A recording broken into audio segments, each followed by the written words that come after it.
ਵਾਹਿਗੁਰੂ ਜੀ ਕਾ ਖਾਲਸਾ ਵਾਹਿਗੁਰੂ ਜੀ ਕੀ ਫਤਿਹ। अस्सलाम वालेकुम आदाब वर्ष महा ਤੁਹਾਡੀ ਹੋਸਟ ਨੀਲਮ ਕੌਰ ਤੇ ਮੈਂ ਟੀਵੀ ਰਿਪੋਰਟਰ ਸਾਰੇ ਦਰਸ਼ਕਾਂ ਤੇ ਸਰੋਤਿਆਂ ਨੂੰ ਜੀ ਆਇਆਂ ਕਹਿੰਦੀ ਹਾਂ ਪ੍ਰੋਗਰਾਮ ਸੱਚੋ ਸੱਚ ਵਿੱਚ ਜਿਹੜੇ ਇਸ ਪ੍ਰੋਗਰਾਮ ਨਾਲ ਦੇਸ਼ਾਂ ਵਿਦੇਸ਼ਾਂ ਤੋਂ ਜੁੜ ਚੁੱਕੇ ਨੇ। ਖਾਲਸਾ ਅਫੇਅਰ ਸੈਂਟਰ ਦੇ ਸੰਚਾਲਕ ਡਾਕਟਰ ਅਮਰਜੀਤ ਸਿੰਘ ਦੀ ਸਟੂਡੀਓ 'ਚ ਮੇਰੇ ਨਾਲ ਸ਼ਾਮਿਲ ਨੇ। ਆਓ ਉਹਨਾਂ ਨਾਲ ਗੱਲਬਾਤ ਕਰਕੇ ਅੱਜ ਦਾ ਮਸ਼ਹੂਰ ਉਹਨਾਂ ਤੋਂ ਉਹਨਾਂ ਦਾ ਤਬਸਰਾ ਜਾਣਦੇ ਹਾਂ।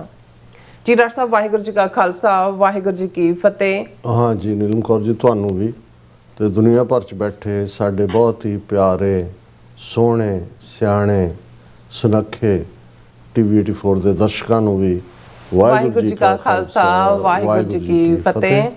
ਸਾਡੇ ਬਹੁਤ ਹੀ ਪਿਆਰੇ ਮੁਸਲਮਾਨ ਭੈਣਾਂ ਭਰਾਵਾਂ ਨੂੰ ਅਸਲਾਮ ਅਲੈਕਮ।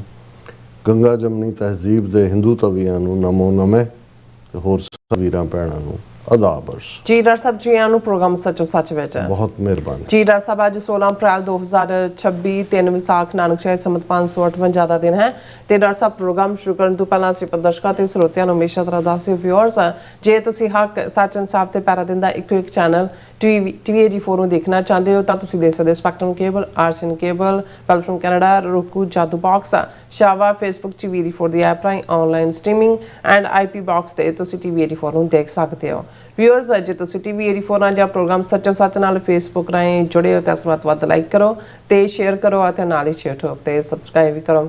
ਇਹ ਵੀ ਦੱਸ ਦਈਏ ਕਿ ਤੁਸੀਂ ਟੀਵੀ 84 ਦੀ ਐਪ ਨੂੰ ਐਂਡਰੋਇਡ ਐਂਡ ਐਪ ਸਟੋਰ ਤੇ ਡਾਊਨਲੋਡ ਕਰਕੇ ਜੋ ਟੀਵੀ 84 ਦੀ ਲਾਈਵ ਸਟ੍ਰੀਮ ਇਸ ਨੂੰ ਤੁਸੀਂ 24 ਆਵਰਸ ਦੇਖ ਸਕਦੇ ਹੋ। ਸੋ ਵਿਊਅਰਸ ਪਹਿਲੇ ਸੈਗਮੈਂਟ ਤੇ ਜਿਸ ਤਰ੍ਹਾਂ ਕਿ ਆਪਾਂ ਆਪਣੇ ਪ੍ਰੋਗਰਾਮ ਦੀ ਸ਼ੁਰੂਆਤ ਕਰਦੇ ਹਾਂ ਅੱਜ ਦੀ ਸਪਾਂਸਰਸ਼ਿਪ ਦੇ ਵਾਲੇ ਨਾਲ ਕਿ ਅੱਜ ਦੇ ਪ੍ਰੋਗਰਾਮ ਸੱਚੋ ਸੱਚ ਨੂੰ ਸਪਾਂਸਰ ਕੀਤਾ ਗਿਆ ਹੈ ਨਿਊਯਾਰਕ ਤੋਂ ਸਰਦਾਰ ਵਰਿੰਦਰ ਸਿੰਘ ਵਿੱਕੀ ਜੀ ਹੋਰਾਂ ਵੱਲੋਂ। ਸੋ ਇਹਨਾਂ ਨੇ ਟੀਵੀ 84 ਦੀ ਵੱਧ ਤੋਂ ਵੱਧ ਸਪੋਰਟ ਕਰਨ ਲਈ ਕਿਹਾ ਔਰ ਖਾਲਸਾ ਦੀ ਪ੍ਰਾਪਤੀ ਤੇ ਸਿੱਖ ਕੌਮ ਦੀ ਚੜ੍ਹਦੀ ਕਲਾ ਦੀ ਅਰਦਾਸ ਕੀਤੀ ਹੈ। ਸੋ ਅੱਜ ਦੀ ਸਪਾਂਸਰਸ਼ਿਪ ਲਈ ਅਸੀਂ ਸਰਦਾਰ ਵਰਿੰਦਰ ਸਿੰਘ ਵਿੱਕੀ ਜੀ ਹੋਰਾਂ ਦਾ ਤਹਿ ਦਿਲ ਤੋਂ ਧੰਨਵਾਦ ਕਰਦੇ ਹਾਂ ਔਰ ਤੁਹਾਨੂੰ ਵੀ ਅਪੀਲ ਤੇ ਬੇਨਤੀ ਕਰਦੇ ਹਾਂ ਕਿ ਤੁਸੀਂ ਪ੍ਰੋਗਰਾਮ ਸੱਚੋ ਸੱਚ ਨੂੰ ਵੱਧ ਤੋਂ ਵੱਧ ਸਪਾਂਸਰ ਕਰੋ।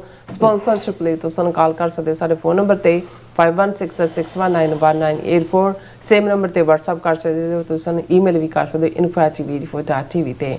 ਸੋ ਵੀਅਰਸ ਪਹਿਲੇ ਸੈਗਮੈਂਟ ਵਿੱਚ ਆਪਾਂ ਗੱਲਬਾਤ ਕਰਨ ਜਾ ਰਹੇ ਹਾਂ ਕਿ ਅਮਰੀਕਾ ਇਜ਼ਰਾਈਲ ਇਰਾਨ ਜੰਗ ਇੱਕ ਹਾਂ ਪੱਖੀ ਜਿਹੜਾ ਮਾਹੌਲ ਵੱਲ ਵੱਧ ਰਹੀ ਹੈ ਔਰ ਪ੍ਰੈਜ਼ੀਡੈਂਟ ਟਰੰਪ ਨੇ ਐਲਾਨ ਕੀਤਾ ਹੈ ਕਿ ਇਜ਼ਰਾਈਲ ਤੇ ਲਿਬਨਾਨ 10 ਰੋਜ਼ਾ ਸੀਜ਼ਫਾਇਰ ਲਈ ਤਿਆਰ ਹੋ ਗਏ ਹਨ ਜਿਹੜਾ ਕਿ 5 ਵਜੇ ਜਿਹੜਾ ਅੱਜ ਹੈ ਉਹ ਸ਼ੁਰੂ ਹੋਇਆ।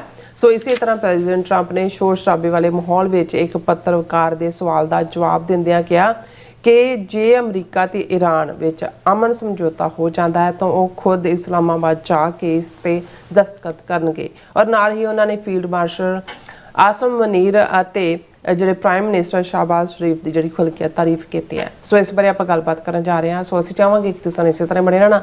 ਦੇਖਣ ਸੁਣਨ ਲਈ ਤੁਹਾਡਾ ਸਭ ਦਾ ਬਹੁਤ ਬਹੁਤ ਸ਼ੁਕਰੀਆ। ਜੀ ਰਾਜ ਸਾਹਿਬ ਕੀ ਕਹਿਣਾ ਚਾਹੋਗੇ?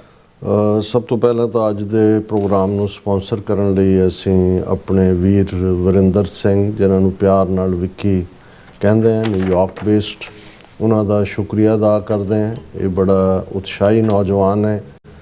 ਫਾਈਨੈਂਸ਼ੀਅਲ ਖੇਤਰ ਦੇ ਵਿੱਚ ਵੀ ਇਸ ਨੇ ਪੁਲਾਂਘਾਂ ਪੁੱਟੀਆਂ ਨੇ ਔਰ ਸਿਆਸੀ ਤੌਰ ਦੇ ਉੱਤੇ ਵੀ ਨਿਊਯਾਰਕ ਦੇ ਵਿੱਚ ਡੈਮੋਕ੍ਰੈਟਿਕ ਪਾਰਟੀ 'ਚ ਕਾਫੀ ਐਕਟਿਵ ਹੈ ਜੀ ਔਰ ਹੁਣ ਵੀ ਜਦੋਂ ਕਿ ਸਿੱਖ ਡੇ ਪੈਰੇਡ ਸੀ ਫਰੀडम ਮਾਰਚ ਵਾਸ਼ਿੰਗਟਨ ਡੀਸੀ 'ਚ ਉਦੋਂ ਵੀ ਵਾਸ਼ਿੰਗਟਨ ਡੀਸੀ ਦੀ ਸਟੇਜ ਤੋਂ ਵੀ ਉਹਨਾਂ ਨੇ ਸੰਗਤ ਨੂੰ ਐਡਰੈਸ ਕੀਤਾ ਔਰ ਇਸ ਵੇਲੇ ਵੀ ਕਿਸੇ ਪ੍ਰੋਮੀਨੈਂਟ ਅਹੁਦੇ ਦੇ ਲਈ ਉਹ ਆਪਣੇ ਰਨ ਕਰ ਰਹੇ ਨੇ ਔਰ ਉਹਨਾਂ ਨੇ ਕਾਫੀ ਆਪਣਾ ਰਸੂਖ ਬਣਾਇਆ ਡੈਮੋਕ੍ਰੈਟਿਕ ਪਾਰਟੀ 'ਚ। ਇਹੀ ਕਾਰਨ ਹੈ ਕਿ ਵਰਲਡ ਸਿੱਖ ਪਾਰਲੀਮੈਂਟ ਦਾ ਜਦੋਂ ਨਿਊਯਾਰਕ ਸੈਸ਼ਨ ਹੋਇਆ ਕੁਝ ਸਾਲ ਪਹਿਲਾਂ ਤੇ ਵਰਿੰਦਰ ਸਿੰਘ ਦੇ ਐਫਰਟ ਨਾਲ ਹੀ 3-4 ਜੱਜ ਜਿਹੜੇ ਪੋਲੀਟੀਸ਼ੀਅਨ ਨੇ ਉਹ ਆਏ ਉਹਨੂੰ ਐਡਰੈਸ ਕਰਨ। ਇਵੇਂ ਹੀ ਜਿਹੜਾ ਉਹਨਾਂ ਦੇ ਐਫਰਟ ਦੇ ਨਾਲ ਹੁਣ ਵੀ ਇਹ ਐਕਸਪੈਕਟਡ ਹੈ ਜਿੱਥੇ ਬਾਕੀਆਂ ਦਾ ਜਿਹੜੇ ਇਸ ਵੇਲੇ ਮਮਦਾਨੀ ਮੇਅਰ ਦੇ ਨਾਲ ਕੰਮ ਕਰਨ ਵਾਲੇ ਸਾਡੇ ਯੰਗਸਟਰਸ ਦੀ ਟੀਮ ਹੈ ਉਹਨਾਂ ਦਾ ਐਫਰਟ ਵੀ ਹੈ। ਮੋਸਟ ਲਾਈਕਲੀ ਇਸ ਵਾਰ ਜਿਹੜੀ 2 ਹਫ਼ਤੇ ਬਾਅਦ ਨਿਊਯਾਰਕ ਸਿੱਖ ਡੇ ਪੈਰੇਡ ਹੋ ਰਹੀ ਹੈ ਉਸ 'ਚ ਨਿਊਯਾਰਕ ਦੇ ਮੇਅਰ ਮਮਦਾਨੀ ਵੀ ਸ਼ਾਮਲ ਹੋਣਗੇ। ਸੋ ਵਰਿੰਦਰ ਸਿੰਘ ਡਾਕਟਰ ਰਣਜੀਤ ਸਿੰਘ ਹੋਰਾਂ ਦੇ ਵੀ ਬੜੇ ਅਜ਼ੀਜ਼ ਸੀ। ਉਹ ਉਹਨਾਂ ਨੂੰ ਫਾਦਰ ਲਾਈਕ ਹੀ ਸਮਝਦੇ ਸੀ। ਡਾਕਟਰ ਸਾਹਿਬ ਦੇ ਤੁਰ ਜਾਣ ਬਾਅਦ ਉਹਨਾਂ ਨੇ ਕਾਫੀ ਵੈਰਾਗ ਕੀਤਾ ਔਰ ਹੁਣ ਵੀ ਜਦੋਂ ਉਹਨਾਂ ਦੇ ਨਾਲ ਭਾਵੇਂ ਕੋਈ ਥੋੜ੍ਹੀ ਚਿਰ ਮੁਲਾਕਾਤ ਹੀ ਹੋਏ ਉਹ ਇੱਕਦਮ ਭਾਵੁਕ ਹੋ ਜਾਂਦੇ ਨੇ ਔਰ ਇਹ ਠੀਕ ਹੈ ਕਿ ਬਹੁਤ ਵਾਰ ਪਰਿਵਾਰ ਕ੍ਰਾਈਸਿਸ 'ਚੋਂ ਗੁਜ਼ਰਦੇ ਨੇ ਦੁਨਿਆਵੀ ਕਈ ਕੁਛ ਹੀ ਸਾਈਮਲਟੇਨੀਅਸਲੀ ਚੱਲ ਰਿਹਾ ਹੁੰਦਾ ਹੈ। ਕਈ ਵਾਰ ਅਸੀਂ ਉਸ ਵੈਨ 'ਚ ਬਹਿ ਵੀ ਜਾਂਦੇ ਲੇਕਿਨ ਮੈਂ ਇਹ ਦੇਖਦਾ ਕਿ ਜੇ ਇਹ ਨੌਜਵਾਨ ਠੀਕ ਰਸਤੇ ਦੇ ਉੱਤੇ ਗੁਰੂ ਦਾ ਆਸਰਾ ਫੜ ਕੇ, ਆਸਰਾ ਪੱਲਾ ਫੜ ਕੇ ਤੁਰਿਆ ਰਹੇ, ਤੇ ਸਿਆਸੀ ਤੌਰ ਦੇ ਉੱਤੇ ਜਦੋਂ ਅਸੀਂ ਬਹੁਤ ਵਾਰ ਕਹਿੰਦੇ ਹਾਂ ਕਿ ਜੀ ਜਿਹੜੇ ਡਿਸੀਜਨ ਮੇਕਰ ਨੇ ਜਾਂ ਪੋਲੀਟੀਸ਼ੀਅਨਸ ਨੇ, ਜਦੋਂ ਤੱਕ ਤੁਸੀਂ ਪੋਲੀਟਿਕਸ ਦਾ ਹਿੱਸਾ ਨਹੀਂ ਬਣਦੇ, ਡਿਸੀਜਨ ਮੇਕਿੰਗ ਤੱਕ ਤੁਹਾਡੀ ਪਹੁੰਚ ਨਹੀਂ ਹੁੰਦੀ, ਉਦੋਂ ਤੱਕ ਤੁਸੀਂ ਕੋਈ ਵੱਡੇ ਫੈਸਲੇ ਆਪਣੇ ਕੌਮ ਦੇ ਹੱਕ 'ਚ ਨਹੀਂ ਕਰਵਾ ਸਕਦੇ।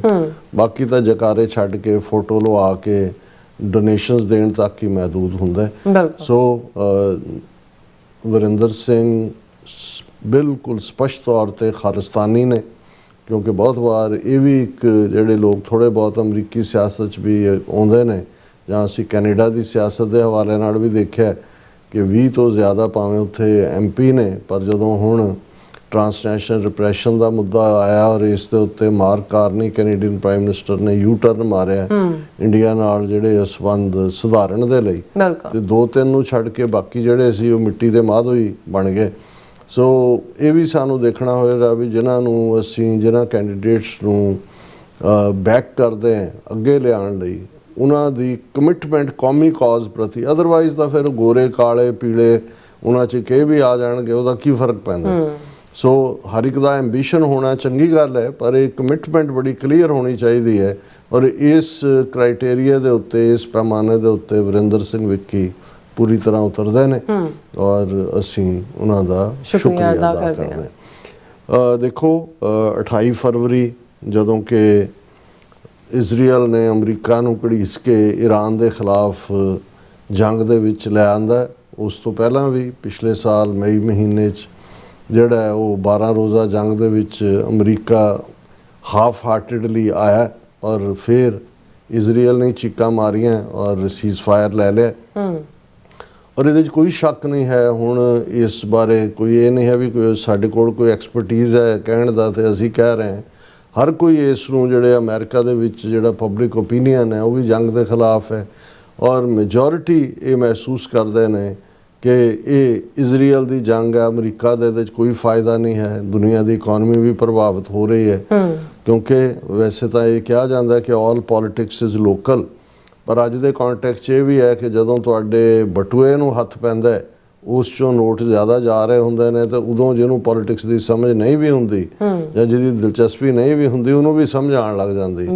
ਸੋ ਜਿਸ ਕਦਰ ਗੈਸ ਔਰ ਡੀਜ਼ਲ ਦੇ ਪ੍ਰਾਈਸਿਸ ਔਰ ਈਵਨ ਦੂਸਰੀਆਂ ਚੀਜ਼ਾਂ ਵੀ, ਜਿਵੇਂ ਹੁਣ ਫਰਟੀਲਾਈਜ਼ਰਸ ਨੇ, ਦੂਸਰੀਆਂ ਚੀਜ਼ਾਂ ਦੀਆਂ ਕੀਮਤਾਂ ਅਸਮਾਨ ਨੂੰ ਛੂਹ ਰਹੀਆਂ ਨੇ, ਔਰ ਜੇ ਜਿੱਥੇ 2 ਹਫ਼ਤੇ ਦੀ ਜਦੋਂ ਈਰਾਨ ਦੇ ਨਾਲ ਜੰਗਬੰਦੀ ਦਾ ਐਲਾਨ ਪਾਕਿਸਤਾਨ ਦੀ ਮੀਡੀਏਸ਼ਨ ਦੇ ਨਾਲ ਹੋਇਆ, ਤੇ ਸੁੱਖ ਦਾ ਸਾਹ ਆਇਆ, ਬਹੁਤਿਆਂ ਨੂੰ ਲੱਗਾ ਕਿ ਵੀ ਇਹ ਬਹੁਤ ਚੰਗਾ ਹੋਇਆ ਐਟਲੀਸਟ। ਲੇਕਿਨ ਉਹ ਸੀਜ਼ ਫਾਇਰ ਦੇ ਦੌਰਾਨ ਅਸੀਂ ਦੇਖਿਆ ਕਿ ਦੂਸਰੇ ਦਿਨ ਹੀ ਇਜ਼ਰਾਈਲ ਨੇ ਜਿਹੜਾ ਉਹ ਲਬਨਾਨ ਦੇ ਉੱਤੇ ਤਾਬੜ ਤੋੜ ਹਮਲੇ ਕੀਤੇ, 300 ਤੋਂ ਜ਼ਿਆਦਾ ਲੋਕ ਮਾਰ ਦਿੱਤੇ, 1000 ਤੋਂ ਜ਼ਿਆਦਾ ਜ਼ਖਮੀ ਕੀਤੇ। ਔਰ ਹੁਣ ਉਹ ਵੀ ਜਿਹੜੇ 15 ਰੋਜ਼ਾ ਈਰਾਨ ਅਮਰੀਕਾ ਸੀਜ਼ ਫਾਇਰ ਹੈ ਉਹ 22 ਅਪ੍ਰੈਲ ਨੂੰ ਖਤਮ ਹੋਣ ਵਾਲਾ ਹੈ।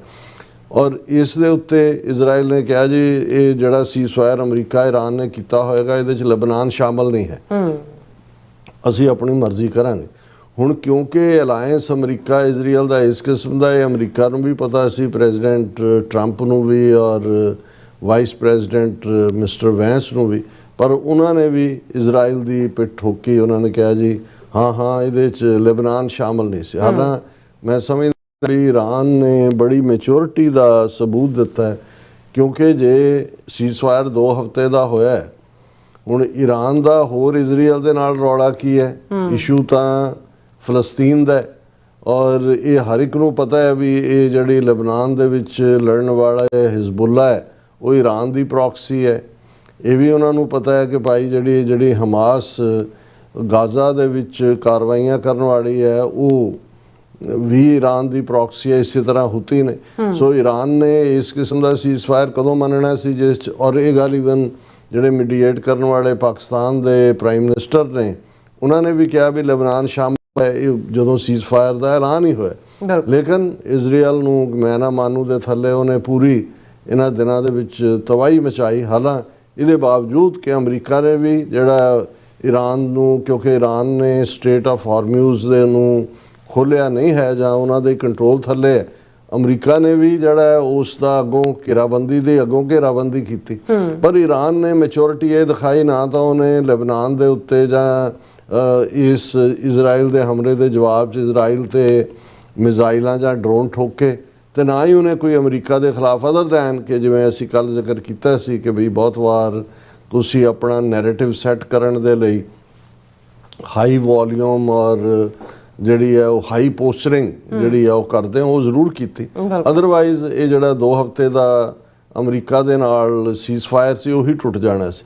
ਹੁਣ ਇਹ ਗੱਲ ਚੱਲ ਰਹੀ ਸੀ ਕਿ ਵੀ ਜਦੋਂ ਇਹ ਠੀਕ ਹੈ ਵੀ ਇਜ਼ਰਾਈਲ ਦਾ ਸਾਥ ਅਮਰੀਕਾ ਨੇ ਦਿੱਤਾ ਕਿ ਜਿੰਨੀ ਲੈਬਨਾਨ ਸ਼ਾਮਲ ਨਹੀਂ ਸੀ, ਲੇਕਿਨ ਅਮਰੀਕਾ ਨੇ ਦਬਾਅ ਬਣਾਇਆ ਨੈਤਨਯਾਹੂ ਦੇ ਉੱਤੇ ਕਿ ਵੀ ਡਾਇਰੈਕਟ ਕਰ ਲਓ ਗੱਲ ਲੈਬਨਾਨ ਨਾਲ ਔਰ ਇਹਨੂੰ ਜਿਹੜਾ ਸੀਜ਼ਫਾਇਰ ਕਰੋ, ਕਿਉਂਕਿ ਅਮਰੀਕਾ ਹਰ ਹਾਲਤ ਦੇ ਵਿੱਚ ਇਸ ਈਰਾਨ ਕ੍ਰਾਈਸਿਸ ਚੋਂ ਨਿਕਲਣਾ ਚਾਹੁੰਦਾ ਹੈ, ਬਟ ਐਜ਼ ਏ ਵਿਕਟਰ, ਕਿਉਂਕਿ ਮਿਡ ਟਰਮ ਇਲੈਕਸ਼ਨਸ ਵੀ ਆਉਣ ਵਾਲੀਆਂ ਨੇ ਔਰ ਪ੍ਰੈਜ਼ੀਡੈਂਟ ਟਰੰਪ ਉਹ ਐਜ਼ ਏ ਲੂਜ਼ਰ ਆਪਣੇ ਅਮਰੀਕਨ ਲੋਕਾਂ ਸਾਹਮਣੇ ਨਹੀਂ ਆਉਣਾ ਚਾਹੁੰਦੇ, ਔਰ ਇਹ ਹਰ ਪੋਲੀਟੀਸ਼ੀਅਨ ਦਾ ਦਾਅ 'ਤੇ ਲੱਗਾ ਹੁੰਦਾ ਹੈ, ਰਿਪਬਲਿਕਨ ਪਾਰਟੀ ਦੀ ਵੀ ਪ੍ਰੈਸਟੀਜ ਦਾਅ ਦੇ ਉੱਤੇ। ਸੋ ਇਸ ਕੰਟੈਕਸਟ ਦੇ ਵਿੱਚ ਇਉਂ ਲੱਗਦਾ ਹੈ ਵੀ ਔਰ ਫਿਰ ਅਮਰੀਕਾ ਦਾ ਜਦੋਂ ਦਬਾਅ ਬਣਿਆ ਤੇ ਇਜ਼ਰਾਈਲ ਨੇ ਇੰਡੀਪੈਂਡੈਂਟਲੀ ਲੈਬਨਾਨ ਦੇ ਪ੍ਰੈਜ਼ੀਡੈਂਟ ਦੇ ਨਾਲ ਜਿਹੜੀ ਹੈ ਕਮਿਊਨੀਕੇਸ਼ਨ ਖੋਲ੍ਹ ਲਈ, ਔਰ ਅੱਜ ਜਿਹੜੀਆਂ ਪੋਜ਼ਿਟਿਵ 2 ਖਬਰਾਂ ਇਸ ਸਾਰੇ ਕੰਟੈਕਸਟ ਦੇ ਵਿੱਚ ਨੇ। ਬਾਕੀ ਤਾਂ ਪੋਸਚਰਿੰਗ ਤਾਂ ਚੱਲ ਹੀ ਰਹੀ ਹੈ, ਕੌਣ ਕੀ ਕਹਿ ਰਿਹਾ, ਜੰਗ ਕੌਣ ਜਿੱਤ ਰਿਹਾ ਕੌਣ ਹਾਰ ਰਿਹਾ। ਹਾਲਾਂ ਜਿਹੜੇ ਪ੍ਰੋਫੈਸਰ ਜੋਸ਼ੂਆ ਲੈਂਡਿਸ ਨੇ ਓਕਲਾਹੋਮਾ ਯੂਨੀਵਰਸਿਟੀ ਦੇ, ਉਹਨਾਂ ਦਾ ਐਨਾਲਿਸਿਸ ਜਿਹੜਾ ਹੈ ਉਸ ਨੂੰ ਮਿਸਟਰ ਸਟੈਨਲੀ ਜੌਨੀ ਉਹਨੇ ਡੀਟੇਲ 'ਚ ਆਰਟੀਕਲ ਲਿਖਿਆ ਤੇ ਉਹਦੇ 'ਚ ਉਹਨਾਂ ਨੇ ਕਿਹਾ ਕਿ ਵੀ ਇਹ ਜਿਹੜਾ America is in a losing position in the Gulf but Israel is winning. University of Oklahoma professor Joshua Landis. ਇਹ ਠੀਕ ਹੈ ਵੀ ਹੁਣ ਈਵਨ ਕਾਊਂਟਰ ਨੈਰੇਟਿਵ ਵੀ ਆ ਰਿਹਾ ਹੈ ਕਿ ਜਿਹੜਾ ਪ੍ਰੈਜ਼ੀਡੈਂਟ ਟਰੰਪ ਨੇ ਜਾਂ ਅਮਰੀਕਾ ਨੇ ਈਰਾਨ ਦਾ ਅੱਗੋਂ ਘਿਰਾਓ ਕੀਤਾ, ਉਸ ਦੇ ਨਾਲ ਟਰੰਪ ਮੋਰ ਸਟਰੋਂਗਰ ਪੋਜੀਸ਼ਨ 'ਚ ਆਏ ਨੇ ਅਮਰੀਕਾ ਵਾਲੇ ਈਰਾਨ ਦੇ ਨਾਲ। ਔਰ ਇਹ ਜਿਹੜਾ ਆਲਰੇਡੀ ਇਹ ਐਲਾਨਿਆ ਪ੍ਰੈਜ਼ੀਡੈਂਟ ਟਰੰਪ ਨੇ ਕਿਹਾ ਸੀ ਕਿ ਵੀ ਵਿਦਨ 2 ਡੇਜ਼ ਜਿਹੜਾ ਉਹ ਡਾਇਲੋਗ ਇਸਲਾਮਾਬਾਦ ਡਾਇਲੋਗ ਜਾਂ ਇਸਲਾਮਾਬਾਦ ਸਮਿਟ ਜਾਂ ਗੱਲਬਾਤ ਉਹ ਦੁਬਾਰਾ ਸ਼ੁਰੂ ਹੋਏਗੀ। ਸੋ ਉਸ ਪਾਸੇ ਵੱਲ ਪ੍ਰੋਗਰੈਸ ਹੋ ਰਹੀ ਹੈ ਔਰ ਉਹਦੇ 'ਚ ਪਾਕਿਸਤਾਨ ਦੇ field marshal army chief awesome Munir ਉਹ ਪੂਰੇ ਡੈਲੀਗੇਸ਼ਨ ਦੇ ਨਾਲ ਜਿਹੜੇ ਨੇ ਉਹ ਈਰਾਨ ਤਹਿਰਾਨ 'ਚ ਪਹੁੰਚੇ, ਗੱਲਬਾਤ ਉੱਧਰ ਚੱਲ ਰਹੀ ਹੈ।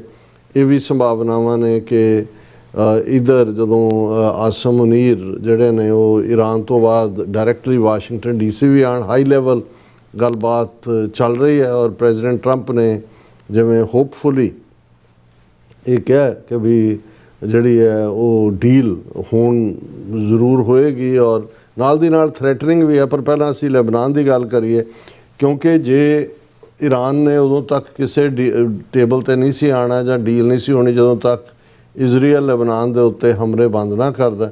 ਔਰ ਅੱਜ ਜਦੋਂ ਪ੍ਰੈਜ਼ੀਡੈਂਟ ਟਰੰਪ ਨੇ ਟਵੀਟ ਕੀਤਾ ਔਰ ਮੀਡੀਆ ਨੇ ਵੀ ਇਸ ਨੂੰ ਅਨਾਊਂਸ ਕੀਤਾ, ਔਰ ਮੈਂ ਪ੍ਰੈਜ਼ੀਡੈਂਟ ਟਰੰਪ ਦੀ ਟਰੂਥ ਸੋਸ਼ਲ ਦੇ ਉੱਤੇ ਉਹਨਾਂ ਦਾ ਰਾਈਟ ਅਪ ਹੈ। I just had excellent conversation with the highly respected President Joseph Aoun of Lebanon and Prime Minister Bibi Netanyahu of Israel.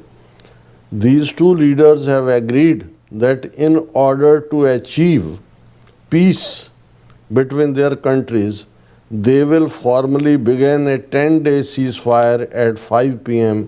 Eastern on Tuesday. The two countries 5 ਵਜੇ ਅੱਜ ਇਸ ਦੀ ਸ਼ੁਰੂਆਤ ਹੋਈ ਔਰ ਟਿਊਜ਼ਡੇ ਇਹਨਾਂ ਦੋਨਾਂ ਦੀ ਮੁਲਕਾਂ ਦੀ ਜਿਹੜੀ ਹੈ on Tuesday the two countries met for the first time in 34 years here in Washington DC. ਇਹ ਜਿਹੜੀ ਸਮਝੌਤਾ ਵੀ ਵਾਸ਼ਿੰਗਟਨ DC 'ਚ ਹੋਇਆ ਕਿ 34 ਸਾਲਾਂ ਤੋਂ ਜਿਹੜਾ ਕ੍ਰਾਈਸਿਸ ਲੈਬਨਾਨ ਔਰ ਇਜ਼ਰਾਈਲ ਦੇ ਵਿੱਚ ਹੈ, ਔਰ ਇਹਦੇ 'ਚ 34 ਸਾਲ ਬਾਅਦ ਪਹਿਲੀ ਵਾਰ ਇਹ ਦੋਨਾਂ ਦੇ ਜਿਹੜੇ ਨੁਮਾਇੰਦੇ ਨੇ ਉਹ ਮਿਲੇ ਵਾਸ਼ਿੰਗਟਨ DC ਦੇ ਵਿੱਚ with our great Secretary of State Marco Rubio. ਉਹਨਾਂ ਦੇ ਨਾਲ I have directed Vice President J.D. Vance and Secretary of State Rubio together with the Chairman of the Joint Chief of Staff Dan Razin Kane to work with Israel and Lebanon to achieve a lasting peace. ਉਹਨਾਂ ਨੇ ਆਪਣੇ secretary of state ਦਾ ਹਵਾਲਾ, vice president ਔਰ joint chief of staff, ਉਹਨਾਂ ਨੇ ਕਿਹਾ ਕਿ ਵੀ ਇਹਨਾਂ ਨੂੰ ਡਾਇਰੈਕਟ ਕੀਤਾ ਕਿ ਇਹਨਾਂ ਦੇ ਨਾਲ ਤੁਸੀਂ ਗੱਲਬਾਤ ਅੱਗੇ ਤੋਰੋ ਤਾਂ ਕਿ ਲਾਸਟਿੰਗ ਪੀਸ, ਪੱਕੀ ਅਮਨ ਹੋ ਸਕੇ। It has been my honour to solve 9 wars across the world. ਉਹਨਾਂ ਨੇ ਯਾਦ ਕਰਾਇਆ ਵੀ ਪਹਿਲਾਂ ਵੀ 9 ਜੰਗਾਂ ਦੁਨੀਆ ਦੇ ਵਿੱਚ ਜਿਹੜੀਆਂ ਨੇ ਉਹ ਹੱਲ ਕੀਤੇ ਨੇ ਜੰਗਾਂ ਦੇ ਮਸਲੇ। 9 wars across the world and this will be my 10th, so let's get it done. ਕਿ ਵੀ ਇਹ ਮੇਰੀ 10ਵੀਂ ਜਿਹੜੀ ਹੈ ਜੰਗ ਹੈ ਮੈਂ ਰੁਕਵਾਈ ਹੈ ਔਰ ਇਹ ਹੋਏ। ਸੋ ਇਹ ਇੱਕ ਪੋਜ਼ੀਟਿਵ ਜਿਹੜੀ ਹੈ ਲਾਈਨ ਹੈ। ਔਰ ਇਸ ਦੇ ਉੱਤੇ ਜਿਹੜੀ ਮੀਡੀਆ ਦੀਆਂ ਹੋਰ ਡੀਟੇਲਸ ਨੇ ਉਹਨਾਂ ਦੇ ਵਿੱਚ ਜਿਹੜਾ ਇਹ ਹੈ ਕਿ ਵੀ ਇਹ US ਪ੍ਰੈਜ਼ੀਡੈਂਟ ਦੀ ਇਸ 10 ਰੋਜ਼ਾ ਸੀਜ਼ ਫਾਇਰ ਦੇ ਐਲਾਨ ਤੋਂ ਬਾਅਦ ਜਿਹੜਾ ਉਹ ਬਾਕੀਆਂ ਨੇ ਇਸ ਦੇ ਉੱਤੇ ਨੇਤਨਯਾਹੂ ਨੇ ਵੀ ਉਸ ਨੂੰ ਬਹੁਤ ਵੈਲਕਮ ਕੀਤਾ ਔਰ ਉਹਨਾਂ ਨੇ ਕਿਹਾ ਜੀ ਹਿਸਟੋਰਿਕ ਪੀਸ ਐਗਰੀਮੈਂਟ ਹੈ। ਪਰ ਨਾਲ ਹੀ ਉਹਨਾਂ ਨੇ ਇਨਸਿਸਟ ਕੀਤਾ, ਨੇਤਨਯਾਹੂ ਨੇ ਇਨਸਿਸਟਡ that disarmament of militant group Hezbollah remained a precondition ਕਿ ਹਿਜ਼ਬੁੱਲਾ ਵਾਲੇ ਆਪਣੇ ਹਥਿਆਰ ਰੱਖਣਗੇ, ਇਹ ਪ੍ਰੀ ਕੰਡੀਸ਼ਨ ਹੈ।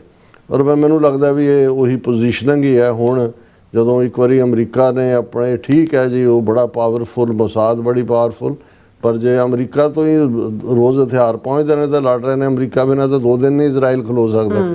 ਸੋ ਇਹ ਮੈਨੂੰ ਲੱਗਦਾ ਵੀ ਪ੍ਰੈਜ਼ੀਡੈਂਟ ਟਰੰਪ ਨੇ ਮਨ ਬਣਾ ਲਿਆ ਵੀ ਇਸ ਇਰਾਨ ਕ੍ਰਾਈਸਿਸ ਚੋਂ ਨਿਕਲਣਾ ਔਰ ਉਹਨਾਂ ਨੇ ਕੰਨ ਮਰੋੜ ਕੇ ਨੇਤਨਯਾਹੂ ਨੂੰ ਕਿਹਾ ਵੀ ਕਰ ਜਿਹੜਾ ਹੈ ਉਹ ਸੀਜ਼ ਫਾਇਰ, ਔਰ 10 ਰੋਜ਼ਾ ਸੀਜ਼ ਫਾਇਰ ਹੈ।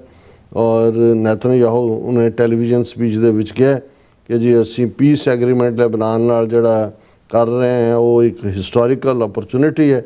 ਪਰ ਇਸ ਦੇ ਨਾਲ ਜਿਹੜੇ ਹਿਜ਼ਬੁੱਲਾ ਦਾ ਲਾਅ ਮੇਕਰ ਨੇ ਇਬਰਾਹਿਮ ਆਫ ਮੋਸਾਵੀ, ਉਹਨਾਂ ਨੇ AFP ਏਜੰਸੀ ਫ੍ਰੈਂਚ ਪ੍ਰੈਸ ਨੂੰ ਕਿਹਾ that Lebanese group would respect a ceasefire if Israel attacks on the militants stopped।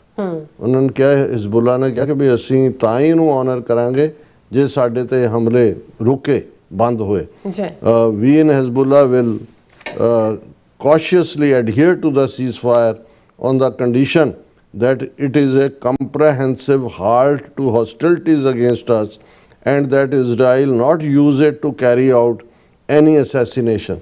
ਕਿਉਂਕਿ ਇਜ਼ਰਾਈਲ ਦਾ ਇਹ ਤੌਰ ਤਰੀਕਾ ਹੈ ਕਿ ਜਦੋਂ ਇਸ ਕਿਸਮ ਦਾ ਕਰਦਾ ਤਾਂ 1 to 1 ਅਸੈਸੀਨੇਟ ਕਰ ਦਿੰਦਾ ਕਿਸੇ ਨੂੰ। ਉਹ ਮੋਸਾਦ ਦੇ ਏਜੰਟਾਂ ਨੇ ਉਹ ਫਿੱਟ, ਉਹਨਾਂ ਨੇ ਕਿਹਾ ਜੀ ਅਸੀਂ ਇਸ ਦੇ ਉੱਤੇ ਨਜ਼ਰ ਰੱਖਾਂਗੇ। ਫਿਰ ਹਿਜ਼ਬੁੱਲਾ ਨੇ ਈਰਾਨ ਦਾ ਥੈਂਕ ਯੂ ਕੀਤਾ, ਵੀ express thanks to Iran for having applied pressure in Lebanon's favor ਕਿ ਵੀ ਤੁਹਾਡਾ ਪ੍ਰੈਸ਼ਰ ਪਾਉਣ ਕਰਕੇ ਇਹ ਜਿਹੜਾ the ceasefire would not have happened without Iran considering the ceasefire as equal to closing the Strait of Hormuz ਕਿ ਵੀ Strait of Hormuz ਨੂੰ ਵੀ ਬੰਦ ਕਰਨਾ ਇੱਕ ਪ੍ਰੈਸ਼ਰ ਟੈਕਟਿਕ ਹੈ ਔਰ ਉਹਦਾ ਨਤੀਜਾ ਹੀ ਹੈ ਕਿ ਵੀ ਇਹ ਜਿਹੜਾ ceasefire ਹੋਇਆ। ਹੁਣ ਇਹ ਦੇਖਦੇ ਹਾਂ ਕਿ ਵੀ ਕਿਉਂਕਿ ਅਲਟੀਮੇਟਲੀ ਗੱਲ ਤਾਂ ਈਰਾਨ ਦੇ ਨਾਲ ਜੁੜੀ ਹੋਈ ਹੈ। ਇਹ ਜਿਹੜੀ ਹਿਜ਼ਬੁੱਲਾ ਹੈ ਜਾਂ ਹਮਾਸ ਹੈ ਜਾਂ ਹੂਤੀਆਂ ਦਾ ਹੈ, ਇਹ ਤਾਂ ਸੈਕੰਡਰੀ ਪਾਰਟ ਦੇ ਵਿੱਚ ਚਲਾ ਜਾਂਦਾ। ਪਰ ਇਹਦੇ ਨਾਲ ਇਹ ਨਹੀਂ ਹੈ ਕਿ ਵੀ ਅਮਰੀਕਨ ਗੁੱਡੀ ਕਰ ਰਹੇ ਨੇ ਈਰਾਨ ਦੇ ਨਾਲ। ਦੂਜੇ ਪਾਸੇ ਇਹਨਾਂ ਦੇ ਟ੍ਰੇਜਰੀ ਸੈਕਟਰੀ ਨੇ ਇਹ ਵੀ ਕਿਹਾ ਕਿ ਵੀ ਅਸੀਂ ਈਰਾਨ ਦੇ ਉੱਤੇ ਸੈਕੰਡਰੀ ਸੈਂਕਸ਼ਨਸ ਇਕਨੋਮਿਕਲ ਲਾਉਣ ਦੀ ਵੀ ਸੋਚ ਰਹੇ। Trump administration prepares for pivot to economic warfare on Iran ਕਿ ਵੀ ਜੇ ਹੁਣ ਇਹ ਤਾਂ ਦੇਖ ਰਿਹਾ ਕਿ ਮਿਲੀਟੈਰਲੀ ਜਿਹੜੀ ਇੱਕ ਆਪਸ਼ਨ ਸੀ ਕਿ ਜੀ boots on the ground and ਔਰ ਉਹ ਲੱਗਦਾ ਵੀ ਨਹੀਂ ਹੈ। ਉਹ ਉਹਨਾਂ ਨੇ ਦੇਖ ਲਿਆ ਕਿ ਵੀ ਇਹਦਾ ਬਹੁਤ ਜਿਹੜੀਆਂ ਕੈਜੂਅਲਟੀਜ਼ ਹੋਣਗੀਆਂ। ਬਲੌਕੇਡ ਵੀ 600 ਕਿਲੋਮੀਟਰ ਦੂਰ ਪਾਣੀਆਂ ਦੇ ਵਿੱਚ ਅਮਰੀਕਾ ਦੇ ਸ਼ਿਪ ਖੜੇ ਨੇ, ਉਹ ਵੀ ਉਹਨਾਂ ਨੇ ਦੇਖਿਆ ਕਿ ਭਾਈ ਇਹ ਜੇ ਉਹਨਾਂ ਨੇ ਕਾਮਾਕਾਜ਼ੀ ਟਾਈਪ ਸ਼ੁਰੂ ਕੀਤਾ ਜਾਂ ਦੂਜਾ ਉਹ ਤਾਂ ਇਹ ਵੱਡੇ ਮਲਟੀ ਬਿਲੀਅਨ ਡਾਲਰ ਦੇ ਵੱਡੇ ਬੇੜੇ ਨੇ ਔਰ ਸਣੇ ਸਾਰਿਆਂ ਦੇ ਸਿੰਕ ਕਰਨ ਦੀ ਸਮਰੱਥਾ ਰੱਖਦੇ ਨੇ। ਕਿਉਂਕਿ ਦੇਖੋ ਇਹ ਗੱਲ ਬਿਲਕੁਲ ਕਲੀਅਰ ਹੈ, ਜਦੋਂ ਅਸੀਂ ਹੁਣ ਲੀਡਰਾਂ ਨੂੰ ਜਦੋਂ ਸਿਕਿਉਰਿਟੀ ਦਿੱਤੀ ਜਾਂਦੀ ਹੈ ਜੀ ਇਹ ਜੀ ਸਿਕਿਉਰਿਟੀ ਹੈ ਜਾਂ ਫਲਾਣੀ ਸਿਕਿਉਰਿਟੀ ਹੈ, ਕੋਈ ਸਿਕਿਉਰਿਟੀ ਮੈਟਰ ਨਹੀਂ ਕਰਦੀ ਜੇ ਜਿਸ ਨੇ ਹਮਲਾ ਕਰਨਾ ਉਹ ਮਰਨ ਦੇ ਲਈ ਤਿਆਰ ਹੈ। ਜਦੋਂ ਸਿਕਿਉਰਿਟੀ ਬਣਾਈ ਜਾਂਦੀ ਹੈ ਐਕਸ ਸਿਕਿਉਰਿਟੀ ਵਾਈ ਜਾਂ ਜੀ ਜਾਂ ਜਿਹੜੀਆਂ ਵੀ ਕੈਟਾਗਰੀਜ਼, ਉਹਦਾ ਉਸ ਸਟ੍ਰੈਟਜੀ ਦਾ ਹਿੱਸਾ ਹੁੰਦਾ ਹੈ ਕਿ ਜਿਹੜਾ ਹਿੱਟ ਕਰਨ ਵਾਲਾ ਹੈ ਉਹ ਸੇਫਲੀ ਨਾ ਨਿਕਲ ਸਕੇ, ਮੁੜ ਕੇ ਉਹ ਨਿਕਲੇ ਨਾ ਬਾਹਰ, ਉਹ ਇੱਕ ਰਿੰਗ 'ਚ ਫੜਿਆ ਜਾ। ਪਰ ਜਿਹੜਾ ਮਰਨ ਦੇ ਲਈ ਤਿਆਰ ਹੋ ਕੇ ਆਇਆ ਹੈ ਉਹਨੂੰ, ਉਹਦੇ ਲਈ ਤਾਂ ਕੋਈ ਮੈਟਰ ਨਹੀਂ ਕਰਦਾ। ਸੋ ਸੈਕੰਡ ਵਰਲਡ ਵਾਰ ਵੇਲੇ ਜਾਪਾਨੀਆਂ ਨੇ ਜਿਹੜਾ ਉਹਨਾਂ ਦਾ ਸਭ ਤੋਂ ਪਾਵਰਫੁਲ ਕਾਮਾਕਾਜ਼ੇ ਨੂੰ ਕਹਿੰਦੇ ਨੇ ਕਿ ਵੀ ਉਹ ਬੰਬ ਲੈ ਕੇ ਉੱਤੋਂ ਜੰਪ ਕਰਕੇ ਵਿੱਚ ਹੀ ਆਪ ਹੀ ਉੱਡ ਜਾਂਦਾ ਸੀ, ਨਾਲ ਹੀ ਸ਼ਿਪ ਵੀ ਡੋਬ ਦਿੰਦੇ ਸੀ। ਸੋ ਆਲਰੇਡੀ ਕਿਉਂਕਿ ਉਹ ਜਿਹੜਾ ਸਟ੍ਰੇਟ ਆਫ ਹਾਰਮਿਊਜ਼ ਹੈ ਉਹ ਸਟ੍ਰੈਟੇਜਿਕਲੀ ਵੀ ਔਰ ਵੈਸੇ ਵੀ ਜਿਸ ਲਿਹਾਜ਼ ਨਾਲ ਉਹਨਾਂ ਦੀ, ਕਿਉਂਕਿ ਉਹਨਾਂ ਦੀ ਟੈਰੀਟਰੀ ਹੈ, ਉਹਦਾ ਦੂਜਾ ਸਿਰਾ ਸਟ੍ਰੇਟ ਆਫ ਹਾਰਮਿਊਜ਼ ਦਾ ਓਮਾਨ ਹੈ ਔਰ ਈਰਾਨ ਵਾਲੇ ਪਾਸੇ। ਸੋ ਉਹਨਾਂ ਨੇ, ਅਮਰੀਕਾ ਨੇ ਦੇਖਿਆ ਵੀ ਚਲੋ ਇੱਕ ਦਬਾਅ ਬਣਿਆ ਇਸ ਵੇਲੇ, ਕਿਉਂਕਿ ਇਹ ਅਨਫੋਰਚੂਨੇਟ ਪਾਰਟ ਹੈ ਕਿ ਵੀ ਅੱਗੇ ਹਰ ਮੁਹਿੰਮ ਦੇ ਵੇਲੇ ਜਿੱਥੇ ਨੈਟੋ ਔਰ ਦੂਸਰਾ ਅਮਰੀਕਾ ਦਾ ਹਿੱਸਾ ਹੁੰਦਾ ਸੀ, ਹੁਣ ਤਾਂ ਤਨੇ ਤਨਹਾ ਅਮਰੀਕਾ ਇਸ ਜੰਗ ਨੂੰ ਜਿਹੜਾ ਉਹ ਅੱਗੇ ਤੋਰ ਰਿਹਾ, ਔਰ ਇਸ ਲਈ ਪ੍ਰੈਜ਼ੀਡੈਂਟ ਟਰੰਪ ਇਹਨੂੰ ਕਲੋਜ਼ ਕਰਨਾ ਚਾਹੁੰਦੇ ਨੇ। ਪਰ ਉਹ ਈਰਾਨ ਦੇ ਉੱਤੇ ਪ੍ਰੈਸ਼ਰ ਵੀ ਰੱਖਣਾ ਚਾਹੁੰਦੇ ਨੇ, ਕਿਉਂਕਿ ਅਦਰਵਾਈਜ਼ ਤਾਂ ਨੈਗੋਸ਼ੀਏਸ਼ਨ ਟੇਬਲ ਤੇ ਉਹਨਾਂ ਦੀਆਂ ਮੂੰਹ ਅੱਡੇ ਹੋਣਗੇ ਵੀ ਅਸੀਂ ਇਹ ਵੀ ਨਹੀਂ ਦਿੰਦੇ, ਇਹ ਵੀ ਨਹੀਂ ਦਿੰਦੇ, ਇਹ ਵੀ ਨਹੀਂ ਦਿੰਦੇ। ਸੋ ਉਹਨਾਂ ਨੂੰ ਇਹ ਯਾਦ ਦਹਾਨੀ ਵੀ ਕਿਹਾ ਕਿ ਭਾਈ ਜੇ if the US and Iran are not able to soon come to deal to end the war or extend the ceasefire that expires next week, the Trump administration is setting the stage to shift its war campaign towards a more economic focused efforts aimed at checking Tehran into submission rather than replying to bombs alone। कि भी bombs नाल कदी गल नहीं बनदी economically, क्योंकि ਇਹਨਾਂ 40 ਦਿਨਾਂ ਦੇ ਪੀਰੀਅਡ 'ਚ ਈਰਾਨ ਨੇ ਬਿਲੀਅਨਸ ਆਫ ਡਾਲਰਸ ਮਿੰਟ ਕੀਤੇ, ਕਿਉਂਕਿ ਇੱਕ ਮਹੀਨੇ ਲਈ ਅਮਰੀਕਾ ਨੇ ਚੁੱਕ ਵੀ ਦਿੱਤਾ ਸੀ ਵੀ ਈਰਾਨ ਆਇਲ ਤੋਂ ਵੀ ਸੈਂਕਸ਼ਨਸ ਖਤਮ, ਰਸ਼ੀਅਨ ਆਇਲ ਤੋਂ ਵੀ, ਔਰ ਫਿਰ ਸਟ੍ਰੇਟ ਆਫ ਹਾਰਮਿਊਜ਼ ਦੇ ਵਿੱਚ ਬੈਠਾ। ਸੋ ਇਸ ਸਾਰੇ ਦੇ ਉੱਤੇ ਨਾਲ ਦੀ ਨਾਲ ਅਮਰੀਕਾ ਨੇ ਹੁਣ ਜਿਹੜੀ ਸੈਕੰਡਰੀ ਸੈਂਕਸ਼ਨਸ ਇਕਨੋਮਿਕਲੀ ਈਰਾਨ ਤੇ ਲਾਉਣ ਦੀ ਤਿਆਰੀ ਹੈ। ਜੇ ਗੱਲਬਾਤ ਫੇਲ ਹੁੰਦੀ ਹੈ, treasury department warns China, Hong Kong, UAE and Oman, ਇਹਨਾਂ ਨੂੰ ਵੀ ਵਾਰਨ ਕੀਤਾ ਹੈ ਕਿ ਵੀ ਤੁਸੀਂ ਤੁਹਾਡੇ ਬੈਂਕਾਂ ਦੇ ਵਿੱਚ ਜੇ ਚਾਈਨੀਜ਼ ਪੈਸੇ ਪਏ ਨੇ, ਜਾਂ ਹੁਣ ਕਿਉਂਕਿ ਜੇ ਚਾਈਨਾ ਇੰਡੀਆ ਨਾਲ ਡੀਲ ਕਰਦਾ, ਇੰਡੀਆ ਚਾਈਨੀਜ਼ ਈਰਾਨ ਜਿਹੜਾ ਇੰਡੀਆ ਨਾਲ ਡੀਲ ਕਰਦਾ, ਉਹਨਾਂ ਦਾ ਕਰੂਡ ਆਇਲ ਲੈਂਦਾ ਤੇ ਉਹ ਰੂਪੀ ਦੇ ਵਿੱਚ ਪੇ ਕਰਦੇ ਨੇ, ਉਹ ਇੰਡੀਆ ਦੇ ਬੈਂਕ 'ਚ ਪਏ ਹੁੰਦੇ ਨੇ। ਫਿਰ ਜਿਹੜੀ ਚੀਜ਼ ਚੀਨ ਉਹਨੂੰ ਈਰਾਨ ਨੂੰ ਚਾਹੀਦੀ ਹੈ, ਬਾਸਪਤੀ ਚਾਵਲ ਨੇ ਜਾਂ ਦੂਸਰੀਆਂ ਚੀਜ਼ਾਂ ਨੇ, ਉਹ ਉਹਦੇ 'ਚ ਹੀ ਪੇ ਕਰਦੇ ਨੇ। ਪਰ ਉਹਨਾਂ ਨੂੰ ਵੀ ਉਹਨਾਂ ਨੇ ਵਾਰਨ ਕੀਤਾ ਵੀ ਤੁਹਾਡੇ ਬੈਂਕਾਂ ਦੇ ਵਿੱਚ ਉਹਨਾਂ ਦੀ ਇਰਾਨੀਅਨ ਮਨੀ ਨਹੀਂ ਹੋਣੀ ਚਾਹੀਦੀ, ਔਰ ਫਿਰ ਇਹਦੇ ਤੇ ਹੋਰ ਜਿਹੜੀਆਂ ਸੈਂਕਸ਼ਨਸ ਦੀ ਲਾਈਨ ਹੈ। ਔਰ ਇਸ ਸਾਰੇ ਦੇ ਚੱਲਦੇ ਆ ਜਿਹੜਾ ਦੂਸਰਾ ਪਾਰਟ ਜਿਹੜਾ ਇਸ ਮੁੱਦੇ ਦੇ ਉੱਤੇ, ਈਰਾਨ ਵਾਰ ਦੇ ਉੱਤੇ, ਪ੍ਰੈਜ਼ੀਡੈਂਟ ਟਰੰਪ ਔਰ ਪੋਪ ਉਹਨਾਂ ਦੀ ਜਿਹੜੀ ਹੈ ਉਹ ਨੋਕ ਝੋਕ ਜਾਰੀ ਹੈ। ਪੋਪ ਨੇ ਅਗੇਨ ਜਿਹੜਾ ਇਸ ਦੇ ਉੱਤੇ ਸਖਤ ਲਾਈਨ ਲਈ ਸੀ, ਜਿਸ ਕੈਮਰੂਪ ਕੇ ਕਿੱਥੇ ਜਿੱਥੇ ਉਹ ਟਰੈਵਲ ਕਰ ਰਹੇ ਨੇ ਜਿਸ ਮੁਲਕ, ਉਹਨਾਂ ਦੇ ਹਾਕਮਾਂ ਨੂੰ ਵੀ ਉਹਨਾਂ ਨੇ ਕਿਹਾ ਵੀ ਬਲੱਡ ਸ਼ੈਡ ਨਾਲ ਕੁਛ ਨਹੀਂ ਨਿਕਲਣਾ। ਪਰ ਪ੍ਰੈਜ਼ੀਡੈਂਟ ਟਰੰਪ ਨੇ ਅੱਜ ਫਿਰ ਇਹ ਕਿਹਾ ਕਿ ਵੀ the pope has to understand that it's very simple. I have nothing against the Pope के ਉਹਦੇ ਖਿਲਾਫ ਨਹੀਂ, I have to do what's right. His brother is MAGA all the way, make America great again। ਅਸੀਂ ਇਸ ਦੇ ਉੱਤੇ ਕੰਮ ਕਰ ਰਹੇ ਹਾਂ। I am not fighting with him। The Pope made a statement, he says Iran can have the nuclear weapon। ਵੈਸੇ ਕਿਹਾ ਨਹੀਂ ਹੈ ਪੋਪ, ਪਰ ਟਰੰਪ ਨੇ ਜਿਹਦੇ ਮੂੰਹ 'ਚ ਜੋ ਪਾਣਾ ਉਹ ਪਾ ਸਕਦੇ ਨੇ। I say Iran cannot have a nuclear weapon। And if the Pope looked at the 40,000 people that were killed over the last 2 or 3 months, 42,000, ਹਾਲਾਂਕਿ ਪ੍ਰੈਜ਼ੀਡੈਂਟ ਟਰੰਪ ਖੁਦ ਕਹਿ ਚੁੱਕੇ ਨੇ ਕਿ ਅਸੀਂ ਕੁਰਦਾਂ ਨੂੰ ਜਾਂ ਦੂਜਿਆਂ ਨੂੰ ਹਥਿਆਰ ਦਿੱਤੇ ਕਿ ਜਾਓ ਪ੍ਰੋਟੈਸਟਾਂ ਦੇ ਵਿੱਚ, ਉਹ ਤਾਂ ਸੋਹਣੀਆਂ ਬੰਦੂਕਾਂ ਦੇਖ ਕੇ ਉਹਨਾਂ ਨੇ ਆਪਣੇ ਕੋਲ ਹੀ ਰੱਖ ਲਈਆਂ। ਪਰ ਉਹ ਇਹ ਕਹਿ ਰਹੇ ਨੇ ਕਿ 42,000 ਮਾਰ ਦਿੱਤੇ ਨੇ ਇਰਾਨੀਆਂ ਨੇ ਪੀਸਫੁਲ ਪ੍ਰੋਟੈਸਟਰ ਪਿਛਲੇ 3 ਮਹੀਨਿਆਂ 'ਚ, with no weapons, ਜਿਨ੍ਹਾਂ ਕੋਲ ਕੋਈ ਹਥਿਆਰ ਨਹੀਂ ਸੀ, nothing। I mean you take a look at that, so I can disagree with the Pope। I have a right to disagree, ਕਿ ਵੀ ਮੇਰੇ ਕੋਲ ਹੱਕ ਹੈ ਕਿ ਮੈਂ disagree ਹੋ ਸਕਦਾ ਹੈ। ਔਰ ਇਹ ਹੁਣ ਜਦੋਂ ਈਰਾਨ ਦੇ ਉੱਤੇ ਸੈਕੰਡਰੀ ਸੈਂਕਸ਼ਨਸ ਦੀ ਗੱਲ ਔਰ 30 ਦਿਨ ਪੂਰੇ ਹੋ ਜਾਣੇ ਨੇ ਜਿਹੜਾ ਛੂਟ ਦਿੱਤੀ ਸੀ, ਤਾਂ ਭਾਰਤ ਦੇ ਵਿੱਚ ਵੀ ਉਹਨਾਂ ਨੂੰ ਫਿਕਰ ਪਿਆ ਹੋਇਆ। ਔਰ US won't extend oil waiver, India faces energy squeeze।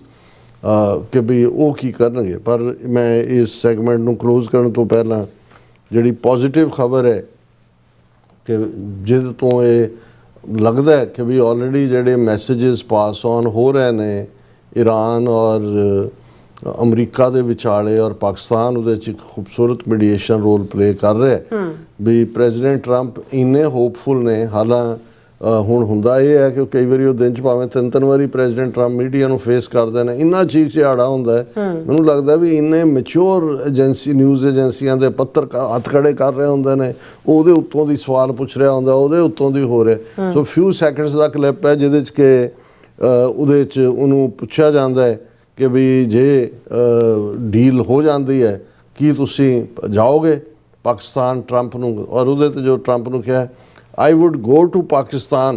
Yeah, Pakistan has been great. They have been so good. Islamabad, I will be. I might go. Yeah, I might go.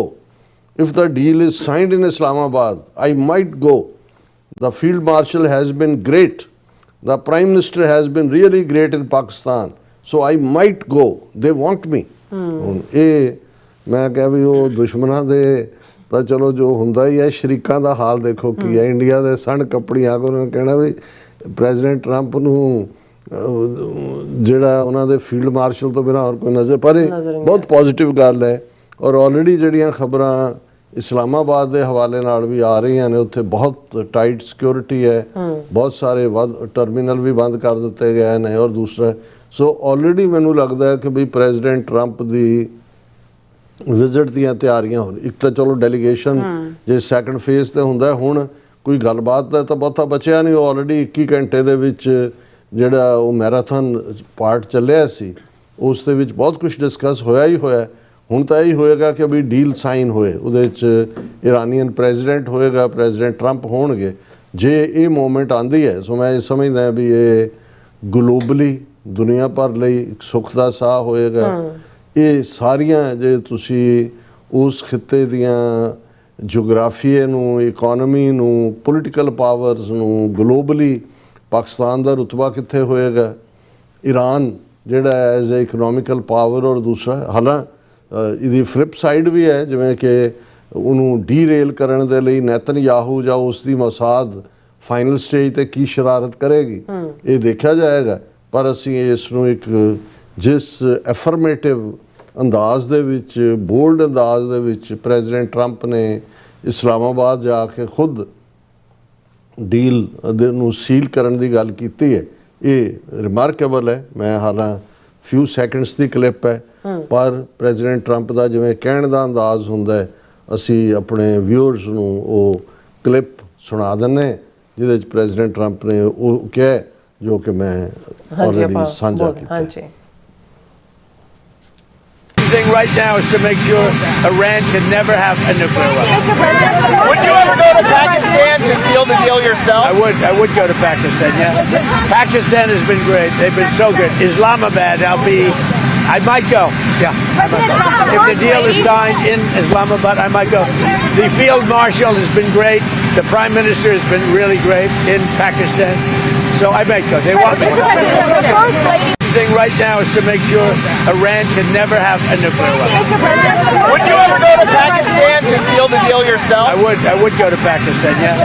Pakistan has been great. They've been so good. Islamabad, I might go. Yeah, I might go. If the deal is signed in Islamabad, I might go.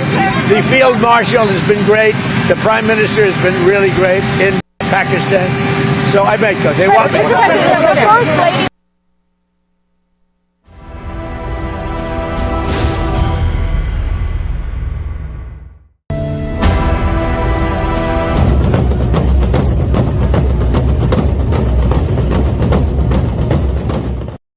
ਖਾਲਸੇ ਦੀ ਸ਼ਾਨ, ਸਿੱਖ ਕੌਮ ਦੀ ਪਛਾਣ, ਸਿੱਖ day parade 25 ਅਪ੍ਰੈਲ 2026 ਨੂੰ New York USA ਦੀ ਧਰਤੀ ਉੱਤੇ ਕੱਢੀ ਜਾ ਰਹੀ ਹੈ 38ਵੀਂ ਸਿੱਖ ਡੇ ਪਰੇਡ। ਇੱਕ ਅਜਿਹਾ ਇਤਿਹਾਸਕ ਸਮਾਗਮ ਜੋ ਸਾਡੀ ਰੂਹ, ਸਾਡੀ ਪਛਾਣ ਅਤੇ ਸਾਡੀ ਵਿਰਾਸਤ ਨੂੰ ਦੁਨੀਆ ਭਰ ਵਿੱਚ ਰੋਸ਼ਨ ਕਰਦਾ ਹੈ। ਅਮਰੀਕਾ ਭਰ ਦੀਆਂ ਸਮੂਹ ਸਿੱਖ ਸੰਗਤਾਂ ਨੂੰ ਸੱਦਾ ਦਿੱਤਾ ਜਾਂਦਾ ਹੈ ਇਸ ਮਹਾਨ ਕੌਮੀ ਇਕੱਠ ਦਾ ਹਿੱਸਾ ਬਣਨ ਤੇ ਆਪਣੀ ਹਾਜ਼ਰੀ ਨਾਲ ਇਸ ਮੌਕੇ ਨੂੰ ਹੋਰ ਯਾਦਗਾਰ ਬਣਾਉਣ ਦਾ। ਆਓ 25 ਅਪ੍ਰੈਲ ਨੂੰ ਨਿਊਯਾਰਕ ਵਿਖੇ ਇਕੱਠੇ ਹੋ ਕੇ ਆਪਣੀ ਪਛਾਣ, ਆਪਣੀ ਸ਼ਾਨ ਅਤੇ ਆਪਣੀ ਏਕਤਾ ਨੂੰ ਹੋਰ ਮਜ਼ਬੂਤ ਬਣਾਈਏ ਅਤੇ ਸਿੱਖ ਸੰਘਰਸ਼ ਵਿੱਚ ਆਪਣਾ ਯੋਗਦਾਨ ਪਾਈਏ। ਅੱਜ ਸਮੁੱਚੀਆਂ ਈਸਟ ਕੋਸਟ ਦੀਆਂ ਸੰਗਤਾਂ ਨੂੰ ਅਸੀਂ ਬੇਨਤੀ ਕਰਦੇ ਹਾਂ, ਹਰ ਸਾਲ ਦੀ ਤਰ੍ਹਾਂ Gurdwara Sahib Sikh Culture Society Richmond Hill New York ਵੱਲੋਂ ਜਿਹੜੀ Sikh day parade New York City ਦੇ ਵਿੱਚ ਸਜਾਈ ਜਾਂਦੀ ਆ, ਸਮੁੱਚੀਆਂ ਈਸਟ ਕੋਸਟ ਦੀਆਂ ਸੰਗਤਾਂ ਨੂੰ ਬੇਨਤੀ ਵੀ ਵੱਧ ਚੜ ਕੇ ਉਸ ਪਰੇਡ ਨੂੰ ਕਾਮਯਾਬ ਕਰਨ ਲਈ ਉਸ ਵਿੱਚ ਆਪ ਜੀ ਸ਼ਾਮਲ ਹੋ। ਇਹ ਬੇਨਤੀਆਂ ਪ੍ਰਵਾਨ ਕਰਿਓ ਜੀ। ਭੁੱਲ ਚੁੱਕ ਲਈ ਖਿਮਾ। ਵਾਹਿਗੁਰੂ ਜੀ ਕਾ ਖਾਲਸਾ, ਵਾਹਿਗੁਰੂ ਜੀ ਕੀ ਫਤਿਹ। ਸਤਿ ਸ੍ਰੀ ਅਕਾਲ। ਅਮਰੀਕਾ ਵਿੱਚ ਰਹਿ ਰਹੇ ਹੋ ਅਤੇ ਡਰਾਈਵਿੰਗ ਲਾਇਸੈਂਸ ਲੈਣਾ ਚਾਹੁੰਦੇ ਹੋ ਤੇ ਲੱਭ ਰਹੇ ਹੋ ਇੱਕ ਤਜਰਬੇਕਾਰ ਡਰਾਈਵਿੰਗ ਸਕੂਲ, ਤਾਂ ਤੁਹਾਡੇ ਲਈ ਹੈ ਵੱਡੀ ਖੁਸ਼ਖਬਰੀ। ਕੈਲੀਫੋਰਨੀਆ ਦਾ ਸਟਾਕਟਨ ਟਰੱਕ ਡਰਾਈਵਿੰਗ ਸਕੂਲ ਤੁਹਾਨੂੰ ਦੇਵੇਗਾ ਡਰਾਈਵਿੰਗ ਸਿਖਲਾਈ ਅਤੇ ਡਰਾਈਵਿੰਗ ਦੌਰਾਨ ਪੇਸ਼ ਆਉਂਦੀਆਂ ਮੁਸ਼ਕਲਾਂ ਨਾਲ ਨਜਿੱਠਣ ਦੀ ਸਿਖਲਾਈ। 25 ਸਾਲ ਤੋਂ ਵੀ ਵੱਧ ਦੇ ਤਜਰਬੇ ਨਾਲ ਤੁਹਾਨੂੰ ਮਿਲੇਗੀ ਡਰਾਈਵਿੰਗ ਨਾਲ ਸੰਬੰਧਿਤ ਹਰ ਤਰ੍ਹਾਂ ਦੀ ਸਿਖਲਾਈ, ਉਹ ਵੀ ਵਾਜਿਬ ਕੀਮਤ ਵਿੱਚ। ਫਿਰ ਦੇਰ ਕਿਸ ਗੱਲ ਦੀ, ਅੱਜ ਹੀ ਸੰਪਰਕ ਕਰੋ 2097883308 ਜਾਂ ਫਿਰ 2093139919 ਨੰਬਰਾਂ ਤੇ ਅਤੇ ਪਾਓ ਆਪਣਾ ਡਰਾਈਵਿੰਗ ਲਾਇਸੈਂਸ।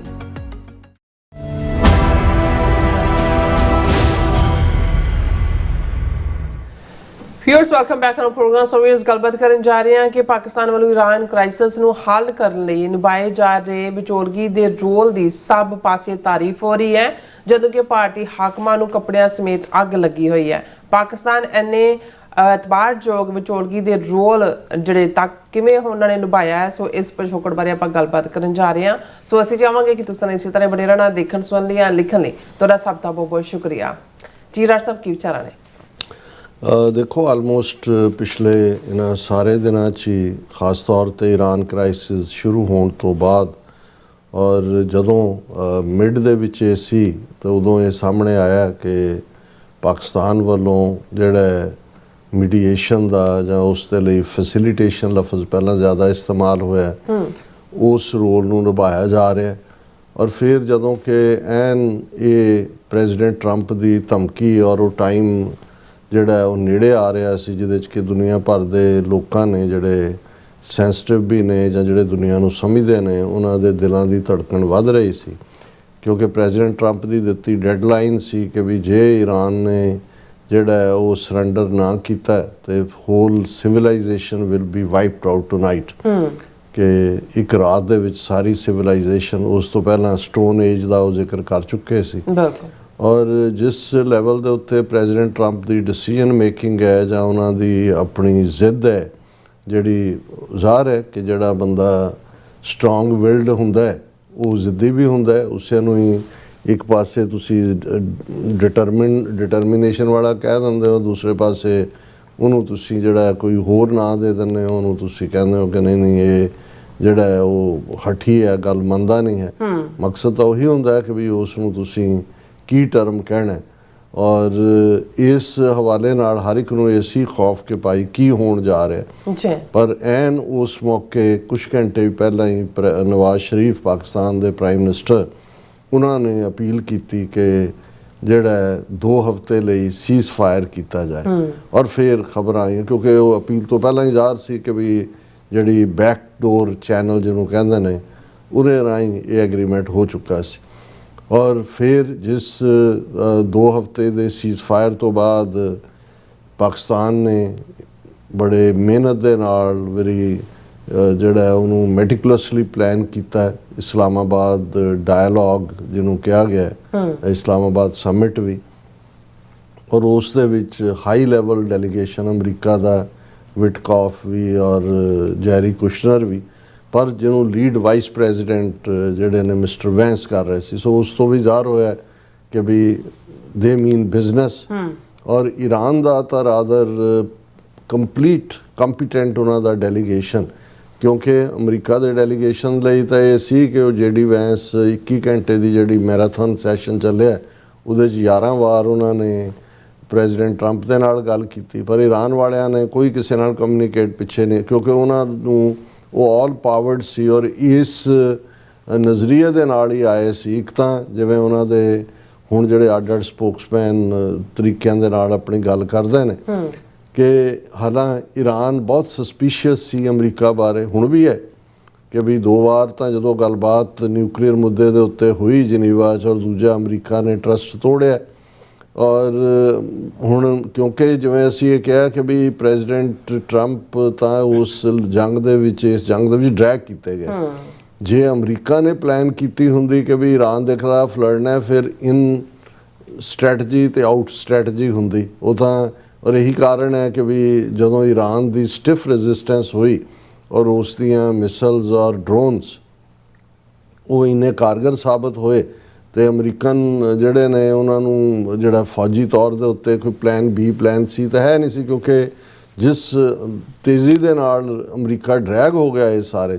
ਲੇਕਿਨ ਇੱਕ ਗੱਲ ਪ੍ਰੈਜ਼ੀਡੈਂਟ ਟਰੰਪ ਨੂੰ ਬੜੀ ਕਲੀਅਰ ਹੈ ਕਿ ਵੀ ਇਹ ਜਿਹੜੀਆਂ ਲੰਬੀਆਂ ਜੰਗਾਂ ਨੇ ਜਿਹਦੇ ਲਈ ਉਹ ਹਮੇਸ਼ਾ ਉਹਨਾਂ ਦੇ ਕੈਂਪੇਨ ਦਾ ਵੀ ਹਿੱਸਾ ਰਿਹਾ ਕਿ ਵੀ ਉਹਨਾਂ ਨੇ ਜਿਹੜਾ ਉਹਨੂੰ ਰਾਦਰ ਜਿਵੇਂ ਤਾਲਿਬਾਨ ਦੇ ਨਾਲ ਜੰਗ ਸੀ ਉਹਨੂੰ ਕਲੋਜ਼ ਕੀਤਾ ਕਿ ਇਹ ਜੰਗ ਨਹੀਂ ਚਾਹੁੰਦੇ। ਸੋ ਇਹ ਜਿਉਂ-ਜਿਉਂ ਇਹ ਜੰਗ ਲੰਬੀ ਹੁੰਦੀ ਗਈ, ਭਾਵੇਂ ਉਹਨਾਂ ਨੇ ਆਪਣਾ ਨੈਰੇਟਿਵ ਜਾਂ ਦੂਸਰੀ ਤਬਾਹੀ ਦੀ ਲਾਈਨ ਜਾਂ ਤਬਾਹੀ ਕੀਤੀ ਵੀ ਬੜੀ ਹੈ। ਇਰਾਨ 'ਚ 60,000 ਤੋਂ ਜ਼ਿਆਦਾ ਸਿਵਿਲੀਅਨ ਟਾਰਗੇਟ ਔਰ ਦੂਜੇ ਤੀਜੇ ਸਕੂਲ ਹਸਪੀਟਲ ਐਮਰਜੈਂਸੀ ਇਜ਼ਰਾਈਲ ਨੇ ਅੱਗੇ ਹੋ ਕੇ ਤਬਾਹ ਕੀਤਾ। ਲੇਕਿਨ ਇਸ ਸਭ ਦੇ ਬਾਵਜੂਦ ਉਹ ਉਸ ਓਪਨਿੰਗ ਵੱਲ ਦੇਖ ਰਹੇ ਸੀ ਕਿ ਜਿਹਦੇ ਥੱਲੇ ਜੰਗ ਬੰਦੀ ਹੋਏ ਔਰ ਪੂਰਾ। ਹੁਣ ਜੰਗਬੰਦੀ ਤਾਂ ਪ੍ਰੈਜ਼ੀਡੈਂਟ ਟਰੰਪ ਈਵਨ ਇਸ ਤੋਂ ਵੀ 2 ਹਫ਼ਤੇ ਪਹਿਲਾਂ 40 ਦਿਨਾਂ ਬਾਅਦ ਜੰਗਬੰਦੀ ਹੋਈ, 40 ਰੋਜ਼ਾ ਉਹਨਾਂ ਦਾ ਪ੍ਰੋਪਰ ਜਦੋਂ 40ਵਾਂ ਦਿਨ ਸੀ। ਲੇਕਿਨ ਈਰਾਨ ਇਨਸਿਸਟ ਕਰਦਾ ਸੀ ਕਿ ਬਈ ਹੁਣ ਪਹਿਲਾਂ ਵੀ 12 ਰੋਜ਼ਾ ਜੰਗ ਤੋਂ ਬਾਅਦ ਜੰਗਬੰਦੀ ਹੋਈ, ਫਿਰ ਆ ਦੁਬਾਰਾ ਅਟੈਕ। ਉਹਨੇ ਕਿਹਾ ਜੀ ਪਰਮਾਨੈਂਟ ਇਹ ਜਿਹੜਾ ਇਹ ਰੋਜ਼ ਦੀ ਕਿਚ ਮੁਕਾਓ, ਹੁਣ ਪਰਮਾਨੈਂਟ ਗੱਲ ਹੋਏਗੀ। ਸੋ ਉਹਦੇ ਚੋਂ ਹੀ 15 ਨੂੰ ਕਾਤੀ, 10 ਨੂੰ ਕਾਤੀ ਔਰ ਫਿਰ 5 ਨੂੰ ਕਾਤੀ। ਫਿਰ ਹੁਣ ਜਿਹੜੇ ਤੱਕ ਗੱਲ ਆਈ, ਹੁਣ ਜੇ ਤੁਸੀਂ ਪ੍ਰੈਜ਼ੀਡੈਂਟ ਟਰੰਪ ਦੀ ਜਦੋਂ ਉਹ ਨਿਊਕਲੀਅਰ ਦੀ ਗੱਲ ਹੀ ਕਰਦੇ ਨੇ ਵੀ ਅਗਲੇ 15 ਸਾਲ 20 ਸਾਲ ਨਿਊਕਲੀਅਰ ਡਿਵੈਲਪ ਨਾ ਕਰੇ। ਸੋ ਇਸ ਸਾਰੇ ਤੋਂ ਲੱਗਦਾ ਹੈ ਵੀ ਗੱਲਬਾਤ ਜਿਹੜੀ ਹੈ ਉਹ ਜਾ ਰਹੀ ਹੈ ਕਿਸੇ ਪਾਸੇ। ਔਰ ਜਿਹੜਾ ਸੈਕੰਡ ਰਾਊਂਡ ਹੈ ਜਿਹੜਾ ਅਗੇਨ ਇਸਲਾਮਾਬਾਦ 'ਚ ਹੀ ਹੋਣ ਦਾ, ਔਰ ਅਸੀਂ ਪਿਛਲੇ ਸੈਗਮੈਂਟ 'ਚ ਡਿਸਕਸ ਕੀਤਾ ਹੈ ਕਿ ਪ੍ਰੈਜ਼ੀਡੈਂਟ ਟਰੰਪ ਨੇ ਇਹ ਜੂਬੀਲੇਟਲੀ, ਕਿਉਂਕਿ ਅੱਜ ਜਦੋਂ ਐਡਰੈਸ ਵੀ ਕਰ ਰਹੇ ਸੀ ਇੱਕ ਪਾਸੇ ਤਾਂ 2 ਹਫ਼ਤੇ ਦਾ ceasefire between Lebanon and Israel ਇਹਦੀ ਅਨਾਊਂਸਮੈਂਟ ਉਹਨਾਂ ਨੇ ਕੀਤੀ, ਅਪਬੀਟ ਸੀ। ਕਿਉਂਕਿ ਪਿਛਲੇ ਦਿਨਾਂ 'ਚ ਪ੍ਰੈਜ਼ੀਡੈਂਟ ਟਰੰਪ ਥੋੜ੍ਹੇ ਬਹੁਤ ਜਿਹੜੇ ਨੇ ਉਹ ਜਿਵੇਂ ਮਾਯੂਸੀ ਵੱਲ ਜਾ ਰਹੇ ਸੀ, ਲੇਕਿਨ ਅਪਬੀਟ ਤੋਂ। ਔਰ ਜਦੋਂ ਉਹਨਾਂ ਨੇ ਰਿਪੀਟਡਲੀ ਕਿਹਾ ਕਿ ਜੀ ਮੈਂ ਜੇ ਡੀਲ ਹੁੰਦੀ ਹੈ ਤਾਂ ਮੈਂ ਪਾਕਿਸਤਾਨ ਜਾਵਾਂਗਾ, ਬਹੁਤ ਵਧੀਆ ਆਸਮ ਮੁਨੀਰ ਔਰ ਸ਼ਾਬਾਜ਼ ਸ਼ਰੀਫ ਔਰ ਦੂਸਰੇ ਤੀਸਰੇ। ਹੁਣ ਮਤਲਬ ਜਿਸ ਲੈਵਲ ਦੇ ਉੱਤੇ ਇਹ ਸਾਰਾ ਰੋਲ ਪਾਕਿਸਤਾਨ ਨੇ ਨਿਭਾਇਆ, ਹਾਲਾਂ ਜਦੋਂ ਪਹਿਲਾ ਦੌਰ ਗੱਲਬਾਤ ਦਾ ਮੈਰਾਥਨ ਸੈਸ਼ਨ ਨਹੀਂ ਕਿਸੇ ਕੰਢੇ ਪਹੁੰਚਿਆ ਤੇ ਅਮਰੀਕਾ ਦੀ ਵਾਈਟ ਹਾਊਸ ਦੀ ਪ੍ਰੈਸ ਸੈਕਟਰੀ ਨੇ ਵੈਰੀ ਸਪੈਸ਼ਲੀ ਇਸ ਗੱਲ ਨੂੰ ਯਕੀਨੀ ਬਣਾਇਆ ਕਿ ਜੀ ਪਾਕਿਸਤਾਨ ਦਾ ਰੋਲ ਮਾਰਵਲਸ ਸੀ, ਕਿ ਉਹਨਾਂ ਦਾ ਕੋਈ ਕਸੂਰ, ਕਿਉਂਕਿ ਇੰਡੀਅਨ ਮੀਡੀਆ ਔਰ ਉਹਨਾਂ ਦੀਆਂ ਇਹ ਫਿਰ ਉਹ ਜਿਹੜੀਆਂ ਉਹਨਾਂ ਦੀ ANI ਔਰ IANS ਜਿਹੜੀਆਂ CNN ਔਰ ਦੂਜਿਆਂ ਦੇ ਨਾਲ ਕੋਲੈਬੋਰੇਟ ਕਰਦੀਆਂ, ਉਹਨਾਂ ਦੀਆਂ ਕੁਝ ਖਬਰਾਂ ਫਿਰ ਇੰਟਰਨੈਸ਼ਨਲ ਮੀਡੀਆ 'ਚ ਵੀ ਲੱਗ ਜਾਂਦੀਆਂ। ਜਿਵੇਂ ਇੰਡੀਆ ਨੇ ਪ੍ਰੈਜ਼ੈਂਟ ਕੀਤਾ ਜੀ ਪਾਕਿਸਤਾਨ ਫੇਲ, ਦੂਜੇ ਉਸ ਤੋਂ ਪਹਿਲਾਂ ਆਪਣੀ ਘਟੀਆ ਔਕਾਤ ਐਸ ਜੈ ਸ਼ੰਕਰ ਦਿਖਾ ਚੁੱਕਾ ਸੀ ਜਦੋਂ ਆਪੋਜੀਸ਼ਨ ਪਾਰਟੀਆਂ ਨਾਲ ਮੀਟ ਦੇ ਵਿੱਚ ਉਹਨੇ ਪਾਕਿਸਤਾਨ ਦੇ ਇਸ ਕਾਮਯਾਬ ਰੋਲ ਨੂੰ ਜਿਹੜਾ ਉਹ ਦਲਾਲੀ ਦਾ ਨਾਂ ਦਿੱਤਾ, ਜਿਹਦੀ ਕੰਡੈਮਨੇਸ਼ਨ ਹੋਈ ਵਿਦਨ ਬਾਅਦ ਫੋਰਨ ਮਿਨਿਸਟਰੀ ਨੇ ਡੈਮੇਜ ਕੰਟਰੋਲ ਕਰਨ ਦੀ ਕੋਸ਼ਿਸ਼ ਕੀਤੀ। ਹੁਣ ਜਿਹੜੀ ਗੱਲ ਈਵਨ ਇੰਡੀਅਨ ਮੀਡੀਆ 'ਚ ਉਹਨਾਂ ਦੇ ਜਿਵੇਂ ਪ੍ਰਿੰਟ ਜਾਂ ਸਕਰੋਲ ਵਰਗੇ ਜਿਹੜੀਆਂ ਪਬਲੀਕੇਸ਼ਨਸ ਆਪਣੇ ਆਪ ਨੂੰ ਗੋਦੀ ਮੀਡੀਆ ਤੋਂ ਜਾਂ ਮੋਦੀ ਮੀਡੀਆ ਤੋਂ ਪਾਸੇ ਰੱਖ ਕੇ ਦੇਖਦੀਆਂ ਨੇ, ਉਹ ਵੀ ਜਿਹੜੀਆਂ ਨੇ ਇਸ ਦੇ ਉੱਤੇ, ਕਿਉਂਕਿ ਆਮ ਲੋਕਾਂ ਨੂੰ ਖਾਸ ਤੌਰ 'ਤੇ ਜਿਹੜੇ ਸਾਊਥ ਏਸ਼ੀਅਨ ਨੇ, ਇੰਡੀਅਨ, ਯੂਰਪ ਦੇ ਵਿੱਚ ਵੀ ਜਿਹੜਾ ਪਾਕਿਸਤਾਨ ਦਾ ਇਮੇਜ ਬਣਾਇਆ ਹੋਇਆ ਸੀ। ਈਵਨ ਜੇ ਪ੍ਰੈਜ਼ੀਡੈਂਟ ਟਰੰਪ ਦੇ ਹਵਾਲੇ ਨਾਲ ਜਿਹੜੀ ਪਹਿਲੀ ਟਰਮ ਸੀ 2016 ਤੋਂ 2020 ਤੱਕ, ਉਹਦੇ 'ਚ ਤੁਸੀਂ ਦੇਖੋ ਕਿ ਪਾਕਿਸਤਾਨ ਪ੍ਰਤੀ ਜਿਹੜਾ ਕੀ ਅਪਰੋਚ ਸੀ ਟਰੰਪ, ਉਦੋਂ ਭਾਰਤ ਦੇ ਢਹਿ ਚੜ੍ਹੇ ਹੋਏ ਸੀ। ਉਹਨਾਂ ਦੀ ਸਕ੍ਰਿਪਟ ਜਿਹੜੀ ਆ ਉਹੀ ਪੜ੍ਹੀ ਜਾਂਦੀ ਸੀ, ਜੋ ਕੁਝ ਉਹਨਾਂ ਨੇ ਦਿੱਤਾ ਹੋਇਆ ਸੀ, ਐਪੀ ਸੈਂਟਰ ਆਫ ਟੈਰਰਿਜ਼ਮ ਤੇ ਫਲਾਣਾ ਤੇ ਢਿਮਕਾ ਤੇ ਦੂਜਾ। ਲੇਕਿਨ ਪਾਕਿਸਤਾਨ ਨੇ ਉਸ ਦੌਰ ਨੂੰ ਵੀ ਜਿਹੜਾ, ਔਰ ਉਸੇ ਪੀਰੀਅਡ 'ਚ ਪ੍ਰੈਜ਼ੀਡੈਂਟ ਟਰੰਪ ਦੀ ਪਹਿਲੀ ਟਰਮ ਵੇਲੇ 5 ਅਗਸਤ 2019 ਨੂੰ ਭਾਰਤ ਨੇ ਯੂਨੀਲੈਟਰਲੀ ਜਾ ਕੇ ਪਾਰਲੀਮੈਂਟ ਦੇ ਇੱਕ ਸਲਿੱਪ ਪੜ੍ਹ ਕੇ ਤੇ ਕਸ਼ਮੀਰ ਦਾ ਆਰਟੀਕਲ 370-35A ਖਤਮ ਕੀਤਾ ਹੈ। ਜੰਮੂ ਕਸ਼ਮੀਰ ਦੇ ਜਿਹੜੇ 3 ਟੁਕੜੇ ਕਰਤੇ ਕਿ ਵੀ ਉਹ ਅਲੱਗ ਲਦਾਖ ਨੂੰ ਅੱਡ ਬਣਾ ਦਿੱਤਾ, ਜੰਮੂ ਕਸ਼ਮੀਰ ਨੂੰ ਅੱਡ ਯੂਨੀਅਨ ਟੈਰੀਟਰੀ ਬਣਾ ਦਿੱਤਾ, ਉਹਦਾ ਸਟੇਟ ਦਾ ਰੁਤਬਾ ਹੀ ਖਤਮ ਕਰ ਦਿੱਤਾ। ਲੇਕਿਨ ਪ੍ਰੈਜ਼ੀਡੈਂਟ ਟਰੰਪ ਨੇ ਕੁਛ ਨਹੀਂ ਸੀ ਕਿਹਾ, ਕਿਉਂਕਿ ਉਸ ਵੇਲੇ ਮੋਡੀ ਹੋ ਰਿਹਾ ਸੀ 4 ਚਫੇਰੇ, ਔਰ ਚੱਲ ਰਿਹਾ ਸੀ ਕਿ ਅਬ ਕੀ ਬਾਰ ਟਰੰਪ ਸਰਕਾਰ ਇਧਰ ਹਿਊਸਟਨ ਦੇ ਵਿੱਚ ਇਹ ਚੱਲ ਰਿਹਾ ਸੀ ਤੇ ਅਹਿਮਦਾਬਾਦ ਦੇ ਵਿੱਚ ਜਿਹੜਾ ਉਹ ਨਮਸਤੇ ਟਰੰਪ ਇਹ ਚੱਲ ਰਿਹਾ ਸੀ।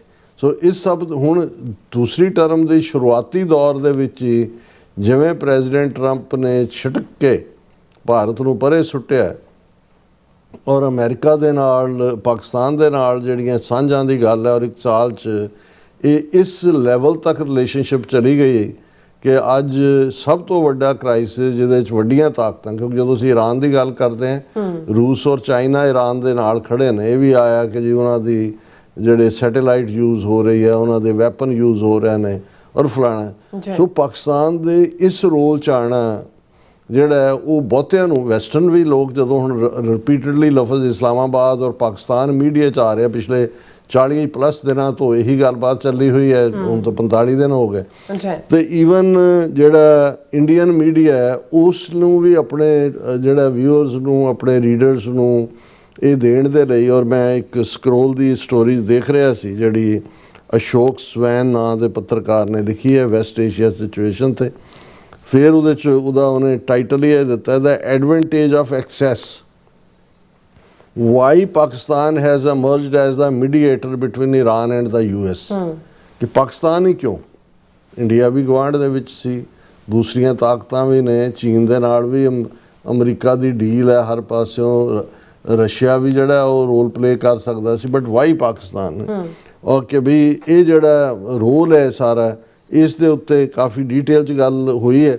ਪਰ ਮੈਂ ਇਸ ਦਾ ਇੱਕ ਅੱਧਾ ਹਿੱਸਾ ਫਿਰ ਈਵਨ ਇਸੇ ਹੀ ਪਬਲੀਕੇਸ਼ਨ 'ਚ ਜਿਹੜਾ ਇੱਕ ਹੋਰ ਇਹ ਸਵਾਲ ਪੁੱਛਿਆ ਗਿਆ, had operation Sindoor not happened, Pakistan's mediator role may not have happened.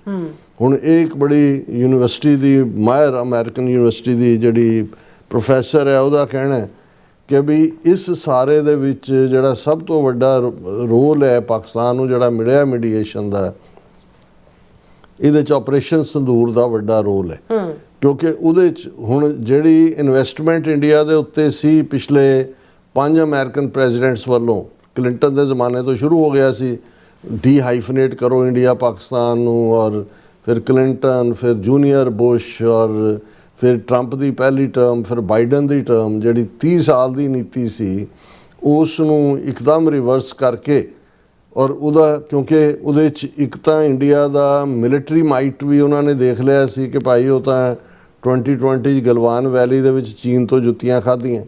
ਤਾਂ ਫਿਰ 7, 8, 9, 10 ਮਈ ਨੂੰ ਜਿਹੜਾ ਇਹਨਾਂ ਦਾ ਸੋ ਕਾਲਡ ਆਪਰੇਸ਼ਨ ਸੰਦੂਰ ਸੀ ਉਹਦੇ 'ਚ ਬੇਸ਼ੱਕ ਉਹ ਇੱਕ ਮਿਸਲ ਔਰ ਡਰੋਨ ਵਾਰਫੇਅਰ ਸੀ, ਪਰ ਭਾਰਤ ਨੂੰ ਜਿਵੇਂ ਸ਼ਿਕਸਤ ਹੋਈ ਔਰ ਆਸਮ ਮੁਨੀਰ ਦੇ ਨਾਲ ਹੋਰ ਕਿਹੜਾ ਪ੍ਰੈਜ਼ੀਡੈਂਟ ਟਰੰਪ ਜਿਹੜਾ ਉਹ ਗੁੱਲੀ ਡੰਡਾ ਖੇਡਦਾ ਰਿਹਾ ਉਸ ਤੋਂ ਬਾਅਦ ਹੀ, ਕਿਉਂਕਿ ਅਲਟੀਮੇਟਲੀ ਚਲੋ ਸਿਵਲ ਹਕੂਮਤ ਹੈ ਸ਼ਹਿਬਾਜ਼ ਸ਼ਰੀਫ ਦੀ ਸੀ, ਲੇਕਿਨ ਇਹ ਵੀ ਹੈ ਵੀ ਪਾਕਿਸਤਾਨ 'ਚ ਹਾਈਬ੍ਰਿਡ ਮਾਡਲ ਹੈ, ਮਾਈਟੀ ਆਲ ਜਿਹੜਾ ਉਹ ਪਾਕਿਸਤਾਨੀ ਫੌਜ ਹੈ ਔਰ ਫੌਜ ਦਾ ਹੈਡ ਹੈ। ਔਰ ਬੇਸ਼ੱਕ ਉਸ ਜੰਗ ਦੇ ਵਿੱਚ ਵੀ 에ਅਰ ਫੋਰਸ ਦਾ ਵੱਡਾ ਰੋਲ ਹੈ, ਬਟ ਅਗੇਨ ਜਿਹੜਾ ਪਾਵਰ ਹੈ ਉਹ ਤਾਂ ਉਹਦੇ ਕੋਲ ਹੀ ਹੁੰਦੀ ਹੈ ਮੋਸਟਲੀ, ਜਿਹੜਾ ਇਨਫੈਂਟਰੀ ਦਾ ਜਾਂ ਗਰਾਊਂਡ ਆਰਮੀ ਹੈ। ਸੋ ਇਹਨੇ ਇਹ ਇੱਕ ਉਹ ਨੁਕਤਾ ਬਣਿਆ। ਆਲਰੇਡੀ ਟਰੰਪ ਨੇ ਦੇਖ ਵੀ ਲਿਆ ਸੀ ਵੀ ਇਹਨਾਂ ਦੇ ਪੱਲੇ ਪੁੱਲੇ ਕੁਛ ਨਹੀਂ ਹੈਗਾ, ਔਰ ਮੋਦੀ ਦਾ ਵੀ ਜਿਹੜਾ ਇਹ ਇਮੇਜ ਸੀ ਉਹਨਾਂ ਨੂੰ ਲੱਗਾ ਕਿ ਵੀ ਇਹ ਬੇਇਤਬਾਰੇ ਨੇ, ਇਤਬਾਰਯੋਗ ਨਹੀਂ ਨੇ। ਲੇਕਿਨ ਈਵਨ ਮੈਂ ਇਹ ਦੇਖਦਾ ਵੀ ਅਸੀਂ ਅੱਗੇ ਵੀ ਰਿਪੀਟ ਕੀਤਾ ਸੀ ਕਿ ਬਹੁਤ ਸਾਰੇ ਲੋਕ ਭੁੱਲ ਜਾਂਦੇ ਨੇ ਕਿ ਜਿਹੜਾ ਪਾਕਿਸਤਾਨ ਦਾ ਮੀਡੀਏਟਰੀ ਰੋਲ ਹੈ ਜਾਂ ਮੀਡੀਏਸ਼ਨ ਦਾ ਰੋਲ ਹੈ ਜਿਸ ਦੇ ਉੱਤੇ ਅਮਰੀਕਾ ਨੇ ਟਰਸਟ ਕੀਤਾ, ਇਸ ਦੀ ਇਹ ਪਹਿਲੀ ਵਾਰ ਨਹੀਂ ਹੈ। ਜਿਵੇਂ 1971 ਦੇ ਵਿੱਚ ਜਦੋਂ ਕਿ ਚੀਨ ਔਰ ਅਮਰੀਕਾ ਬਿਲਕੁਲ ਪੋਲਸ ਅਪਾਰਟ ਸੀ, ਕੱਟ ਆਫ ਸੀ, ਅਮਰੀਕਾ ਜਿਹੜਾ ਚਿਆਂਗ ਕਾਈ ਸ਼ੇਕ ਵਾਲੇ ਚਾਈਨਾ ਨੂੰ ਮਾਨਤਾ ਦਿੰਦਾ ਸੀ ਜਿਹਦਾ ਪਹਿਲਾ ਨਾਂ ਫਾਰਮੂਸਾ ਸੀ, ਹੁਣ ਉਹਨੂੰ ਤਾਈਵਾਨ ਕਹਿੰਦੇ ਨੇ, ਔਰ ਇਹ ਪਾਕਿਸਤਾਨ ਹੀ ਸੀ ਜ਼ੁਲਫਿਕਾਰ ਅਲੀ ਭੁੱਟੋ ਪ੍ਰਾਈਮ ਮਿਨਿਸਟਰ ਜਿਹਦੇ ਰਾਹੀਂ ਉਸ ਵੇਲੇ ਪ੍ਰੈਜ਼ੀਡੈਂਟ ਨਿਕਸਨ ਦੇ ਪੀਰੀਅਡ 'ਚ ਹੈਨਰੀ ਕਿਸਿੰਜਰ ਜਿਹੜਾ ਸੈਕਟਰੀ ਆਫ ਸਟੇਟ ਸੀ, ਬਾਅਦ 'ਚ ਨੋਬਲ ਪ੍ਰਾਈਜ਼ ਵੀ ਉਹਨੂੰ ਮਿਲਦਾ ਕਿ ਉਹ ਪਾਕਿਸਤਾਨ ਜਾਂਦਾ ਹੈ। ਗੁਪਤ ਮੀਟਿੰਗਾਂ ਚੱਲ ਰਹੀਆਂ ਨੇ, ਪਾਕਿਸਤਾਨ ਮੈਸੇਂਜਰ ਹੈ ਚੀਨ ਤੱਕ ਵੀ, ਕਿਉਂਕਿ ਮਾਓ ਜ਼ੇਤੁੰਗ ਦੇ ਔਰ ਚੌ ਐਨ ਲਾਈ ਦੇ ਨਾਲ ਜ਼ੁਲਫਿਕਾਰ ਅਲੀ ਭੁੱਟੋ ਦੀ ਪਰਸਨਲ ਦੋਸਤੀ ਵੀ ਸੀ। ਜ਼ੁਲਫਿਕਾਰ ਅਲੀ ਭੁੱਟੋ ਮਾਓ ਸਟਾਈਲ ਕੈਪ ਹੀ ਪਾਉਂਦਾ ਸੀ ਜਿਹੜੇ ਮਾਓ ਜ਼ੇਤੁੰਗ ਵਾਲੇ ਹੈ, ਔਰ ਇੱਕ ਵੱਡਾ ਰੋਲ ਅਦਾ ਕੀਤਾ। ਔਰ ਇਹ ਇੱਕ ਵੱਡੀ ਖਬਰ ਸੀ ਸੈਂਚਰੀ ਦੀ ਕਿ ਅਮਰੀਕਨ ਪ੍ਰੈਜ਼ੀਡੈਂਟ ਜਿਹੜੇ ਨੇ ਉਹ ਚੀਨ ਜਾਂਦੇ ਨੇ, ਚੀਨ ਨੂੰ ਰੈਕਗਨਾਈਜ਼ ਕਰਨਾ, UN ਸਿਕਿਉਰਿਟੀ ਕੌਂਸਲ ਦੇ ਵਿੱਚ ਉਹਨੂੰ ਥਾਂ ਦੇਣੀ,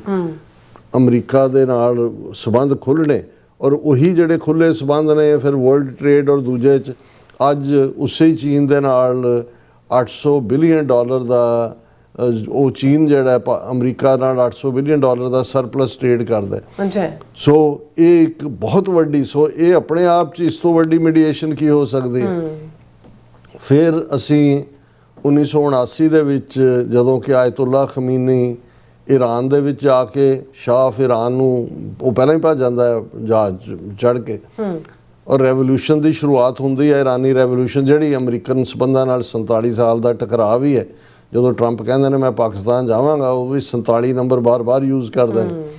ਪਰ ਉਹੀ ਸਾਲ ਹੈ 1999 ਦਾ, 47 ਵਰ੍ਹੇ ਪਹਿਲਾਂ, ਜਦੋਂ ਸੋਵੀਅਤ ਯੂਨੀਅਨ ਅਫਗਾਨਿਸਤਾਨ ਦੇ ਉੱਤੇ ਕਬਜ਼ਾ ਕਰਦਾ, ਉਹਦੀ ਫੌਜ ਆ ਜਾਂਦੀ ਹੈ, ਪਾਕਿਸਤਾਨ ਟ੍ਰੇਨਿੰਗ ਗਰਾਊਂਡ ਬਣ ਜਾਂਦਾ ਹੈ ਮੁਜਾਹਿਦੀਨ ਦਾ। ਅਮਰੀਕਾ ਦੀ CIA ਔਰ ISI ਦਾ ਜੁਆਇੰਟ ਆਪਰੇਸ਼ਨ ਅਗਲੇ ਲਗਭਗ ਜਿਹੜਾ ਉਹ 8 ਸਾਲ 9 ਸਾਲ ਚੱਲਦਾ ਹੈ। ਔਰ ਇਹ ਉਹੀ ਪੀਰੀਅਡ ਹੈ ਜਿਹਦੇ 'ਚ ਕਿ ਫਿਰ ਉਸ ਨੂੰ ਮਜ਼ਹਬੀ ਜੰਗ ਦਾ, ਜਿਹਾਦ ਦਾ ਨਾਂ ਦਿੱਤਾ ਜਾਂਦਾ ਕਿ ਜੀ ਕਮਿਊਨਿਜ਼ਮ ਜਿਹੜਾ ਹੈ ਉਹ ਨਾਸਤਕ ਨੇ, ਕਾਫਰ ਨੇ, ਔਰ ਇਸਲਾਮ ਦੀ, ਔਰ ਇਹ ਸੀ ਕਿ ਵੀ ਅਫਗਾਨਿਸਤਾਨ ਤੋਂ ਬਾਅਦ ਪਾਕਿਸਤਾਨ ਵੱਲ ਵਧਣਗੇ। ਸੋ ਜ਼ਾਹਰ ਹੈ ਕਿ ਜਿਹੜਾ ਲਫ਼ਜ਼ ਵੀ ਘੜਿਆ ਗਿਆ ਹੋਲੀ ਵਾਰੀਅਰ, ਮੁਜਾਹਿਦੀਨ। ਸੋਵੀਅਤ ਯੂਨੀਅਨ ਜਿਹੜੇ ਅੱਧਾ ਯੂਰਪ 'ਤੇ ਕਬਜ਼ਾ ਕੀਤਾ ਹੋਇਆ ਸੀ, ਅਮਰੀਕਾ ਨੂੰ ਵਿਤਨਾਮ, ਔਰ ਕਿਉਂਕਿ ਪ੍ਰੋਕਸੀ ਵਾਰਸ ਹੀ ਚੱਲ ਰਹੀਆਂ ਸੀ। ਸੋ ਅਫਗਾਨਿਸਤਾਨ ਜਿਹੜਾ ਹੈ ਫਾਈਨਲੀ ਉਹਨਾਂ ਦੀ ਗ੍ਰੇਵ ਯਾਰਡ ਬਣ ਜਾਂਦਾ ਹੈ ਸੋਵੀਅਤ ਅੰਪਾਇਰ ਦੀ। 15 ਟੁਕੜਿਆਂ 'ਚ ਸੋਵੀਅਤ ਯੂਨੀਅਨ ਟੁੱਟਦਾ, ਪਰ ਉਹ ਡਿਸਆਰਡਰਲੀ ਨਹੀਂ ਸੀ ਕਿ ਵੀ। ਔਰ ਮੈਂ ਜਦੋਂ ਅੱਜ ਹੋਰ ਫਰਦਰ ਇਸ ਮੁੱਦੇ ਦੇ ਉੱਤੇ ਰਿਸਰਚ ਕਰ ਰਿਹਾ ਸੀ ਕਿ ਭਾਈ ਪਾਕਿਸਤਾਨ ਨੇ ਉਸ ਜਿਹੜਾ ਉਹ ਵੀ ਜਨੇਵਾ ਅਕੋਰਡ ਉਹਦੇ 'ਚ ਹੋਇਆ ਸੀਗਾ 1988 ਦੇ ਵਿੱਚ, ਕਿਉਂਕਿ 1979 ਤੋਂ ਇਹ ਜੰਗ ਸ਼ੁਰੂ, 1988 ਤੱਕ ਪਹੁੰਚਦਿਆਂ ਸੋਵੀਅਤ ਯੂਨੀਅਨ ਦੀ ਬੱਸ ਹੋ ਗਈ ਸੀ। ਬੇਸ਼ੱਕ ਅਮਰੀਕਾ ਦੀਆਂ ਸਟਿੰਗਰ ਮਿਸਲਸ ਦਾ ਰੋਲ ਸੀ, ਟਫ ਪਠਾਨ ਜਿਹੜੇ ਲੜਨ ਮਰਨ ਲਈ ਤਿਆਰ ਸੀ। ਉਹਨਾਂ ਜ਼ਮਾਨਿਆਂ 'ਚ ਉਸਾਮਾ ਬਿਨ ਲੈਡਨ ਇਜਿਪਟ ਤੋਂ ਹੋਏ, ਚੈਚਨੀਅਨ ਲੜੇ। ਦੁਨੀਆ ਭਰ ਭਾਵੇਂ ਥੋੜ੍ਹੇ ਸੀ ਲੜਨ ਵਾਲੇ, ਤਾਂ ਅਸਲੀ ਪਖਤੂਨ ਸੀ, ਲੇਕਿਨ ਦੁਨੀਆ ਭਰ ਦੇ ਮੁਸਲਮਾਨਾਂ ਨੇ ਜਿਹੜੇ ਲੜਾਕੇ ਸੀ, ਜਿਹੜੇ ਇਸ ਜੰਗ ਦਾ ਹਿੱਸਾ ਬਣੇ। ਸੋ ਇਵੈਂਚੁਅਲੀ ਇਹ ਨਹੀਂ ਹੈ ਵੀ ਸੋਵੀਅਤ ਯੂਨੀਅਨ ਸਵੇਰ ਵੇਲੇ ਅਫਗਾਨ ਉੱਠੇ ਤਾਂ ਉਹਨਾਂ ਨੇ ਦੇਖਿਆ ਕਿ ਜੀ ਸੋਵੀਅਤ ਫੌਜਾਂ ਚਲੀਆਂ, ਨਹੀਂ, ਇੱਕ ਅਕੋਰਡ ਹੋਇਆ ਔਰ ਇਹ ਉਹਨੂੰ ਜਨੀਵਾ ਅਕੋਰਡ ਕਹਿੰਦੇ ਨੇ। ਉਹਦੇ 'ਚ ਨੈਗੋਸ਼ੀਏਸ਼ਨ ਹੋਈ ਤਾਲਿਬਾਨ ਨਾਲ, ਔਰ ਪਾਕਿਸਤਾਨ ਨੇ ਉਸ ਅਕੋਰਡ ਦੇ ਵਿੱਚ ਵੀ ਜਿਹੜਾ 1988 ਜਨੀਵਾ ਅਕੋਰਡ ਸੀ, ਜਿਹਦੇ ਥੱਲੇ ਸੋਵੀਅਤ ਯੂਨੀਅਨ ਨੇ ਆਪਣੀਆਂ ਫੋਰਸਿਸ ਵਿਦਡਰਾ ਕੀਤੀਆਂ ਸੀ, ਉਸ ਦੇ ਵਿੱਚ ਵੀ ਪਾਕਿਸਤਾਨ ਨੇ ਮੇਨ ਰੋਲ ਅਦਾ ਕੀਤਾ। ਹਾਲਾਂਕਿ ਪਾਕਿਸਤਾਨ ਉਸ ਜਨੀਵਾ ਅਕੋਰਡ ਦੇ ਵਿੱਚ ਸਿਗਨੇਟਰੀ ਵੀ ਸੀ, ਇੰਟਰਮੀਡੀਏਟਰੀ ਵੀ ਸੀ। ਇੰਟਰਮੀਡੀਏਸ਼ਨ ਕਿਉਂਕਿ ਉਸ ਗੱਲ ਨੂੰ ਤਾਲਿਬਾਨ, ਕਿਉਂਕਿ ਪਾਕਿਸਤਾਨ ਹੀ ਬੇਸ ਸੀ, ਤੇ ਉਹਨਾਂ ਨੂੰ ਜਿਹੜੇ ਲੜਨ ਵਾਲੇ ਸੀ ਮੁਜਾਹਿਦੀਨ ਦੇ ਥੱਲੇ, ਜਿਨ੍ਹਾਂ 'ਚ ਕਿਉਂਕਿ ਅਫਗਾਨਿਸਤਾਨ ਦੀ ਡੈਮੋਗ੍ਰਾਫੀ 'ਚ ਵੀ ਡਿਫਰੈਂਟ ਕਬੀਲੇ ਵੀ ਨੇ, 50-55% ਪਖਤੂਨ ਨੇ, ਪਰ ਤਾਜ਼ਕ ਵੀ ਨੇ, ਹਜ਼ਾਰੇ ਵੀ ਨੇ, ਉਜ਼ਬੈਕ ਵੀ ਨੇ, ਮਸੂਦ ਵੀ ਸੀ ਨਾਰਥ ਦਾ, ਉਹ ਸਾਰੇ ਤੋਂ। ਸੋ ਇਹ ਜਿਹੜਾ ਇਹਨਾਂ ਸਾਰਿਆਂ ਦੇ ਨਾਲ ਵੀ ਕਿਵੇਂ ਜਾਣਾ ਹੈ, ਔਰ ਉਹ ਇਵੇਂ ਡਿਸਆਰਡਰਲੀ ਨਹੀਂ ਸੀ ਜਿਵੇਂ ਕਿ ਅਮਰੀਕਾ ਦੀ ਫੌਜ ਜਿਹੜੀ ਹੈ ਉਹ ਉੱਥੋਂ ਨਿਕਲੀ ਹੈ ਹੁਣ ਕਾਬਲ 'ਚੋਂ। ਸੋ ਉਹਦੇ 'ਚ ਪਾਕਿਸਤਾਨ ਨੇ ਐਜ਼ ਏ ਇੰਟਰਮੀਡੀਏਟਰੀ ਪਹਿਲਾਂ ਗੱਲਬਾਤ ਕਰਾਉਣ ਦੇ ਵਿੱਚ ਵੀ, ਔਰ ਫਿਰ ਜਿਹੜਾ ਉਸ ਦਾ ਜਿਹੜਾ ਰੋਲ ਸੀ ਉਹ ਸਿਗਨੇਟਰੀ ਦੇ ਤੌਰ ਦੇ ਉੱਤੇ ਵੀ ਹੋਇਆ। ਫਿਰ ਅਸੀਂ ਦੁਬਾਰਾ ਜਦੋਂ ਅਫਗਾਨਿਸਤਾਨ ਦੇ ਹਵਾਲੇ ਨਾਲ ਹੀ ਦੇਖਦੇ ਹਾਂ, 2009-11 ਤੋਂ ਬਾਅਦ ਅਮਰੀਕਨ ਫੌਜ ਪਹੁੰਚ ਗਈ, ਨੈਟੋ ਵੀ ਪਹੁੰਚ ਗਈ। ਹੁਣ ਜਿਹੜੀ ਨੈਗੋਸ਼ੀਏਸ਼ਨ ਫਾਈਨਲੀ ਟਰੰਪ ਦੇ ਪੀਰੀਅਡ ਦੇ ਵਿੱਚ ਤਾਲਿਬਾਨ ਦੇ ਨਾਲ ਹੋਈ, ਦੋਹਾ ਦੇ ਵਿੱਚ ਦਫ਼ਤਰ ਖੁਲਾਇਆ ਗਿਆ ਤਾਲਿਬਾਨ ਦਾ, ਔਰ ਪਾਕਿਸਤਾਨ ਨੇ ਇਨੀਸ਼ੀਏਟ 2015 'ਚ ਹੋ ਗਈ ਸੀ, ਉਸ ਤੋਂ ਪਹਿਲੀ ਟਰਮ ਦੇ ਵੇਲੇ, ਉਦੋਂ ਅਜੇ। ਲੇਕਿਨ ਟਰੰਪ ਨੇ ਇਹਨੂੰ ਯਕੀਨੀ ਬਣਾਇਆ ਵੀ ਇਹ ਗੱਲਬਾਤ ਅੱਗੇ ਤੁਰੇ। ਹੁਣ ਆਲਮੋਸਟ 4 ਸਾਲ ਜਾਂ 4.5 ਸਾਲ ਜਿਸ ਨੈਗੋਸ਼ੀਏਸ਼ਨ ਨੂੰ ਪਾਕਿਸਤਾਨ ਨੇ ਜਾਰੀ ਰੱਖਿਆ, ਇਸ ਤੋਂ ਵੱਡੀ ਹੋਰ ਕਾਮਯਾਬ ਵਿਚੋਲਗੀ ਕੀ ਹੋ ਸਕਦੀ ਹੈ। ਔਰ ਫਾਈਨਲੀ ਜਿਹੜਾ ਜਿਹਦੇ ਥੱਲੇ ਫਿਰ ਬੇਸ਼ੱਕ ਬਾਈਡਨ ਪੀਰੀਅਡ ਤੱਕ ਪਹੁੰਚਦਿਆਂ ਹੀ ਜਿਹੜੀ ਹੈ ਤਾਲਿਬਾਨ ਨੇ ਵਾਪਸ ਕਬਜ਼ਾ ਕੀਤਾ, ਉਹ ਥੋੜ੍ਹਾ ਜਿਹਾ ਉਦੋਂ ਹਥਿਆਰ ਵਗੈਰਾ ਵੀ ਅਮਰੀਕਾ ਦੇ ਉੱਥੇ ਰਹਿ ਗਏ, ਲੇਕਿਨ ਇਹ ਵੀ ਪਾਕਿਸਤਾਨ ਦੇ ਹਿੱਸੇ ਹੀ ਆਇਆ ਕਿ ਬਈ ਉਸ ਨੇ ਵਿਚੋਲਗੀ ਕੀਤੀ। ਫਿਰ ਜਦੋਂ ਹੁਣ ਇਹ ਆ ਰਿਹਾ ਕਿ ਵੀ ਦੇਖੋ ਇੱਕੋ ਵੇਲੇ ਪਾਕਿਸਤਾਨ ਸਾਊਦੀ ਅਰੇਬੀਆ ਦੇ ਨਾਲ ਵੀ ਉਹਦੇ ਹਾਲਾਂ ਈਰਾਨ ਨੇ ਸਾਊਦੀ ਅਰੇਬੀਆ ਦਾ ਵੀ ਹਮਲਾ ਕੀਤਾ ਵੀ ਉਹਨਾਂ ਦੇ ਜਿਹੜੇ ਫੀਲਡ ਮਾਰਸ਼ਲ ਨੇ ਆਸਮ ਮੁਨੀਰ ਉਹ ਤਹਿਰਾਨ 'ਚ ਬੈਠੇ ਹੋਏ ਨੇ, ਸ਼ਹਬਾਜ਼ ਸ਼ਰੀਫ ਸਾਊਦੀ ਅਰੇਬੀਆ 'ਚ ਬੈਠਾ ਹੋਇਆ। ਪਰ ਬਹੁਤੇ ਲੋਕ ਭੁੱਲ ਜਾਂਦੇ ਨੇ ਔਰ ਸਾਊਦੀ ਅਰੇਬੀਆ ਔਰ ਈਰਾਨ ਦੀ ਤਾਂ ਹਮੇਸ਼ਾ ਹੀ ਕਸ਼ੀਦਗੀ ਰਹੀ ਹੈ। ਈਵਨ ਜਿਹੜੇ ਪ੍ਰੋਕਸੀ ਹੂਤੀ ਨੇ ਯਮਨ ਦੇ ਉਹ ਸਾਊਦੀ ਅਰੇਬੀਆ ਨੂੰ ਦਾ ਉਹਨਾਂ ਨੇ ਬੜੀ ਬਾਂਬਾਂ ਕਰਾਈ ਹੈ ਬੜਾ ਲੰਬਾ ਵਕਤ। ਬਿਲਕੁਲ। ਪਰ ਈਵਨ ਪਾਕਿਸਤਾਨ ਨੇ ਇਸ 'ਚ ਵੀ ਐਫਰਟ ਕੀਤਾ ਬਹੁਤ ਕਿ ਸਾਊਦੀ ਅਰੇਬੀਆ ਔਰ ਈਰਾਨ ਦੇ ਵਿੱਚ ਜਿਹੜੀ ਹੈ ਉਹ ਕਸ਼ੀਦਗੀ ਘਟਾਈ ਜਾਏ। ਹਾਲਾਂਕਿ ਕੋਈ ਪ੍ਰਤੱਖ ਸਮਝੌਤਾ ਕਰਾਉਣ 'ਚੋਂ ਕਾਮਯਾਬ ਨਹੀਂ ਸੀ ਹੋਏ ਪਾਕਿਸਤਾਨ ਦੇ, ਲੇਕਿਨ ਇਵੈਂਚੁਅਲੀ ਜਿੱਥੇ ਕੰਮ ਪਾਕਿਸਤਾਨ ਨੇ ਛੱਡਿਆ ਫਿਰ ਚੀਨ ਨੇ ਵਿਚੋਲਗੀ ਕੀਤੀ ਔਰ 2023 ਦੇ ਵਿੱਚ ਸਾਊਦੀ ਅਰੇਬੀਆ ਔਰ ਈਰਾਨ ਦੋਨਾਂ ਨੂੰ ਇਨਵਾਈਟ ਕੀਤਾ ਉਹਨਾਂ ਦੇ ਜਿਹੜੇ ਨੁਮਾਇੰਦਿਆਂ ਨੂੰ ਔਰ ਸਮਝੌਤਾ। ਔਰ ਇਸ ਵੇਲੇ ਜਿਹੜਾ ਹੁਣ ਸਾਊਦੀ ਅਰੇਬੀਆ ਵੀ ਕਹਿ ਰਿਹਾ ਵੀ ਈਰਾਨ ਨੂੰ ਪ੍ਰਵੋਕ ਨਾ ਕਰੋ। ਇਹਦੇ ਪਿੱਛੇ ਇਹ ਵੀ ਰੀਜ਼ਨ ਹੈ ਕਿ ਜਿਹੜੀ ਬਹੁਤ ਸਾਰੀ ਕਸ਼ੀਦਗੀ ਬਿਟਰਨੈਸ ਸੀ ਦੋਨਾਂ ਦੇ ਵਿੱਚ ਉਹਨੂੰ ਪਾਕਿਸਤਾਨ ਨੇ ਘਟਾਇਆ ਔਰ 2023 ਦੇ ਵਿੱਚ ਇਹ ਫਾਈਨਲੀ ਚੀਨ ਨੇ ਇਹਨਾਂ ਦੇ ਵਿਚਾਲੇ ਜਿਹੜਾ ਅਕੋਰਡ ਕਰਵਾਇਆ। ਫਿਰ ਹੋਰ ਫੈਕਟਰ ਵੀ ਪਾਕਿਸਤਾਨ ਦੇ ਪੱਖ 'ਚ ਨੇ, ਜਿਵੇਂ ਸ਼ੀਆ ਪਾਪੂਲੇਸ਼ਨ ਹੈ, ਫੌਜ ਹੈ, ਸਾਊਦੀ ਅਰੇਬੀਆ ਦੀ ਹਿਫਾਜ਼ਤ ਲਈ ਵੀ ਹੁਣ ਡਿਫੈਂਸ ਪੈਕਟ ਵੀ ਹੈ। ਈਰਾਨ ਦੇ ਨਾਲ ਵੀ ਕੋਈ ਬਾਰਿੰਗ ਕਿਉਂਕਿ ਬਲੋਚ ਇਸ਼ੂ ਦੇ ਉੱਤੇ ਕਈ ਵਾਰ ਆਪਸੀ ਐਕਸਚੇਂਜ ਮਿਜ਼ਾਈਲ ਐਕਸਚੇਂਜ ਵੀ ਹੋਈ, ਪਰ ਬਾਈ ਐਂਡ ਲਾਰਜ ਜਿਹੜਾ ਹੈ ਉਹ ਕੋਈ ਇਸ ਕਿਸਮ ਦੀ ਹੌਸਟਿਲਿਟੀ ਨਹੀਂ ਹੈ। ਔਰ ਫਿਰ ਮਿਲਟਰੀ ਫੈਕਟਰ ਹੈ। ਹੁਣ ਪਾਕਿਸਤਾਨ ਦੇ ਸਿਵਿਲੀਅਨ ਕੋਈ ਵੀ ਹਕੂਮਤ ਹੋਏਗੀ ਉਹਨਾਂ ਦਾ ਆਪਣਾ ਪਾਰਟ ਹੋਇਆ। ਹੁਣ ਪਾਕਿਸਤਾਨ 'ਚ ਆਸਮ ਮੁਨੀਰ ਔਰ ਸ਼ਹਬਾਜ਼ ਸ਼ਰੀਫ ਇੱਕੋ ਪੇਜ 'ਤੇ ਨੇ, ਜ਼ਾਹਰ ਹੈ ਪਾਵਰ ਮਿਲਟਰੀ ਦੇ ਕੋਲ ਹੈ, ਇਸ ਲਈ ਜੋ ਫੈਸਲਾ ਕਰਵਾ ਲੈਣਾ। ਔਰ ਅਮਰੀਕਾ ਵੀ ਕੰਫਰਟੇਬਲ ਹੁੰਦਾ ਡਿਕਟੇਟਰਾਂ ਦੇ ਨਾਲ ਕਿਉਂਕਿ ਡੈਮੋਕ੍ਰੇਸੀਜ਼ ਦੇ ਵਿੱਚ ਤਾਂ ਕੌਣ ਡੀਰੇਲ ਕਰਦੇ ਕੌਣ ਕਰਦੇ। ਸੋ ਇਹ ਸਾਰੇ ਜਦੋਂ ਅਸੀਂ ਆਸਪੈਕਟਸ ਨੂੰ ਦੇਖਦੇ ਹਾਂ ਕਿ ਵੀ ਮਿਲਟਰੀ ਔਰ ਸਿਵਿਲੀਅਨ ਇਹ ਵੀ ਇੱਕੋ ਪੇਜ ਦੇ ਉੱਤੇ ਨੇ। ਹੁਣ ਇਸ ਦੇ ਵਿੱਚ ਸਵਾਲ ਹੁੰਦਾ ਕਿ ਵੀ ਇੰਡੀਆ ਜਿਹੜਾ ਈਰਾਨ ਫਰੈਂਡਲੀ ਵੀ ਹੈ, ਸਾਊਦੀ ਅਰੇਬੀਆ ਦੇ ਨਾਲ ਵੀ ਹਾਈਐਸਟ ਸਿਵਿਲੀਅਨ ਅਵਾਰਡ ਦਿੱਤੇ ਦੂਜੇ। ਹੁਣ ਇੰਡੀਆ ਨੇ ਜਿਹੜਾ ਜਦੋਂ ਤੱਕ ਤਾਂ ਇੰਡੀਆ ਨੌਨ ਅਲਾਈਨ ਮੂਵਮੈਂਟ ਸੀ ਇੰਡੀਆ 'ਚ, ਨਹਿਰੂ ਨੇ ਕੀਤੀ, ਇੰਦਰਾ ਗਾਂਧੀ ਤੱਕ ਵੀ ਥੋੜ੍ਹੀ ਬਹੁਤ ਰਹੀ, ਵੱਡੀਆਂ ਤਾਕਤਾਂ 'ਚੋਂ ਕਿਸੇ ਗਰੁੱਪਿੰਗ ਦਾ ਹਿੱਸਾ ਨਹੀਂ ਸੀਗੇ ਖੁੱਲ੍ਹ ਕੇ। ਪਰ ਜਦੋਂ ਹੁਣ ਅਮਰੀਕਾ ਦੇ ਨਾਲ ਭਾਰਤ ਸਟ੍ਰੈਟੇਜਿਕ ਪਾਰਟਨਰ ਬਣ ਗਿਆ, ਕੁਆਡ ਦਾ ਹਿੱਸਾ ਬਣ ਗਿਆ। ਹੁਣ ਕੁਆਡ ਕੀ ਹੈ? ਚਾਈਨਾ ਨੂੰ ਘੇਰਨਾ। ਇਹਦਾ ਮਤਲਬ ਨਿਊਟਰੈਲਿਟੀ ਖਤਮ ਹੋ ਗਈ, ਤੁਸੀਂ ਅਮਰੀਕਾ ਦੇ ਵਿੰਗ 'ਚ ਆ ਗਏ। ਔਰ ਜਿਹੜੀ ਰਹਿੰਦੀ ਸਹਿੰਦੀ ਕਸਰ ਸੀ, ਜੇ ਕੋਈ ਈਰਾਨ ਦੇ ਨਾਲ ਫੇਥ ਜਾਂ ਦੂਜਾ ਬਿਲਡ ਕਰਨ ਦੀ ਲਾਈਨ ਸੀ, ਤੇ 28 ਫਰਵਰੀ ਤੋਂ 48 ਘੰਟੇ ਪਹਿਲਾਂ ਮੋਦੀ ਇਜ਼ਰਾਈਲ ਪਹੁੰਚ ਗਿਆ। ਇਜ਼ਰਾਈਲ ਨੂੰ ਹਰ ਤਰ੍ਹਾਂ ਦੀ ਮਦਦ, ਇੰਡੀਆ ਮੇਰੀ ਮਦਰਲੈਂਡ, ਇਜ਼ਰਾਈਲ ਮੇਰਾ ਫਾਦਰਲੈਂਡ। ਸੋ ਇਸ ਸਾਰੇ ਦੇ ਚੱਲਦਿਆਂ ਬੇਸ਼ੱਕ ਪਾਕਿਸਤਾਨ ਨੂੰ ਅਮਰੀਕਾ ਨੇ ਥੋੜ੍ਹੀ ਦੇਰ ਛਿੜਕ ਵੀ ਪਰੇ ਸੁੱਟਿਆ, ਟਰੰਪ ਦੀ ਟਰਮ ਵੇਲੇ ਵੀ, ਬਾਈਡਨ ਦੇ ਵੇਲੇ ਵੀ 8 ਸਾਲ 10 ਸਾਲ ਤਾਂ ਪਾਕਿਸਤਾਨ ਨੂੰ ਹੁਣ ਵੀ ਕੋਈ ਪਾਕਿਸਤਾਨ ਨੂੰ ਕੋਈ ਅਮਰੀਕਨ ਕੋਈ ਫਾਈਨੈਂਸ਼ੀਅਲ ਮਦਦ ਨਹੀਂ ਹੈ ਜਾਂ ਕੋਈ ਬੜੀ ਕੋਈ ਹਥਿਆਰਾਂ ਦੇ ਕੋਈ ਲੈਣ ਦੇਣ ਨਹੀਂ ਹੋਇਆ। ਪਰ ਇਸ ਸਭ ਦੇ ਬਾਵਜੂਦ ਪਾਕਿਸਤਾਨ ਦੀ ਜਿਹੜੀ ਡਿਪਲੋਮੇਸੀ 'ਚ ਫਲੈਕਸੀਬਿਲਿਟੀ ਰਹੀ ਹੈ ਕਿ ਉਹ ਹਰ ਇੱਕ ਦੇ ਨਾਲ ਹੀ ਉਸਨੇ ਚੀਨ ਦੇ ਨਾਲ ਵੀ ਬਣਾ ਕੇ ਰੱਖੀ ਹੋਈ ਹੈ। ਉਹ ਤਾਂ ਆਲ ਵੈਦਰ ਫਰੈਂਡ ਹੈ, ਦੋਸਤੀ ਪਹਾੜਾਂ ਤੋਂ ਉੱਚੀ, ਸਮੁੰਦਰ ਤੋਂ ਡੂੰਘੀ। ਅਮਰੀਕਾ ਦੇ ਨਾਲ ਬੇਸ਼ੱਕ ਅਮਰੀਕਾ ਨੇ ਡਿਸਟੈਂਸ ਕਰ ਲਿਆ ਸੀ, ਲੇਕਿਨ ਅਮਰੀਕਾ ਦੇ ਨਾਲ ਕਿਸ ਲੈਵਲ ਦੀ ਰਿਲੇਸ਼ਨਸ਼ਿਪ ਰਹੀ ਹੈ। ਅਫਗਾਨਿਸਤਾਨ 'ਚੋਂ ਕਿਵੇਂ ਕੱਢਿਆ ਜਾਂਦਾ ਸੋਵੀਅਤ ਯੂਨੀਅਨ ਨੂੰ ਜੇ CIA ਔਰ ISI ਇੱਕੋ ਪੇਜ 'ਤੇ ਨਾ ਹੁੰਦੀ।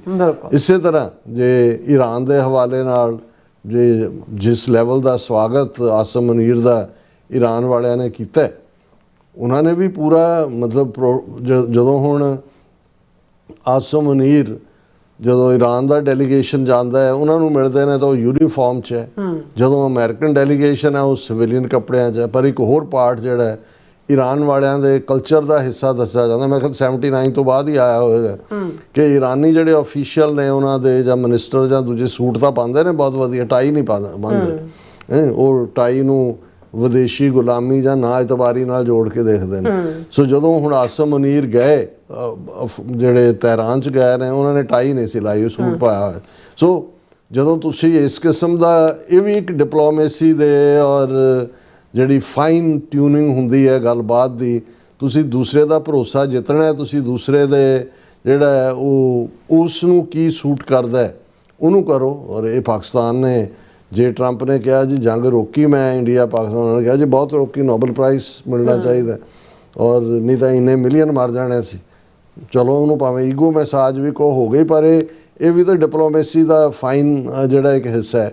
ਸੋ ਅਸੀਂ ਸਮਝਦੇ ਹਾਂ ਕਿ ਵੀ ਇਹ ਨਹੀਂ ਹੈ ਵੀ ਪਾਕਿਸਤਾਨ ਓਵਰਨਾਈਟ ਵਿਚੋਲਾ ਬਣ ਗਿਆ ਤੇ ਉਹ ਸਾਰੇ ਦੀ ਇਹ ਬੈਕਗਰਾਊਂਡ 'ਚ ਹੈ ਕਿ ਵੀ ਆਲਰੇਡੀ ਪਾਕਿਸਤਾਨ ਨੇ ਨਾਜ਼ੁਕ ਮੌਕਿਆਂ ਦੇ ਉੱਤੇ ਵੱਡੇ ਡਿਪਲੋਮੈਟਿਕ ਰੋਲ ਨੂੰ ਅਦਾ ਕੀਤਾ ਹੈ। ਜੀ ਡਾਕਟਰ ਸਾਹਿਬ ਤੁਹਾਡਾ ਬਹੁਤ ਸ਼ੁਕਰੀਆ। ਸੋ ਥੈਲੇ ਬ੍ਰੇਕ ਔਰ ਬ੍ਰੇਕ ਲਿਆਉਣ ਤੋਂ ਪਹਿਲਾਂ ਸਿਰਫ ਦਰਸ਼ਕਾਂ ਤੇ ਸਰੋਤਿਆਂ ਨੂੰ ਅਪੀਲ ਤੇ ਬੇਨਤੀ ਕਰਦੀ ਹੈ ਵਿਊਅਰਸ, ਜਿਸ ਤਰ੍ਹਾਂ ਤੁਸੀਂ ਜਾਣਦੇ ਹੋ ਕਿ TV 84 ਇੱਕ ਪੰਥਕ ਚੈਨਲ ਹੈ ਔਰ TV 84 ਦੀ ਚੜ੍ਹਦੀ ਕਲਾ ਲਈ ਵੱਧ ਤੋਂ ਵੱਧ ਡੋਨੇਟ ਕਰੋ। ਡੋਨੇਟ ਕਰਨ ਲਈ ਸਾਡੀ ਵੈਬਸਾਈਟ TV84.tv ਤੇ ਜਾ ਕੇ ਪੇਪਲ ਦੀ ਵਰਤੋਂ ਕਰਕੇ ਵਨ ਟਾਈਮ ਡੋਨੇਟ ਕਰ ਸਕਦੇ ਹੋ, ਮੰਥਲੀ ਡੋਨੇਟ ਵੀ ਕਰ ਸਕਦੇ ਹੋ। ਤੁਸੀਂ TV 84 ਦੇ ਨਾਮ ਤੇ ਚੈੱਕ ਬਣਾ ਕੇ ਸਾਨੂੰ ਮੇਲ ਵੀ ਕਰ ਸਕਦੇ ਹੋ ਸਾਡੇ ਇਸ ਪਤੇ ਤੇ 36-01 37 ਐਵਨਿਊ ਲੌਂਗ ਆਈਲੈਂਡ ਸਿਟੀ, ਨਿਊਯਾਰਕ 11101 USA, ਜਾਂ ਫਿਰ ਤੁਸੀਂ ਸਾਨੂੰ ਫੋਨ ਰਾਹੀਂ ਵੀ ਸੰਪਰਕ ਕਰ ਸਕਦੇ ਹੋ 5166191984। ਤੁਸੀਂ ਸਾਨੂੰ ਈਮੇਲ ਵੀ ਕਰ ਸਕਦੇ ਹੋ info@tv84.tv ਤੇ। ਅਸੀਂ ਤੁਹਾਡੇ ਤਹਿ ਦਿਲ ਤੋਂ ਸ਼ੁਕਰਗੁਜ਼ਾਰ ਹੋਵਾਂਗੇ। ਸੋ ਇੱਥੇ ਲੈਣੇ ਬ੍ਰੇਕ ਵਿਊਅਰਸ, ਤੁਸੀਂ ਇਸੇ ਤਰ੍ਹਾਂ ਬਣੇ ਰਹਿਣਾ। ਮਿਲਦੇ ਹਾਂ ਆਫਟਰ ਦਿਸ ਸ਼ਾਰਟ ਬ੍ਰੇਕ।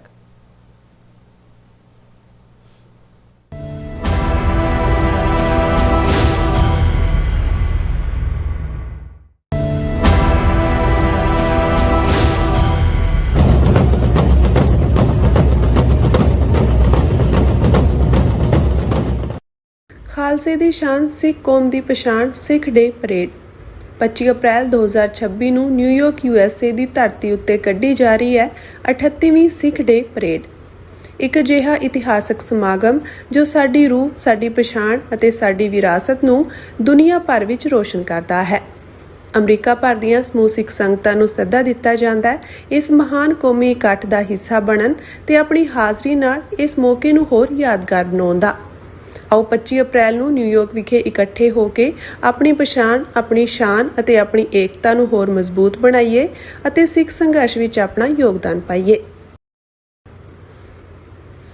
ਅੱਜ ਸਮੁੱਚੀਆਂ ਈਸਟ ਕੋਸਟ ਦੀਆਂ ਸੰਗਤਾਂ ਨੂੰ ਅਸੀਂ ਬੇਨਤੀ ਕਰਦੇ ਹਾਂ, ਹਰ ਸਾਲ ਦੀ ਤਰ੍ਹਾਂ Gurdwara Sahib Sikh Culture Society Richmond Hill New York ਵੱਲੋਂ ਜਿਹੜੀ Sikh day parade New York City ਦੇ ਵਿੱਚ ਸਜਾਈ ਜਾਂਦੀ ਆ, ਸਮੁੱਚੀਆਂ ਈਸਟ ਕੋਸਟ ਦੀਆਂ ਸੰਗਤਾਂ ਨੂੰ ਬੇਨਤੀ ਵੀ ਵੱਧ ਚੜ ਕੇ ਉਸ ਪਰੇਡ ਨੂੰ ਕਾਮਯਾਬ ਕਰਨ ਲਈ ਉਸ ਵਿੱਚ ਆਪ ਜੀ ਸ਼ਾਮਲ ਹੋ।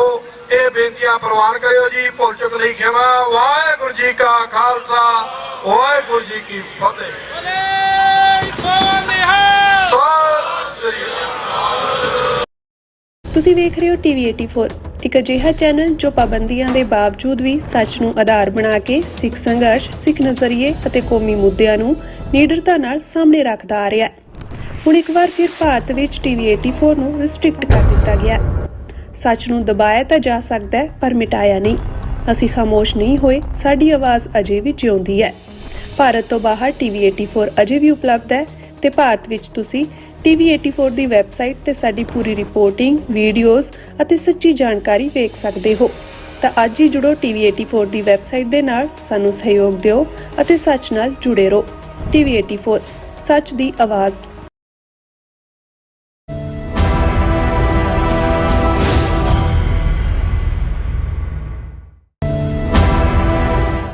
ਦਰਸ਼ਕੋ ਬ੍ਰੇਕ ਤੋਂ ਬਾਅਦ ਤੁਹਾਡਾ ਸਭ ਦਾ ਭਰਪੂਰ ਸਵਾਗਤ ਹੈ। ਸੋ ਵੀਅਰਸ, ਗੱਲਬਾਤ ਕਰਨ ਜਾ ਰਹੇ ਹਾਂ ਕਿ ਪਿਛਲੇ ਦਿਨੀ ਦਿੱਲੀ ਸਥਿਤ ਈਰਾਨ ਅੰਬੈਸੀ ਦਾ high level delegation Darbar Sahib ਪਹੁੰਚਿਆ ਔਰ ਡੈਲੀਗੇਸ਼ਨ ਦੇ ਆਗੂ ਵੱਲੋਂ ਅਮਰੀਕਾ ਦੇ ਖਿਲਾਫ ਕਾਫੀ ਭੜਕਾਊ ਬਿਆਨਬਾਜ਼ੀ ਕੀਤੀ ਗਈ। ਆਬਜ਼ਰਵਰ ਸੈਂਟਰ ਦੀ ID ਤੋਂ ਸਾਨੂੰ ਇੱਕ ਲਿਖਤ ਵਸੂਲ ਹੋਈ ਹੈ, ਸੋ ਜਿਸ ਨੂੰ ਆਪਾਂ ਦਰਸ਼ਕਾਂ ਨਾਲ ਸਾਂਝੀ ਕਰਨ ਜਾ ਰਹੇ ਹਾਂ। ਸੋ ਅਸੀਂ ਚਾਹਾਂਗੇ ਕਿ ਤੁਸੀਂ ਇਸੇ ਤਰ੍ਹਾਂ ਬਣੇ ਰਹਿਣਾ। ਦੇਖਣ ਸੁਣਨ ਲਈ ਜਾਂ ਲਿਖਣ ਲਈ ਤੁਹਾਡਾ ਸਭ ਦਾ ਬਹੁਤ ਧੰਨਵਾਦ ਹੈ। ਜੀ ਡਾਕਟਰ ਸਾਹਿਬ, ਕੀ ਕਹਿਣਾ ਚਾਹੋਗੇ? ਦੇਖੋ, ਅਮਰੀਕਾ ਈਰਾਨ 40 ਰੋਜ਼ਾ ਜੰਗ ਦੇ ਦੌਰਾਨ ਜਿੱਥੇ ਇੰਟਰਨੈਸ਼ਨਲੀ ਇੱਕ ਨਵੀਂ ਪੋਲਰਾਈਜੇਸ਼ਨ ਹੋਈ, ਜਿਸ ਦੇ ਵਿੱਚ ਅਸੀਂ ਦੇਖਿਆ ਕਿ ਨੈਟੋ ਨੇ ਆਪਣੇ ਆਪ ਨੂੰ ਡਿਸਟੈਂਸ ਕੀਤਾ। ਈਵਨ ਸਪੇਨ ਵਰਗੇ ਮੁਲਕ ਨੇ ਤਾਂ ਆਪਣਾ 에ਅਰ ਸਪੇਸ ਵੀ ਜਿਹੜਾ ਉਹ ਅਮਰੀਕੀ ਜਹਾਜ਼ ਜਿਹੜੇ ਜੰਗੀ ਨੇ ਉਹਨਾਂ ਤੋਂ ਨੂੰ ਡਿਨਾਈ ਕੀਤਾ। ਇਸੇ ਤਰ੍ਹਾਂ ਈਵਨ UK ਨੇ ਇਸ ਦੇ ਉੱਤੇ ਸਖਤ ਲਾਈਨ ਲਈ ਕਿ ਜੀ ਜਿਹੜਾ ਅਸੀਂ ਸਾਡੇ ਜਿਹੜੇ ਫੌਜੀ ਟਿਕਾਣੇ ਨੇ ਉਹਨਾਂ ਨੂੰ ਹਮਲਾ ਕਰਨ ਲਈ ਇਸਤੇਮਾਲ ਨਹੀਂ ਕੀਤਾ ਜਾ ਸਕਦਾ। ਚਾਈਨਾ, ਰਸ਼ੀਆ ਤਾਂ ਸਮਝ ਆ ਸਕਦੀ ਹੈ। ਔਰ ਇਸ ਸਾਰੇ ਪੀਰੀਅਡ ਦੇ ਵਿੱਚ ਵਿਦਨ ਅਮਰੀਕਾ ਵੀ ਜਿਹੜੀ ਇੱਕ ਆਵਾਜ਼ ਕਾਫੀ ਪਾਵਰਫੁਲ ਮੈਜੋਰਿਟੀ ਲੋਕਾਂ ਦੀ ਉਹ ਜੰਗ ਦੇ ਖਿਲਾਫ ਹੁੰਦੀ ਚਲੀ ਗਈ। ਲੇਕਿਨ ਇਸ ਸਾਰੇ 'ਚੋਂ ਜਦੋਂ ਅਸੀਂ ਸਿੱਖ ਨੁਕਤਾ ਨਿਗਾਹ ਤੋਂ ਜਾਂ ਖਾਲਿਸਤਾਨ ਦੀ ਪ੍ਰਾਪਤੀ ਦੇ ਲਈ ਪੱਛਮੀ ਤਾਕਤਾਂ, ਖਾਸ ਤੌਰ 'ਤੇ ਅਮਰੀਕਾ ਦਾ ਰੋਲ ਜਾਂ ਅਮਰੀਕਾ ਸਮੇਤ ਪੱਛਮੀ ਮੁਲਕਾਂ ਵੱਲੋਂ ਲੱਖਾਂ ਸਿੱਖਾਂ ਨੂੰ ਦਿੱਤੀ ਗਈ ਸਿਆਸੀ ਪਨਾਹ, ਜਿਹੜੇ ਕਿ ਆਪਣੇ ਆਜ਼ਾਦ ਮੁਲਕ ਖਾਲਿਸਤਾਨ ਦੀ ਲੋਚਾ ਕਰਦੇ हैं, ਉਸ ਭਾਰਤ ਦੀ ਧਰਤੀ ਦੇ ਉੱਤੇ ਟਾਰਚਰ ਔਰ ਉਹਨਾਂ ਦੇ ਜ਼ੁਲਮਾਂ ਦਾ, ਪਰਸੀਕਿਊਸ਼ਨ ਦਾ ਸ਼ਿਕਾਰ ਸੀ। ਸੋ ਇਹ ਸਾਰੇ ਫੈਕਟਰਸ ਦੇ ਮੱਦੇਨਜ਼ਰ ਔਰ ਜਿਹੜੇ ਸੂਝਵਾਨ ਜਾਂ ਚਿੰਤਕ ਸਿੱਖ ਚਿੰਤਕ ਸਨ, ਉਹਨਾਂ ਦੇ ਅਨੁਸਾਰ ਕਿ ਇਸ ਮੁੱਦੇ ਦੇ ਉੱਤੇ, ਕਿਉਂਕਿ ਓਪਨ ਪੋਜੀਸ਼ਨ ਤਾਂ ਇਹੀ ਸੀ ਕਿ ਅਸੀਂ ਜਿਹੜਾ ਉਹ ਸਾਡਾ we don't have a dog in the fight, ਅਸੀਂ ਕਿਸੇ ਦਾ ਹਿੱਸਾ ਨਹੀਂ ਬਣਨਾ, ਪਰ ਜਿਹੜਾ ਹਿਊਮਨ ਰਾਈਟ ਐਸਪੈਕਟ ਹੈ ਉਸ ਦੇ ਉੱਤੇ ਅਸੀਂ ਗੱਲ ਕਰ ਸਕਦੇ ਹਾਂ। ਕਿਤੇ ਵੀ ਬੇਗੁਨਾਹ ਦਾ ਮਾਰਿਆ ਜਾਣਾ, ਬਟ ਪੋਲੀਟੀਕਲੀ ਅਸੀਂ ਜਿਹੜਾ ਇੱਕ ਧਿਰ ਖੁੱਲ੍ਹ ਕੇ ਅਮਰੀਕਾ ਦੇ ਨਾਲ ਖਲੋਣ ਦੀ ਐਡਵੋਕੇਸੀ ਉਹਨਾਂ ਨੇ ਕੀਤੀ, ਇੱਕ ਜਿਹੜੇ ਨੇ ਉਹਨਾਂ ਨੇ ਸਾਇਲੈਂਸ ਨੂੰ ਰੱਖਿਆ, ਪਰ ਇੱਕ ਧਿਰ ਜਿਹੜਾ ਨੂੰ ਇਸ ਤੋਂ ਪਹਿਲਾਂ ਕਦੇ ਕੋਈ ਬਹੁਤਾ ਪੋਲੀਟੀਕਲ ਐਕਟੀਵਿਟੀ ਜਾਂ ਇੰਟਰਨੈਸ਼ਨਲ ਪੋਲੀਟਿਕਸ ਦੇ ਵਿੱਚ ਕੋਈ ਉਹਨਾਂ ਦਾ ਰੋਲ ਨਜ਼ਰ ਨਹੀਂ ਸੀ ਆਇਆ, ਉਹ all of A sudden Iran ਦੀ ਜਿਹੜੀ ਹੈ ਲਾਈਨ ਹੈ, ਔਰ ਖ਼ਾਸ ਤੌਰ 'ਤੇ ਜਿਹਦਾ ਅਸੀਂ ਜ਼ਿਕਰ ਪਹਿਲਾਂ ਵੀ ਕੀਤਾ, ਇਸ ਦੇ ਉੱਤੇ ਅਸੀਂ ਵੀ ਡਿਸਕਸ ਕੀਤਾ ਸੀ ਕਿ ਵੀ, ਔਰ ਇਹਦੇ 'ਚ ਦੋ ਫੈਕਟਰ, ਹਾਲਾਂ ਮੈਂ ਇਸ ਨੂੰ ਬਿਲਕੁਲ ਇੱਕ ਹੋਰ ਐਂਗਲ ਤੋਂ ਵੀ ਦੇਖਦਾ ਕਿ ਈਰਾਨ ਦੀ ਪ੍ਰੈਜ਼ੈਂਸ ਤਾਂ ਪਿਛਲੇ 79 ਸਾਲਾਂ ਤੋਂ ਉੱਥੇ ਹੀ ਸੀ। ਇੰਨਾ ਕੁਛ ਪੰਜਾਬ ਦੇ ਵਿੱਚ ਵਾਪਰਿਆ 80s ਦੇ ਵਿੱਚ, 90s ਦੇ ਵਿੱਚ, ਪਰ ਈਰਾਨ ਕਿਉਂਕਿ ਖੁੱਲ੍ਹ ਕੇ ਪ੍ਰੋ ਇੰਡੀਆ ਲਾਈਨ ਹੀ ਰਹੀ ਹੈ, ਚਾਬਹਾਰ ਪੋਰਟ ਤੱਕ ਇੰਡੀਆ ਦੇ ਰਾਹੀਂ ਡਿਵੈਲਪ ਕਰਨ ਦੀ, ਔਰ ਈਵਨ ਕਦੇ ਇਹ ਠੀਕ ਹੈ ਕਸ਼ਮੀਰ ਦੇ ਮੁੱਦੇ 'ਤੇ ਵਨਸ ਇਨ ਏ ਵਾਈਲ ਉਹਨਾਂ ਦਾ ਕੋਈ ਸਟੈਂਡ ਰਿਹਾ, ਪਰ ਕੋਈ ਇਸ ਕਿਸਮ ਦਾ ਕੋਈ ਕੰਸਿਸਟੈਂਟ UN ਜਨਰਲ ਅਸੈਂਬਲੀ ਜਾਂ ਦੂਸਰੇ 'ਚ ਵੀ ਨਹੀਂ ਰਿਹਾ, ਕਿਉਂਕਿ ਬਾਈ ਐਂਡ ਲਾਰਜ ਇੰਡੀਆ ਦੇ ਨਾਲ ਬੜਾ ਲਵੀ ਡਵੀ ਰਿਲੇਸ਼ਨਸ਼ਿਪ ਹੀ ਈਰਾਨ ਦੀ ਰਹੀ। ਲੇਕਿਨ ਇਹਨਾਂ 40 ਦਿਨਾਂ ਦੇ ਦੌਰਾਨ ਜਿਹੜੀਆਂ ਦੋ ਡਿਵੈਲਪਮੈਂਟਸ ਨੇ, ਜਿਸ ਨੇ ਅਗੇਨ ਸਮੁੱਚੇ ਜਿਹੜੇ ਐਕਟਿਵਿਸਟ ਨੇ ਜਾਂ ਜਿਹੜੇ ਚਿੰਤਕ ਨੇ ਜਾਂ ਜਿਹੜੇ ਕੌਮੀ ਘਰ ਦੇ ਲਈ ਜੂਝ ਰਹੇ ਨੇ, ਉਹਨਾਂ ਦੇ ਵਿੱਚ ਇੱਕ ਜਿਹੜੀ ਹੈ ਉਹ ਥਾਟ ਪ੍ਰੋਵੋਕਿੰਗ ਇੱਕ ਡਿਬੇਟ ਵੀ ਸ਼ੁਰੂ ਕੀਤੀ।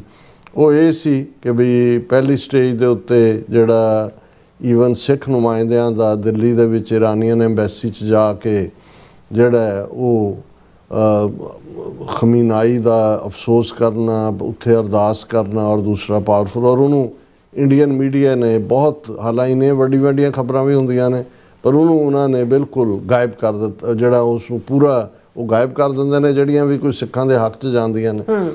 ਫਿਰ ਅਸੀਂ ਦੂਸਰਾ ਪਾਰਟ ਦੇਖਦੇ ਹਾਂ ਕਿ ਵੀ ਉਸ ਤੋਂ 2-3 ਦਿਨ ਬਾਅਦ ਹਾਈ ਲੈਵਲ ਇਰਾਨੀਅਨ ਜਿਹੜਾ ਡੈਲੀਗੇਸ਼ਨ ਹੈ ਉਹ ਗੁਰਦੁਆਰਾ ਬੰਗਲਾ ਸਾਹਿਬ ਦੇ ਦਰਸ਼ਨਾਂ ਨੂੰ ਜਾਂਦਾ, ਉਸ ਨੂੰ ਵੀ ਇੰਡੀਅਨ ਮੀਡੀਆ ਨੇ ਪੂਰਾ ਹਾਈਲਾਈਟ ਕੀਤਾ ਕਿ ਜੀ ਉਹਨਾਂ ਨੇ ਮੱਥਾ ਟੇਕਿਆ, ਉਹਨਾਂ ਨੇ ਇਵੇਂ ਕੀਤਾ ਉਵੇਂ ਕੀਤਾ। ਚਲੋ ਉਹ ਵੀ ਸਮਝ ਆ ਗਿਆ ਕਿ ਜੀ ਇਹ ਇੱਕ ਰੈਸੀਪ੍ਰੋਕਲ ਹੈ ਕਿ ਵੀ ਜੇ ਸਿੱਖ ਜਾ ਕੇ ਉਹਨਾਂ ਨੇ ਅਫਸੋਸ ਕੀਤਾ ਤੇ ਉਹ। ਫਿਰ ਅਸੀਂ ਦੇਖਦੇ ਹਾਂ ਕਿ ਵੀ ਹਾਈ ਲੈਵਲ ਜਿਹਦੇ 'ਚ ਨੰਬਰ 3 ਬੰਦਾ ਜਿਹੜਾ ਖਮੀਨਾਈ ਹੋਣ ਦੇ ਤੋਂ ਬਾਅਦ ਹੈ, ਉਹਦੀ ਕਮਾਂਡ ਥੱਲੇ ਜਿਹੜਾ ਹੈ ਉਹ ਇੱਕ ਫੁੱਲ ਡੈਲੀਗੇਸ਼ਨ ਦਰਬਾਰ ਸਾਹਿਬ ਆਉਂਦਾ ਹੈ। ਉਹ ਅਕਾਲ ਤਖਤ ਦੇ ਜਥੇਦਾਰ ਔਰ ਸ਼੍ਰੋਮਣੀ ਕਮੇਟੀ ਪ੍ਰੈਜ਼ੀਡੈਂਟ ਨੂੰ ਇਨਵੀਟੇਸ਼ਨ ਦਿੰਦੇ ਨੇ ਕਿ ਖਮੀਨਾਈ ਦਾ ਅਫਸੋਸ ਦਾ ਜਿਹੜਾ 40 ਰੋਜ਼ਾ ਜਿਹੜਾ ਉਹ ਚੱਲ ਰਿਹਾ ਅਫਸੋਸ, ਉਹ ਜਿਹੜਾ ਫਾਈਨਲ ਸਮਾਗਮ ਹੈ 40 ਦਿਨਾਂ ਬਾਅਦ, ਉਹ ਫਲਾਂ ਸੈਂਟਰ 'ਚ ਹੋਣਾ ਹੈ ਇਰਾਨੀਅਨ ਜਿਹੜਾ ਦਿੱਲੀ ਦੇ ਵਿੱਚ, ਔਰ ਉਹਦੇ 'ਚ ਉਹਨਾਂ ਨੂੰ ਕਿਹਾ ਗਿਆ ਵੀ ਤੁਸੀਂ ਜਿਹੜਾ ਆ ਕੇ ਐਡਰੈਸ ਕਰੋ।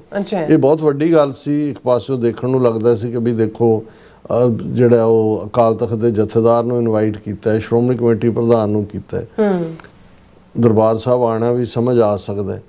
ਪਰ ਜਿਹੜੀ ਉਸ ਪੀਰੀਅਡ ਦੇ ਵਿੱਚ ਉਹਨਾਂ ਦੇ ਜਿਹੜੇ ਪ੍ਰਮੁੱਖ ਡਾਕਟਰ ਸੀ, ਉਹਨਾਂ ਨੇ ਜਿਹੜੀ ਪ੍ਰੈਸ ਕਾਨਫਰੰਸ ਕੀਤੀ ਜਾਂ ਜਦੋਂ ਮੀਡੀਆ ਆ ਜਾਂਦਾ, ਮੀਡੀਆ ਦੇ ਲਈ ਤਾਂ ਬਹੁਤ ਵੱਡੀ ਇਹ ਗੱਲ ਸੀ, ਖਬਰ ਸੀ ਵੀ Sikh factor all of a sudden, ਔਰ ਉਹਦੇ 'ਚ ਫਿਰ ਜਿਹੜਾ ਉਹਨਾਂ ਨੇ ਐਂਟੀ ਅਮਰੀਕਾ ਲਾਈਨ ਔਰ ਜੋ ਖੁੱਲ੍ਹ ਕੇ ਕੀਤਾ, ਉਹਨੇ ਇੱਕ ਸਵਾਲੀਆ ਨਿਸ਼ਾਨ ਖੜਾ ਕਰ ਦਿੱਤਾ ਕਿ ਬਈ ਦਰਬਾਰ ਸਾਹਿਬ ਕੋਈ ਆਉਂਦਾ ਹੈ ਸਮਝ ਆ ਸਕਦਾ ਹੈ, ਕੋਈ ਇਨਵਾਈਟ ਵੀ ਕਰਦਾ ਹੈ ਇਹ ਵੀ ਸਮਝ ਆ ਸਕਦਾ ਹੈ, ਪਰ ਇਸ ਪਲੇਟਫਾਰਮ ਤੋਂ ਜਿੱਥੇ ਆ ਕੇ ਕੋਈ ਵੀ ਹੋਰ ਜਿਹੜੀ ਹੈ ਉਹ ਗੱਲ ਨਹੀਂ ਕੀਤੀ ਜਾਂਦੀ। ਈਵਨ ਜਦੋਂ ਦੂਜੇ ਸਿਆਸੀ ਲੋਕ ਆਉਂਦੇ ਨੇ, ਐਕਟਰ ਆਉਂਦੇ ਨੇ, ਉਹ ਵੀ ਕਹਿੰਦੇ ਨੇ ਕਿ ਜੀ ਅਸੀਂ ਇੱਕ ਸ਼ਰਧਾਲੂ ਦੇ ਤੌਰ ਤੇ ਆਏ ਹਾਂ।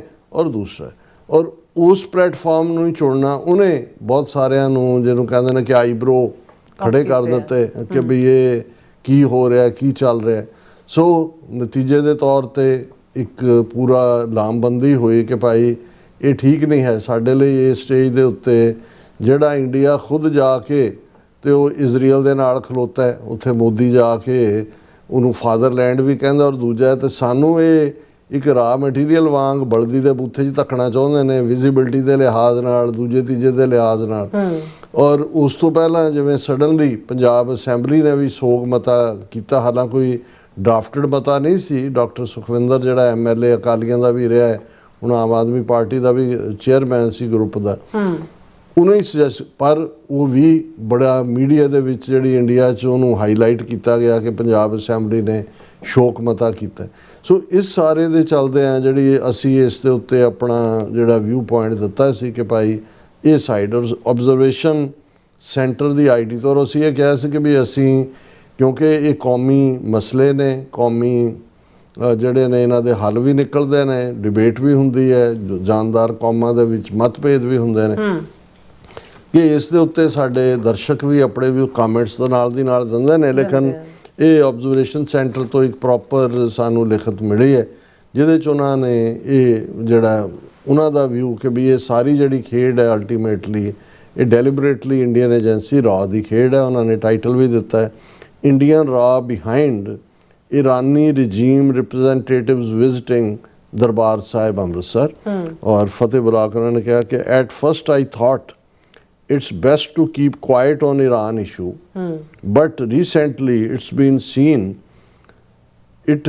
been revealed through number of actions that Ra, especially through Taranjit Sandhu and company, ex-diplomats like KC Singh, KC Singh Iran च भी रहा, UAE च भी एम्बेसडर रहा, वो बड़ा बैठ के बड़ियां सीधी जी पंजाबी बोल रहा होंदा है, लेकिन अल्टीमेटली सारे डिप्लोमैट सारे लॉयलिस्ट ने टू द इंडियन सिस्टम कि भी ये जड़ा ये मैनू ये लग्या कि दैट रॉ especially through Taranjit Sandhu and company ex diplomats like KC Singh are behind the whole facade of Iranian representatives visiting Darbar Sahib Amritsar, and they did this by first inviting Indians to Bangla Sahib through well-known Indian government pimps। ਉਹ ਉਹਨਾਂ ਨੇ ਕਿਹਾ ਕਿ ਵੀ ਉਹਨਾਂ ਦੇ ਲਈ ਜਿਹੜੇ Indian pimp ਨੇ ਉਹਨਾਂ ਰਾਹੀਂ ਉਹਨਾਂ ਨੇ ਉਹਨਾਂ ਨੂੰ ਪਹਿਲਾਂ ਇਨਵਾਈਟ ਕੀਤਾ ਔਰ ਫਿਰ ਇੱਧਰ ਭੇਜਿਆ। ਨਾਓ geopolitical game is obvious that Iranians know that American presence in region through 6 states will be disastrous for them, so they are playing along with Indian government's game। ਕਿ ਵੀ ਇਹ ਜਿਹੜੀ ਨਵੀਂ ਜੀਓਪੋਲੀਟੀਕਲ ਗੇਮ ਚੱਲ ਰਹੀ ਹੈ ਵੀ ਈਰਾਨ ਦੇ ਹਾਕਮ ਇਹ ਸਮਝਦੇ ਨੇ ਜਾਂ ਜਿਹੜੇ ਵੀ ਡਿਸੀਜਨ ਮੇਕਰ ਨੇ ਕਿ ਕੱਲ੍ਹ ਨੂੰ ਜੇ ਖਾਲਿਸਤਾਨ ਹੋਣ ਦੇ ਵਿੱਚ ਆਉਂਦਾ ਹੈ, 6 ਸਟੇਟ ਹੋਣ 'ਚ ਆਉਂਦੀ ਹੈ ਤੇ ਉਹ ਇੱਕ ਤਰੀਕੇ ਦੇ ਨਾਲ ਅਮਰੀਕਨ ਪ੍ਰੈਜ਼ੈਂਸ ਨੂੰ ਵੀ ਸ਼ੋਅ ਕਰੇਗੀ। ਇਹ ਉਹਨਾਂ ਦੇ ਲਈ ਸ਼ਾਇਦ ਠੀਕ ਨਾ ਹੋਏ, ਡਿਜ਼ਾਸਟਰਸ ਹੋਏ, ਔਰ ਇਸ ਲਈ ਉਹ ਇੰਡੀਅਨ ਗਵਰਨਮੈਂਟ ਦੇ ਨਾਲ ਰਲ ਕੇ ਕੋਈ ਗੇਮ ਖੇਡ ਰਹੇ ਨੇ।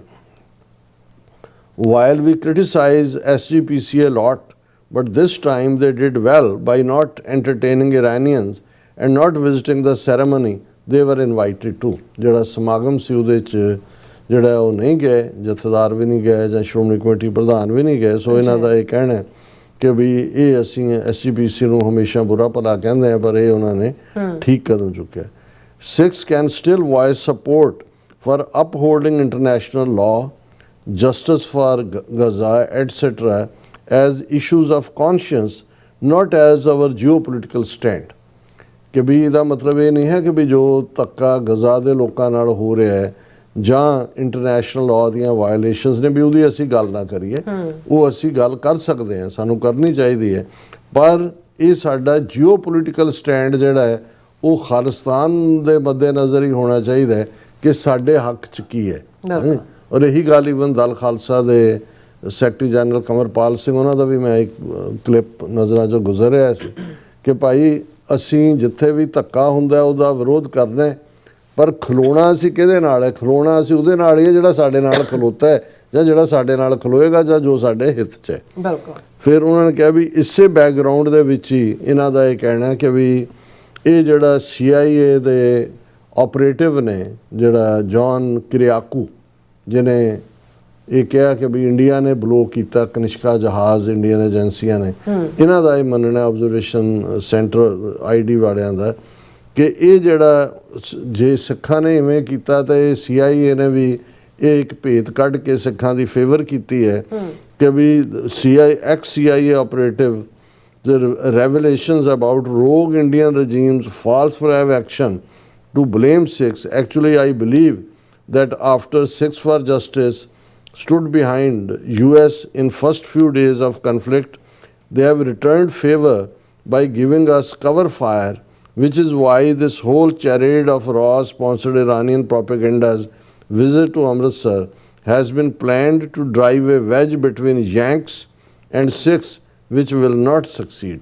So ਉਹਨਾਂ ਦਾ ਆਬਜ਼ਰਵੇਸ਼ਨ ਸੈਂਟਰ ਵਾਲਿਆਂ ਦੀ ਆਬਜ਼ਰਵੇਸ਼ਨ ਇਹ ਹੈ ਕਿ ਇਹ ਵੀ ਜਿਹੜਾ CIA ਵਾਲਿਆਂ ਨੇ ਜਿਹੜਾ ਇਹ ਭੇਤ ਖੋਲ੍ਹਿਆ, ਇਹ ਵੀ ਇੱਕ ਕਾਈਂਡ ਆਫ ਫੇਵਰ ਹੈ, ਔਰ ਇਹ ਸਾਰੇ ਦੇ ਵਿੱਚ ਜਿਹੜੀ ਖੇਡ ਹੈ ਇਸ ਇਰਾਨੀਅਨ ਜਿਹੜੀ ਇੱਕਦਮ ਸਿੱਖਾਂ ਦੀ ਦਿਲਚਸਪੀ ਦੀ, ਇਹ ਰਾਹ ਦੀ ਖੇਡ ਹੈ ਤਾਂ ਕਿ ਸਿੱਖਾਂ ਨੂੰ ਅਮਰੀਕਾ ਦੀਆਂ ਨਜ਼ਰਾਂ ਦੇ ਵਿੱਚ ਜਾਂ ਖਾਲਿਸਤਾਨ ਦੀ ਸਟਰਗਲ ਨੂੰ ਉਵੇਂ ਹੀ ਦੇਖਿਆ ਜਾਏ ਜਿਵੇਂ ਕਿ ਉਹ ਈਰਾਨ ਨੂੰ ਦਹਿਸ਼ਤਗਰਦੀ ਨਾਲ ਜੋੜ ਕੇ ਹੁਣ ਤੱਕ ਕਹਿੰਦੇ ਰਹੇ ਨੇ, ਜਾਂ ਉਹਨਾਂ ਦਾ ਜਿਹੜਾ ਫੰਡਾਮੈਂਟਲਿਸਟ ਔਰ ਦੂਸਰੇ ਤੀਸਰੇ ਨਾਲ ਜੋੜ ਕੇ ਕਹਿੰਦੇ ਰਹੇ ਨੇ। ਸੋ ਅਸੀਂ ਵੈਲਕਮ ਕਰਦੇ ਹਾਂ, ਕਿਉਂਕਿ ਹਮੇਸ਼ਾ ਜਿਹੜੀਆਂ ਜ਼ਿੰਦਾ ਕੌਮਾਂ ਹੁੰਦੀਆਂ ਨੇ ਉਹ ਕਿਸੇ ਵੀ ਨਿਸ਼ਾਨੇ 'ਤੇ ਪਹੁੰਚਣ ਤੋਂ ਪਹਿਲਾਂ, ਕਿਸੇ ਵੀ ਫੈਸਲੇ 'ਤੇ ਪਹੁੰਚਣ ਤੋਂ ਪਹਿਲਾਂ, ਔਰ ਇਹ ਸਾਡੀ ਪਰੰਪਰਾ ਜਿਹੜੀ ਸਰਬੱਤ ਖਾਲਸਾ ਦੀ ਸੀ ਜਿਹਦੇ 'ਚ ਕਿ ਡਿਸੀਜਨ ਲਏ ਜਾਂਦੇ ਸੀ, ਬੇਸ਼ੱਕ ਅਲਟੀਮੇਟਲੀ ਸਰਬਸੰਮਤੀ ਨਾਲ ਹੁੰਦੇ ਸੀ, ਪਰ ਉਹਦੇ 'ਚ ਹਰ ਇੱਕ ਨੂੰ ਹੱਕ ਹੁੰਦਾ ਸੀ ਕਿ ਉਹ ਆਪਣੀ ਗੱਲ ਕਹੇ। ਡਿਬੇਟ ਹੁੰਦੀ ਸੀ, ਹਫ਼ਤਿਆਂ ਬੱਧੀ ਚੱਲਦੀ ਸੀ। ਹੁਣ ਜਿਵੇਂ ਜਦੋਂ ਨਵਾਬੀ ਦੀ ਖਿਲਤ ਲਾਹੌਰ ਦਰਬਾਰ ਵੱਲੋਂ ਆਈ ਔਰ ਲੈ ਕੇ ਵੀ ਉਹਨੂੰ ਭਾਈ ਸੁਬੇਗ ਸਿੰਘ ਆਏ, ਤੇ ਉਹ ਕੋਈ ਈਜ਼ੀਲੀ ਐਕਸੈਪਟ ਨਹੀਂ ਸੀ ਹੋ ਗਈ। ਉਸ ਦੇ ਉੱਤੇ ਕਿੰਨੇ ਦਿਨ ਡਿਬੇਟ ਚੱਲਦੇ, ਔਰ ਜਦੋਂ ਕੰਸੈਂਸਸ ਬਣ ਰਹੀ ਸੀ ਤੇ ਇੱਕ ਸਿੱਖ ਖਲੋ ਗਿਆ ਉਸ ਡਿਸਕਸ਼ਨ ਦੇ ਵਿੱਚ, ਉਹਨੇ ਕਿਹਾ ਕਿਮ ਲੈਵੇਂ ਨਵਾਬੀ, ਕਿ ਵੀ ਤੁਸੀਂ ਜਿਹੜਾ ਉਹ ਸਹੁੰ ਤਾਂ ਖਾਧੀ ਹੋਈ ਹੈ ਇਸ ਰਾਜ ਦੀ ਜੜ ਪੁੱਟਣ ਦੀ, ਤੁਸੀਂ ਉਹਨਾਂ ਦੀ ਦਿੱਤੀ ਨਵਾਬੀ ਕਿਵੇਂ ਲੈ ਰਹੇ ਹੋ? ਬਿਲਕੁਲ। ਫਿਰ ਉਹਦੇ ਖਿਆਲ ਨੂੰ ਵੀ ਇਨਕੋਰਪੋਰੇਟ ਕੀਤਾ ਗਿਆ ਸੀ। ਉਹਨਾਂ ਨੇ ਕਿਹਾ ਸੀ ਵੀ ਠੀਕ ਹੈ, ਵਕਤੀ ਤੌਰ 'ਤੇ ਜੋ ਭਾਈ ਸੁਬੇਗ ਸਿੰਘ ਜਾਂ ਉਸ ਵੇਲੇ ਦੇ ਪੰਥ ਨੇ ਦੇਖਿਆ ਵੀ ਸਾਨੂੰ ਬਰੀਦਰ ਮਿਲ ਜਾਏਗਾ, ਥੋੜ੍ਹਾ ਟਾਈਮ ਵੀ ਅਮਨ ਦਾ ਮਿਲ ਜਾਏ, ਹੋਰ ਅੰਮ੍ਰਿਤ ਸੰਚਾਰ ਕਰਕੇ ਹੋਰ ਖਾਲਸਾ ਫੌਜਾਂ ਤਿਆਰ ਹੋਣਗੀਆਂ। ਪਰ ਨਾਲ ਹੀ ਉਹਨਾਂ ਨੇ ਜਦੋਂ ਉਹਨਾਂ ਨੇ ਕਿਹਾ ਪਰ ਸਾਡਾ ਕੋਈ ਨੁਮਾਇੰਦਾ ਲਾਹੌਰ ਦਰਬਾਰ 'ਚ ਨਹੀਂ ਕਦੇ ਬੈਠੇਗਾ, ਕਿਉਂਕਿ ਜਿਹੜੀ ਨਵਾਬੀ ਦੀ ਖਿਲਤ ਆ ਉਹ ਪਾਈ ਜਾਂਦੀ, ਉਹ ਪਹਿਨ ਕੇ ਨਵਾਬ ਤਾਂ ਉਹਨੂੰ ਹੀ ਕਹਿੰਦੇ ਸੀ ਨਾ ਕਿ ਵੀ ਉਹ। ਔਰ ਜਿਹੜੀ ਦੂਸਰੀ ਗੱਲ ਸੀ ਜਿਹਨੂੰ ਸਰ ਕਪੂਰ ਸਿੰਘ ਹੋਰਾਂ ਨੇ ਕਿਹਾ ਕਿ ਇਹ ਨਵਾਬੀ ਜਿਹੜੀ ਹੈ ਖਾਲਸਾ ਪੰਥ ਦੇ ਨਾਂ ਆਈ ਸੀ। ਸੋ ਇਹਦਾ ਮਤਲਬ ਹੈ ਕਿ ਵੀ ਪਹਿਲੀ ਵਾਰ ਮੁਗਲਿਆ ਸਰਕਾਰ ਨੇ ਸਾਡਾ status as a sub nation ਉਹ ਤਸੱਵਰ ਕੀਤਾ ਸੀ, ਔਰ ਫਿਰ ਉਸ ਖਿਲਤ ਨੂੰ ਐਕਸੈਪਟ ਕਰਕੇ ਜਿਹੜੀ ਲੱਖ ਕੇ 2 ਲੱਖ ਦੀ ਜਗੀਰ ਸੀ ਉਹ ਝਬਾਲ ਦੇ ਆਲੇ ਦੁਆਲੇ ਜਿਹੜੇ 84 ਕੇ ਕਿੰਨੇ ਪਿੰਡਾਂ ਦਾ ਮਾਲੀਆ ਇਕੱਠਾ ਕਰਨ ਦਾ ਹੱਕ, ਰੈਵਨਿਊ, ਉਹ ਸਿੱਖਾਂ ਦੇ ਕੋਲ ਆਇਆ ਸੀ। ਪਰ ਨਾਲ ਉਹਨਾਂ ਨੇ ਇਹ ਕਲੇਮ ਵੀ ਕੀਤਾ ਸੀ ਕਿ ਵੀ ਹਮ ਰਾਖਤ ਪਾਤਸ਼ਾਹੀ ਦਾਵਾ ਜਾਂ ਇਤਕੋ ਜਾਂ ਅਗਲੋ ਪਾਵਾ। ਇਹ ਨਹੀਂ ਹੈ ਵੀ ਅਸੀਂ ਆਪਣਾ ਦਾਵਾ ਜਿਹੜਾ ਪਾਤਸ਼ਾਹੀ ਦਾ ਛੱਡ ਦਿੱਤਾ ਹੈ। ਸੋ ਮੈਂ ਇਹ ਉਦਾਹਰਣ ਇਸ ਲਈ ਦਿੱਤੀ ਹੈ ਕਿ ਵੀ ਈਵਨ ਅੱਜ ਦੇ ਕੌਂਟੈਕਸਟ 'ਚ ਵੀ ਸਾਨੂੰ ਇੱਕ ਦੂਸਰੇ ਪ੍ਰਤੀ ਜਿਹੜੀ ਡਿਬੇਟ ਵੀ ਹੁੰਦੀ ਹੈ ਉਹਦੇ 'ਚ ਕੋਈ ਨਾ ਪੱਖੀ ਸ਼ਬਦਾਵਲੀ ਨਹੀਂ ਵਰਤਣੀ ਚਾਹੀਦੀ, ਬਟ ਉਸ ਨੂੰ ਖੁੱਲ੍ਹ ਕੇ ਜਿਹੜਾ ਉਹ ਆਪਣੀ ਵਿਊ ਪੁਆਇੰਟ ਦੇਣਾ ਚਾਹੀਦਾ। ਸੋ ਅਸੀਂ ਇਹਨਾਂ ਦਾ ਸ਼ੁਕਰੀਆ ਅਦਾ ਕਰਦੇ ਹਾਂ। ਜੀ ਡਾਕਟਰ ਸਾਹਿਬ, ਤੁਹਾਡਾ ਬਹੁਤ ਬਹੁਤ ਧੰਨਵਾਦ। ਸੋ ਅਥਲੇ ਨੇ ਬ੍ਰੇਕ ਵੀਅਰਸ ਤੋਂ ਸੁਣਾਈ ਇਸ ਤਰ੍ਹਾਂ ਬੜੇ ਰਹਿਣਾ, ਮਿਲਦੇ ਹਾਂ ਆਫਟਰ ਦਿਸ ਸ਼ਾਰਟ ਬ੍ਰੇਕ।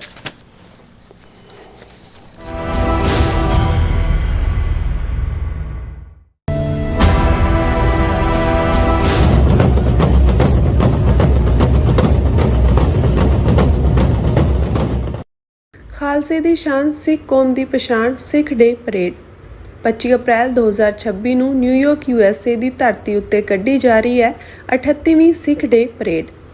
ਇੱਕ ਅਜਿਹਾ ਇਤਿਹਾਸਕ ਸਮਾਗਮ ਜੋ ਸਾਡੀ ਰੂਹ, ਸਾਡੀ ਪਛਾਣ ਅਤੇ ਸਾਡੀ ਵਿਰਾਸਤ ਨੂੰ ਦੁਨੀਆ ਭਰ ਵਿੱਚ ਰੋਸ਼ਨ ਕਰਦਾ ਹੈ। ਅਮਰੀਕਾ ਭਰ ਦੀਆਂ ਸਮੂਹ ਸਿੱਖ ਸੰਗਤਾਂ ਨੂੰ ਸੱਦਾ ਦਿੱਤਾ ਜਾਂਦਾ ਹੈ ਇਸ ਮਹਾਨ ਕੌਮੀ ਇਕੱਠ ਦਾ ਹਿੱਸਾ ਬਣਨ ਤੇ ਆਪਣੀ ਹਾਜ਼ਰੀ ਨਾਲ ਇਸ ਮੌਕੇ ਨੂੰ ਹੋਰ ਯਾਦਗਾਰ ਬਣਾਉਣ ਦਾ। ਆਓ 25 ਅਪ੍ਰੈਲ ਨੂੰ ਨਿਊਯਾਰਕ ਵਿਖੇ ਇਕੱਠੇ ਹੋ ਕੇ ਆਪਣੀ ਪਛਾਣ, ਆਪਣੀ ਸ਼ਾਨ ਅਤੇ ਆਪਣੀ ਏਕਤਾ ਨੂੰ ਹੋਰ ਮਜ਼ਬੂਤ ਬਣਾਈਏ ਅਤੇ ਸਿੱਖ ਸੰਘਰਸ਼ ਵਿੱਚ ਆਪਣਾ ਯੋਗਦਾਨ ਪਾਈਏ।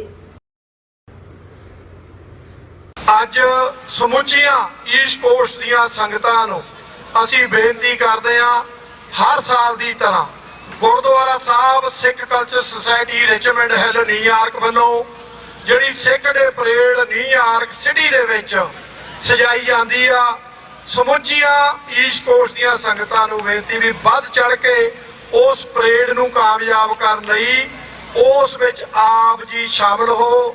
ਇਹ ਬੇਨਤੀਆਂ ਪ੍ਰਵਾਨ ਕਰਿਓ ਜੀ। ਭੁੱਲ ਚੁੱਕ ਲਈ ਖਿਮਾ। ਵਾਹਿਗੁਰੂ ਜੀ ਕਾ ਖਾਲਸਾ, ਵਾਹਿਗੁਰੂ ਜੀ ਕੀ ਫਤਿਹ। ਸਤਿ ਸ੍ਰੀ ਅਕਾਲ। ਤੁਸੀਂ ਵੇਖ ਰਹੇ ਹੋ ਟੀਵੀ 84, ਇੱਕ ਅਜਿਹਾ ਚੈਨਲ ਜੋ ਪਾਬੰਦੀਆਂ ਦੇ ਬਾਵਜੂਦ ਵੀ ਸੱਚ ਨੂੰ ਆਧਾਰ ਬਣਾ ਕੇ ਸਿੱਖ ਸੰਘਰਸ਼, ਸਿੱਖ ਨਜ਼ਰੀਏ ਅਤੇ ਕੌਮੀ ਮੁੱਦਿਆਂ ਨੂੰ ਨਿਡਰਤਾ ਨਾਲ ਸਾਹਮਣੇ ਰੱਖਦਾ ਆ ਰਿਹਾ ਹੈ। ਹੁਣ ਇੱਕ ਵਾਰ ਫਿਰ ਭਾਰਤ ਵਿੱਚ ਟੀਵੀ 84 ਨੂੰ ਰਿਸਟ੍ਰਿਕਟ ਕਰ ਦਿੱਤਾ ਗਿਆ। ਸੱਚ ਨੂੰ ਦਬਾਇਆ ਤਾਂ ਜਾ ਸਕਦਾ ਹੈ ਪਰ ਮਿਟਾਇਆ ਨਹੀਂ। ਅਸੀਂ ਖਾਮੋਸ਼ ਨਹੀਂ ਹੋਏ, ਸਾਡੀ ਆਵਾਜ਼ ਅਜੇ ਵੀ ਜਿਉਂਦੀ ਹੈ। ਭਾਰਤ ਤੋਂ ਬਾਹਰ ਟੀਵੀ 84 ਅਜੇ ਵੀ ਉਪਲਬਧ ਹੈ ਤੇ ਭਾਰਤ ਵਿੱਚ ਤੁਸੀਂ ਟੀਵੀ 84 ਦੀ ਵੈਬਸਾਈਟ ਤੇ ਸਾਡੀ ਪੂਰੀ ਰਿਪੋਰਟਿੰਗ, ਵੀਡੀਓਜ਼ ਅਤੇ ਸੱਚੀ ਜਾਣਕਾਰੀ ਵੇਖ ਸਕਦੇ ਹੋ। ਤਾਂ ਅੱਜ ਹੀ ਜੁੜੋ ਟੀਵੀ 84 ਦੀ ਵੈਬਸਾਈਟ ਦੇ ਨਾਲ, ਸਾਨੂੰ ਸਹਿਯੋਗ ਦਿਓ ਅਤੇ ਸੱਚ ਨਾਲ ਜੁੜੇ ਰਹੋ। ਟੀਵੀ 84, ਸੱਚ ਦੀ ਆਵਾਜ਼।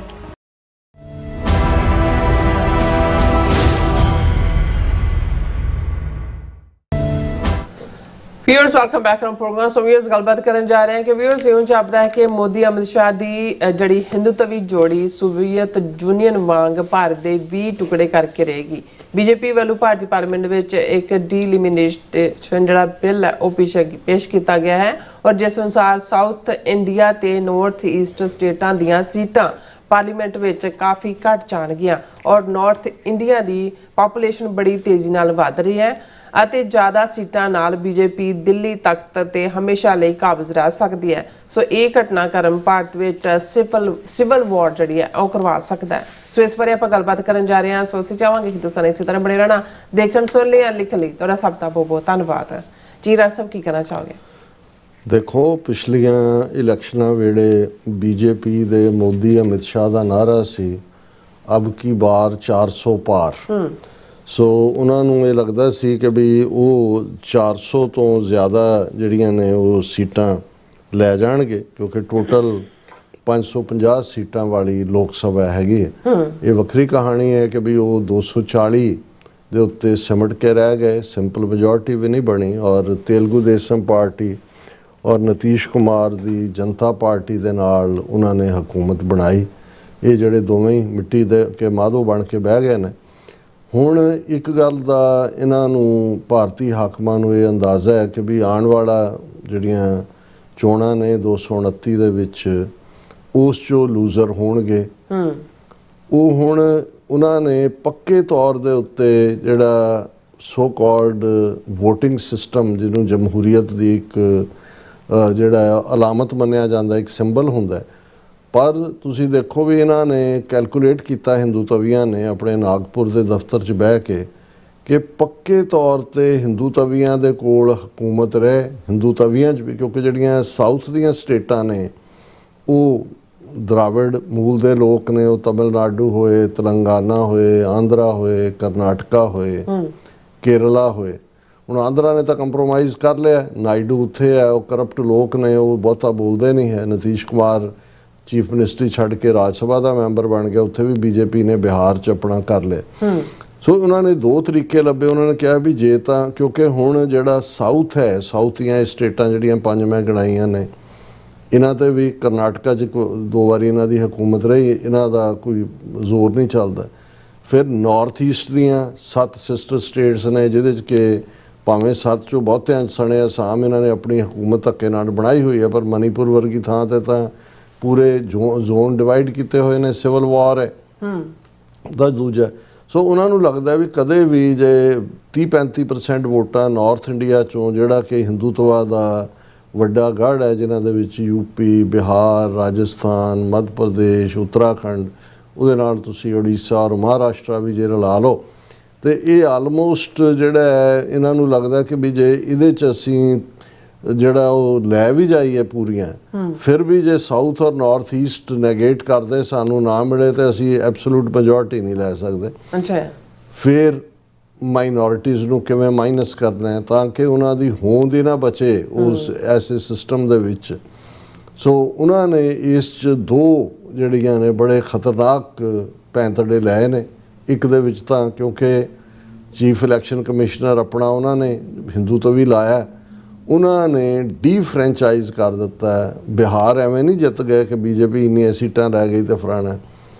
ਲੱਖਾਂ ਦੀ ਗਿਣਤੀ ਦੇ ਵਿੱਚ ਜਿਹੜੇ ਵੋਟਰ ਸੀ ਜਿਨ੍ਹਾਂ 'ਚ ਮੈਜੋਰਿਟੀ ਮੁਸਲਮਾਨਾਂ ਦੀ ਜਾਂ ਸ਼ਡਿਊਲ ਕਾਸਟ, ਬੈਕਵਰਡ ਕਲਾਸ, ਦਲਿਤ ਉਹ ਜਿਨ੍ਹਾਂ ਨੇ ਇਹਨਾਂ ਨੂੰ ਵੋਟ ਨਹੀਂ ਪਾਉਣੀ, ਉਹਨਾਂ ਦੀਆਂ ਵੋਟਾਂ ਹੀ ਕੱਢ ਦਿੱਤੀਆਂ। ਔਰ ਉਹਨੂੰ ਪੂਰੀ ਇੱਕ ਪ੍ਰੋਸੈਸ ਸ਼ੁਰੂ ਕਰਵਾਈ ਗਈ ਕਿ ਜੀ ਵੋਟਰ ਵੈਰੀਫਿਕੇਸ਼ਨ ਲਿਸਟ ਕਿ ਜੀ ਜਿਹੜੇ ਮਰ ਗਏ ਨੇ ਜਾਂ ਦੂਜੇ ਨੇ ਦੋ ਐਡਰੈਸਾਂ ਵਾਲੇ ਨੇ ਉਹਨਾਂ ਦਾ ਅਸੀਂ ਕਿਵੇਂ ਬਦਲ ਕਰਨਾ। ਬੰਗਾਲ ਦੇ ਵਿੱਚ 90 ਲੱਖ ਵੋਟ ਕੱਟੀ ਗਈ ਜਿਨ੍ਹਾਂ 'ਚ 40% ਤੋਂ ਜ਼ਿਆਦਾ ਮੁਸਲਮਾਨਾਂ ਦੀਆਂ ਔਰ ਬਾਕੀ ਸਾਰੀਆਂ ਬੈਕਵਰਡ ਕਲਾਸ। ਸੋ ਇੱਕ ਤਾਂ ਉਹਨਾਂ ਨੇ ਲੱਭਿਆ ਕਿ ਬਈ ਤਰੀਕਾ ਹੀ ਇਸ ਤਰ੍ਹਾਂ ਰੱਖੋ ਜਿਹੜੀ anti BJP vote, anti Hindutva vote ਹੈ ਉਹ ਵੋਟ ਹੀ ਨਾ ਰਹੇ। ਹੁਣ ਦੂਸਰਾ ਜਿਹੜਾ ਖਤਰਨਾਕ ਜਿਹੜਾ ਜਿਹਦੇ ਤੋਂ ਅਸੀਂ ਇਹ ਸਮਝਦੇ ਹਾਂ ਕਿ ਵੀ ਅਲਟੀਮੇਟਲੀ ਇਹਨਾਂ ਨੇ ਹਿੰਦੂ ਮੁਸਲਮਾਨ ਬਥੇਰਾ ਕਰ ਲਿਆ। ਹੁਣ ਇਹਨਾਂ ਨੂੰ ਲੱਗਦਾ ਵੀ ਸਾਊਥ ਖਿਲਾਫ ਖੜਾ ਹੈ। ਹੁਣ ਖਾਸ ਤੌਰ 'ਤੇ ਤਮਿਲਨਾਡੂ ਹੈ ਜਿਹੜਾ ਇੱਕ ਵੱਡਾ ਸੂਬਾ ਹੈ, ਉਹਨਾਂ ਦਾ ਚੀਫ ਮਿਨਿਸਟਰ ਸਟਾਲਿਨ ਹੈ ਦਰਾਵੜ ਮੁਨੇਤਰ ਕੜਗਮ ਪਾਰਟੀ ਦਾ, ਜਿਹੜੇ ਨਾ ਹਿੰਦੀ ਲਾਗੂ ਹੋਣ ਦੇਣ ਉੱਥੇ ਨਾ ਜ਼ੋਰ ਕਰਨ। ਹੁਣ ਦੂਸਰਾ ਇਹਨਾਂ ਦੇ ਕੋਲ ਕੀ ਹੈ, ਹੁਣ ਜਿਹੜੀਆਂ ਸਾਊਥ ਦੀਆਂ ਪੰਜ ਸਟੇਟਾਂ ਨੇ ਇਹਨਾਂ ਨੇ ਇਕਨੋਮਿਕਲੀ ਆਪਣੇ ਆਪ ਨੂੰ ਬਹੁਤ ਡਿਵੈਲਪ ਕੀਤਾ। ਨਿਆਣੇ ਇੱਕ ਦੋ ਜੰਮੇ ਨੇ, ਪਾਪੂਲੇਸ਼ਨ ਕੰਟਰੋਲ ਹੈ, ਇਸ ਲਈ ਪ੍ਰੋਸਪੈਰਿਟੀ ਵੀ ਹੈ। ਦੂਜਾ ਹੁਣ ਆਹ ਜਿਹੜੀਆਂ ਹਿੰਦੂਤਵੀ ਸਟੇਟਾਂ ਨੇ ਜਿਹੜੀਆਂ ਨਾਰਥ ਇੰਡੀਆ ਦੇ, ਇਹ ਨਿਆਣੇ ਜੰਮੇ ਨੇ ਇਹਨਾਂ ਨੇ ਰੱਜ ਕੇ ਇਹਨਾਂ ਸਾਰੇ ਸਮਿਆਂ ਦੇ ਵਿੱਚ। ਹੁਣ ਇਹਨਾਂ ਨੇ ਮੂਵ ਇਹ ਲਿਆਂਦਾ ਔਰ ਆਲਰੇਡੀ ਇੱਕ ਬਿੱਲ ਜਿਹੜਾ ਕਿ ਮਨਮੋਹਨ ਸਿੰਘ ਦੇ ਵੇਲੇ ਪਾਸ ਹੋਇਆ ਸੀ ਸਰਕਾਰ ਵੇਲੇ, ਉਦੋਂ ਸ਼ੁਰੂ ਹੋਇਆ ਸੀ ਔਰ ਚੱਲਿਆ, ਵਿਮਨ ਰਿਜ਼ਰਵੇਸ਼ਨ ਕਿ 1/3 ਸੀਟਾਂ ਪਾਰਲੀਮੈਂਟ ਔਰ ਵਿਧਾਨ ਸਭਾਵਾਂ ਦੇ ਵਿੱਚ ਔਰਤਾਂ ਦੇ ਲਈ ਰੱਖੀਆਂ ਜਾਣ। ਹੁਣ ਇੱਕ ਪਾਸੇ ਵੈਸਟ ਬੰਗਾਲ ਔਰ ਤਮਿਲਨਾਡੂ ਔਰ ਦੂਸਰੀਆਂ ਅਸਾਮ ਵਗੈਰਾ 'ਚ ਵੋਟਾਂ ਪੈਣ ਜਾ ਰਹੀਆਂ ਨੇ, ਪਾਰਲੀਮੈਂਟ ਦਾ ਸਪੈਸ਼ਲ ਸੈਸ਼ਨ ਸੱਦ ਲਿਆ ਔਰ ਉਹਨਾਂ ਨੇ ਕਿਹਾ ਜੀ ਅਸੀਂ ਵਿਮਨ ਐਮਪਾਵਰਮੈਂਟ ਜਿਹੜਾ ਬਿੱਲ ਹੈ ਜਿਹਦੇ ਥੱਲੇ ਔਰਤਾਂ ਦੀ ਉਹ ਅਸੀਂ ਪੇਸ਼ ਕਰਨਾ। ਪਰ ਉਹਦੇ ਨਾਲ ਉਹਨਾਂ ਨੇ ਇੱਕ ਬਿੱਲ ਅਟੈਚ ਕਰ ਦਿੱਤਾ ਹੋਰ, ਡੀਲਿਮਿਟੇਸ਼ਨ ਬਿੱਲ, ਜਿਹਦੇ 'ਤੇ ਕਾਫੀ ਦੇਰ ਤੋਂ ਇਹ ਚਰਚਾ ਕਰ ਰਹੇ ਸੀ ਕਿ ਵੀ ਹੁਣ ਕਿਉਂਕਿ ਜਦੋਂ ਪਾਰਲੀਮੈਂਟ ਦੇ ਮੈਂਬਰ 550 ਨੇ ਪਰ ਹੁਣ 1.5 ਬਿਲੀਅਨ ਦੀ ਆਬਾਦੀ ਹੋ ਗਈ ਹੈ ਔਰ ਇਹ ਜਿਹੜੇ ਨੇ ਮੈਂਬਰ ਪਾਰਲੀਮੈਂਟ ਦੇ ਵਧਣੇ ਚਾਹੀਦੇ ਨੇ ਪਾਪੂਲੇਸ਼ਨ ਵਾਈਜ਼, ਔਰ ਇਹ ਜਿਹੜੀਆਂ ਸੀਟਾਂ ਨੇ 550 ਦੀ ਥਾਂ 850 ਹੋਣੀਆਂ ਚਾਹੀਦੀਆਂ। 300 ਸੀਟਾਂ ਵਧਾਉਣ ਦੀ ਲਾਈਨ ਹੈ। ਹੁਣ ਵਧਾਉਣੀਆਂ ਕਿਸ ਤਰੀਕੇ ਨਾਲ ਨੇ? ਆਬਾਦੀ ਦੇ ਲਿਹਾਜ਼ ਨਾਲ। ਹੁਣ ਆਬਾਦੀ ਕਿੱਥੇ ਹੈ? ਇਹੀ ਜਿਹਨਾਂ ਨੇ ਨਿਆਣੇ ਜੰਮੇ ਹੋਏ ਨੇ, ਯੂਪੀ, ਬਿਹਾਰ, ਮੱਧ ਪ੍ਰਦੇਸ਼, ਰਾਜਸਥਾਨ, ਉੱਤਰਾਖੰਡ ਔਰ ਇਹ ਸਾਰੇ। ਹੁਣ ਮਤਲਬ ਮਕਸਦ ਕੀ ਹੈ ਕਿ ਵੀ ਜਿਉਂ ਹੀ ਇਸ ਸੀਟਾਂ ਜੇ 550 ਦੀ ਥਾਂ 850 ਹੋਣਗੀਆਂ ਤੇ ਫਿਰ ਇਹਨਾਂ ਨੂੰ ਆਹੀ 5-6 ਸਟੇਟਾਂ ਦੇ ਵਿੱਚ ਇੰਨੇ ਜਿਹੜੀਆਂ ਵੋਟਰ ਇਹਨਾਂ ਦੇ ਹਿੰਦੂ ਹੋਣੇ ਨੇ ਕਿ ਉਹ ਇੰਨੀਆਂ ਸੀਟਾਂ ਉਹਨਾਂ ਨੂੰ ਦੇ ਦੇਣਗੇ ਕਿ ਵੀ ਉਹਨਾਂ ਨੂੰ ਸਾਊਥ ਇੰਡੀਆ ਜਾਂ ਨਾਰਥ ਈਸਟ ਦੀ ਲੋੜ, ਉਹਨੂੰ ਤੁਸੀਂ ਡੀਫਰੈਂਚਾਈਜ਼ ਕਰ ਦਿਓ। ਹੁਣ ਇਹਨੂੰ ਅਜੇ ਨਾਰਥ ਈਸਟ ਦੇ ਵਿੱਚ ਤਾਂ ਇਹਦੇ 'ਤੇ ਕੋਈ ਬਹੁਤਾ ਰਿਬੈਲੀਅਨ ਨਹੀਂ ਹੋਇਆ, ਹਾਲਾਂ ਇਹ ਜਦੋਂ ਪੇਸ਼ ਹੋਇਆ ਸਿੰਪਲ ਮੈਜੋਰਟੀ ਨਾਲ ਪਾਸ ਹੋ ਗਿਆ ਕੱਲ੍ਹ, ਲੇਕਿਨ ਕਨਸਟੀਟਿਊਸ਼ਨ ਦੇ ਵਿੱਚ ਅਮੈਂਡਮੈਂਟ ਕਰਨ ਦੇ ਲਈ 2/3 ਚਾਹੀਦੀਆਂ। ਹੋ ਸਕਦਾ ਜੋ ਕੱਲ੍ਹ ਪਰਸੋਂ ਤਗੜਮ ਲਾ ਕੇ ਪਤਾ ਲੱਗੇ ਵੀ ਕਾਂਗਰਸ ਦੇ ਕਿੰਨੇ ਜਿਹੜੇ ਨੇ ਉਹਨਾਂ ਨੇ ਕ੍ਰਾਸ ਵੋਟਿੰਗ ਕੀਤੀ ਹੈ ਜਾਂ ਰੀਜਨਲ ਪਾਰਟੀਜ਼ ਨੇ ਕਿੰਨੀ ਕੀਤੀ ਹੈ। ਪਰ ਤਮਿਲਨਾਡੂ ਔਰ ਸਾਊਥ ਜਿਹੜਾ ਹੈ, ਕੇਰਲਾ ਵੀ ਔਰ ਤਮਿਲਨਾਡੂ ਉਹ ਖਲੋ ਗਏ ਨੇ। ਉਹਨਾਂ ਨੇ ਕਿਹਾ ਜੀ ਇਹ 1950 ਦੀ ਸਿਚੁਏਸ਼ਨ 'ਚ ਅਸੀਂ ਖੜੇ ਹੋ ਜਾਵਾਂਗੇ ਜਾ ਕੇ, ਜਿਹਦੇ 'ਚ ਇੱਕਦਮ ਜਿਹੜਾ ਉਹ ਕਹਿੰਦੇ ਨੇ ਵੀ ਸਾਊਥ ਅਸੀਂ ਅੱਡ ਹੋ ਜਾਵਾਂਗੇ। ਹੁਣ ਉਹਨਾਂ ਨੂੰ ਉਹ ਧਰਵਾਸ ਦੇ ਰਹੇ ਨੇ, ਦੇਖੋ ਜੀ ਇਹਦੇ ਨਾਲ ਅਸੀਂ ਇੱਦਾਂ ਕਰਦੇ ਹਾਂ, ਪ੍ਰਪੋਰਸ਼ਨੇਟ ਰਿਪਰੈਜ਼ੈਂਟੇਸ਼ਨ ਕਰ ਲੈਂਦੇ ਹਾਂ, 50% ਸੀਟਾਂ ਵਧਣੀਆਂ ਨੇ, ਉਹ ਤੁਹਾਡੀਆਂ 39 ਨੇ ਤਮਿਲਨਾਡੂ ਦੀਆਂ, ਉਹਨੂੰ 59 ਕਰ ਦਿੰਦੇ ਹਾਂ, ਕਰਨਾਟਕਾ ਦੀਆਂ 28 ਤੋਂ 42 ਕਰ ਦਿੰਦੇ ਹਾਂ, ਕੇਰਲਾ ਦੀਆਂ 20 ਤੋਂ 30। ਹੁਣ ਮਤਲਬ ਜੇ ਤੁਸੀਂ ਪ੍ਰਪੋਰਸ਼ਨੇਟ ਵਧਾਓਗੇ ਤੇ ਜਿਹੜਾ ਨਾਰਥ ਦੇ ਵਿੱਚ ਜਿਹੜੀ ਆਬਾਦੀ ਤੁਸੀਂ ਵਧਾਈ ਹੋਈ ਹੈ ਉਹ 550 ਤੋਂ 850 300 ਦੇ ਵਿੱਚ 100 ਜੇ ਉਹਨਾਂ ਦੀਆਂ ਤੁਸੀਂ ਵਧਾ ਵੀ ਦਿਓ ਪ੍ਰਪੋਜ਼ 200 ਤਾਂ ਫਿਰ ਤੁਹਾਡੇ ਕੋਲ ਨੇ ਵਾਧੂ ਜਿਹੜੀਆਂ ਤੁਸੀਂ ਵਧਾ ਰਹੇ ਹੋ 850। ਸੋ ਇਹਨੂੰ ਲੈ ਕੇ ਜਿਹੜਾ ਅੱਜ ਬਹੁਤ ਸਾਰੀਆਂ ਖਬਰਾਂ ਜਾਂ ਚਰਚਾਵਾਂ ਵੀ ਉਹਨਾਂ ਦੇ ਯੂਟਿਊਬਰਸ ਦੇ ਉੱਤੇ ਇਸੇ ਗੱਲ ਦੇ ਉੱਤੇ ਹੀ ਨੇ। Congress accuses centre of using delimitation as political weapon urges delinking of women's reservation law from delimitation. ਹੁਣ ਕਰ ਕੀ ਰਹੇ ਨੇ ਵੀ ਇਹ ਜਿਹੜਾ ਬਿੱਲ ਉਹਨਾਂ ਨੇ ਡੀਲਿਮਿਟੇਸ਼ਨ ਦਾ ਲਿਆਂਦਾ ਇਹਨੂੰ ਔਰਤਾਂ ਦੀ ਪਾਰਲੀਮੈਂਟ ਜਾਂ ਵਿਧਾਨ ਸਭਾਵਾਂ 'ਚ ਰਿਜ਼ਰਵੇਸ਼ਨ ਦੇ ਨਾਲ ਜੋੜਤਾ। ਹੁਣ ਜੇ ਆਪੋਜੀਸ਼ਨ ਵਿਰੋਧ ਕਰਦੀ ਆ ਕਹਿੰਦੇ ਦੇਖੋ ਜੀ ਇਹ ਤਾਂ ਚਾਹੁੰਦੇ ਹੀ ਨਹੀਂ ਕਿ ਵੀ ਔਰਤਾਂ ਜਿਹੜੀਆਂ ਨੇ ਉਹਨਾਂ ਨੂੰ ਰਿਜ਼ਰਵੇਸ਼ਨ ਮਿਲੇ ਪਾਰਲੀਮੈਂਟ ਜਾਂ ਵਿਧਾਨ ਸਭਾ 'ਚ। ਹਾਲਾਂ ਫੈਕਟ ਇਹ ਹੈ ਕਿ ਵੀ ਇਹ ਜਿਹੜਾ ਇਹਦੇ 'ਤੇ ਨੈਸ਼ਨਲ ਕਾਨਫਰੰਸ ਦੇ MP ਨੇ ਜਿਹੜਾ ਬਹੁਤ ਵਧੀਆ ਆਪਣਾ ਮਿਸਟਰ ਆਗਾ ਸੈਯਦ ਰੋਹਾਲਾ ਮਹਿੰਦੀ ਉਹਨਾਂ ਨੇ ਕਿਹਾ delimitation bill will ensure that minorities do not have political electoral power ਕਿ ਜਿਹੜੀ ਮਾੜੀ ਮੋਟੀ ਸਟੇਟਾਂ ਦੇ ਵਿੱਚ ਜਿਹੜੀਆਂ ਹੁਣ 3 ਸਟੇਟਾਂ ਨੇ ਜਿੱਥੇ ਮਾਈਨੋਰਿਟੀ ਮੈਜੋਰਿਟੀ 'ਚ ਨੇ ਸਿੱਖ ਪੰਜਾਬ 'ਚ ਮੁਸਲਮਾਨ ਜੰਮੂ ਕਸ਼ਮੀਰ ਦੇ ਵਿੱਚ ਔਰ ਈਸਾਈ ਜਿਹੜੇ ਨੇ ਉਹ ਨਾਗਾਲੈਂਡ ਔਰ ਮਿਜ਼ੋਰਮ ਦੇ ਵਿੱਚ ਔਰ ਇਹ ਸਾਰੇ 'ਚ ਉਹਨਾਂ ਨੇ ਕਿਹਾ ਕਿ ਜਿਹੜਾ ਇਹ ਤੁਸੀਂ ਜਿਹੜਾ ਡੀਲਿਮਿਟੇਸ਼ਨ ਬਿੱਲ ਲਿਆਂਦਾ ਇਹ ਕੰਸਟੀਚੁਐਂਸੀਜ਼ ਨੂੰ ਇਸ ਤਰੀਕੇ ਨਾਲ ਪ੍ਰਭਾਵਿਤ ਕਰੇਗਾ ਕਿ minorities will cease to have political and electoral power. ਇੱਕ ਪਾਸੇ ਤਾਂ ਸਾਊਥ ਨੂੰ ਨਜ਼ਰ ਆ ਰਿਹਾ ਖਤਰਾ ਕਿ ਬਈ ਇਹ ਤਾਂ ਅਸੀਂ ਬਿਲਕੁਲ ਇਗਨੋਰ ਹੋ ਜਾਵਾਂਗੇ, ਇਹ ਤਾਂ ਨਾਰਥ ਇੰਡੀਆ ਦਾ ਹਿੰਦੂਤਵਾ ਹੀ ਸਾਡੇ 'ਤੇ ਰਾਜ ਕਰੇਗਾ। ਫਿਰ ਉਹਦੇ 'ਚ ਉਹਨਾਂ ਨੇ ਖਾਸ ਤੌਰ 'ਤੇ ਕਿਹਾ ਕਿ ਬਈ ਅਸੀਂ ਕੋਈ ਵਿਮਨ ਰਿਜ਼ਰਵੇਸ਼ਨ ਬਿੱਲ ਦੇ ਅਗੇਂਸਟ ਨਹੀਂ ਹੈ, ਅਸੀਂ ਡੀਲਿਮਿਟੇਸ਼ਨ ਦੇ ਅਗੇਂਸਟ ਹੈ ਕਿਉਂਕਿ ਇਸ ਤਰੀਕੇ ਦੇ ਨਾਲ ਕੀਤੀ ਜਾ ਰਹੀ ਹੈ ਤਾਂ ਕਿ BJP ਨੂੰ ਪਾਵਰ ਆ ਜਾਏ, ਉਹਨਾਂ ਦੇ ਹੱਥ 'ਚ ਜਿਹੜਾ ਬੈਲੈਂਸ ਹੈ ਹਿੰਦੂਆਂ ਔਰ ਮੁਸਲਮਾਨਾਂ ਦਾ ਉਹ ਸਾਰਾ ਵਿਗੜ ਜਾਏਗਾ। The bill will ensure that their one vote doesn't have the same value as those from the other communities ਕਿ ਇਹ ਸਾਰੇ ਨੂੰ ਹੀ ਬਦਲ ਕੇ ਰੱਖ ਦੇਗਾ। ਔਰ ਉਹਨੇ ਕਿਹਾ ਵੀ ਇਨ ਦਾ ਐਂਡ ਆਫ ਦਾ ਡੇ ਜਿਹੜੀ ਪਾਵਰ ਹੈ ਸੈਂਟਰ ਦੀ ਉਹ ਉੱਤਰ ਪ੍ਰਦੇਸ਼, ਬਿਹਾਰ, ਮੱਧ ਪ੍ਰਦੇਸ਼, ਮਹਾਰਾਸ਼ਟਰ, ਰਾਜਸਥਾਨ ਅਤੇ ਗੁਜਰਾਤ ਇਹਨਾਂ 6 ਸਟੇਟਾਂ ਦੇ ਕੋਲ ਚਲੀ ਜਾਏਗੀ ਕਿਉਂਕਿ 400 ਤੋਂ ਜ਼ਿਆਦਾ ਸੀਟਾਂ ਜਿਹੜੀਆਂ ਨੇ ਉਹ ਤਾਂ ਇਹਨਾਂ ਦੀਆਂ ਹੀ ਹੋਣੀਆਂ, ਬਾਕੀਆਂ ਦੀ ਉਹਨਾਂ ਨੂੰ ਲੋੜ ਹੀ ਨਹੀਂ ਹੈ ਕਿ ਬਾਕੀਆਂ ਨੂੰ ਤੁਸੀਂ ਦਰੜ ਦਿਓ। ਔਰ ਅਫਸੋਸ ਇਸ ਗੱਲ ਦਾ ਵੀ ਇਸ ਇਸ਼ੂ ਦੇ ਉੱਤੇ ਅਜੇ ਤੱਕ ਮੈਂ ਕਿਸੇ ਪੰਜਾਬ ਸਰਕਾਰ ਜਾਂ ਕਿਸੇ ਅਕਾਲੀ ਲੀਡਰ ਜਾਂ ਸਿੱਖ ਲੀਡਰ ਦਾ ਬਿਆਨ ਨਹੀਂ ਦੇਖਿਆ ਵੀ ਤੁਹਾਨੂੰ ਤਾਂ ਬਿਲਕੁਲ ਹੀ ਇੱਥੇ ਤਾਂ ਫਿਰ ਵੀ ਤਮਿਲਨਾਡੂ ਜਾਂ ਦੂਜਿਆਂ ਦੇ 2-2 ਨਿਆਣੇ ਹੋਣੇ ਸੀ ਤਾਂ 1-1 ਨਿਆਣੇ ਵਾਲੇ ਆ, ਤੁਹਾਡੀਆਂ ਤਾਂ ਉਹ 13 ਵੀ ਉਹਨਾਂ ਨੇ ਨਹੀਂ ਰਹਿਣ ਦੇਣੀਆਂ ਜੇ ਆਬਾਦੀ ਦਾ ਜਿਹੜਾ ਉਹ ਤਵਾਜ਼ਨ ਬਦਲਿਆ। ਸੋ ਇਹ ਹੈ ਔਰ ਹਾਲਾਂਕਿ ਮੈਂ ਇਹ ਸਮਝਦਾ ਵੀ ਇਹਦਾ ਫਾਇਦਾ ਸਾਨੂੰ ਇਹ ਹੋਏਗਾ ਕਿ ਇਹ ਇੱਕ ਅਲਟੀਮੇਟਲੀ ਸਿਵਲ ਵਾਰ ਨੂੰ ਜਨਮ ਦੇਗਾ। ਸਾਊਥ ਜਿਹੜਾ ਉਹ ਕਦੇ ਵੀ ਇਸ ਦੇ ਉੱਤੇ ਖਾਸ ਤੌਰ 'ਤੇ ਤਮਿਲਨਾਡੂ ਉਹ ਕੰਪਰੋਮਾਈਜ਼ ਨਹੀਂ ਕਰੇਗਾ, ਲੋਕਾਂ 'ਚ ਰਿਬੈਲੀਅਨ ਹੋਏਗਾ ਔਰ ਇਹਨਾਂ ਨੂੰ ਚੁਣ ਕੇ ਫਿਰ ਉਹ ਲੱਭਣਗੇ ਕਿ ਬਈ ਇਹ ਜਿਹੜੇ ਨੇ UP, ਬਿਹਾਰ, ਰਾਜਸਥਾਨ ਵਾਲੇ ਕਿਹੜੇ ਨੇ ਉਹਨਾਂ ਨੂੰ ਪੈਕ ਕਰਨਗੇ ਵਾਪਸ। ਔਰ ਲੇਕਿਨ ਹਾਲ ਦੀ ਘੜੀ ਇਹ ਬਹੁਤ ਖਤਰਨਾਕ ਚਾਲ ਜਿਹੜੀ ਹੈ ਉਹਨਾਂ ਨੇ ਚੱਲੀ ਹੈ ਔਰ ਇਹ ਠੀਕ ਕਿਹਾ ਉਹਨੇ ਉਹ ਜਿਹੜੀ ਪ੍ਰਿਯੰਕਾ ਇਹਦੀ ਭੈਣ ਰਾਹੁਲ ਦੀ ਉਹਨੇ ਕਿਹਾ ਵੀ ਜਿਹੜੇ ਚਾਣਕਿਆ ਜਿਹੜਾ ਹੈ ਜਿਹਨੇ ਸਾਮ-ਦਾਮ ਦੰਡ ਭੇਦ ਦੇ ਹਥਿਆਰ ਦਿੱਤੇ ਨੇ ਕਹਿੰਦੇ ਉਹ ਵੀ ਜੇ ਆ ਜਾਏ ਤੇ ਉਹ ਅਮਿਤ ਸ਼ਾਹ ਨੂੰ ਦੇਖ ਕੇ ਕਹੇਗਾ ਵੀ ਤੇਰੇ ਸਾਹਮਣੇ ਮੈਂ ਕੁਛ ਵੀ ਨਹੀਂ ਹਾਂ ਬਈ ਵਾਕਿਆ ਹੀ ਤੂੰ ਅਸਲੀ ਚਾਣਕਿਆ ਮੇਰਾ ਪਿਓ ਤੂੰ ਨਿਕਲਿਆ ਕਿ ਵੀ ਇਹ ਇਵੇਂ ਵਿਮਨ ਰਿਜ਼ਰਵੇਸ਼ਨ ਬਿੱਲ ਨੂੰ ਇਹਦੇ ਨਾਲ ਲਪੇਟ ਕੇ ਪੇਸ਼ ਕਰਨਾ ਇਹ ਚਾਣਕਿਆ ਨੂੰ ਵੀ ਮਾਤ ਪਾਉਣਾ ਹੈ। ਜੀ ਡਾਕਟਰ ਸਾਹਿਬ ਬਿਲਕੁਲ ਸੋ ਅਥਲੇ ਨੇ ਬ੍ਰੇਕ ਵਿਅਰਸ ਤੁਸੀਂ ਕਿਤੇ ਜਾਣਾ ਮਿਲਦੇ ਆਫਟਰ ਦਿਸ ਸ਼ਾਰਟ ਬ੍ਰੇਕ।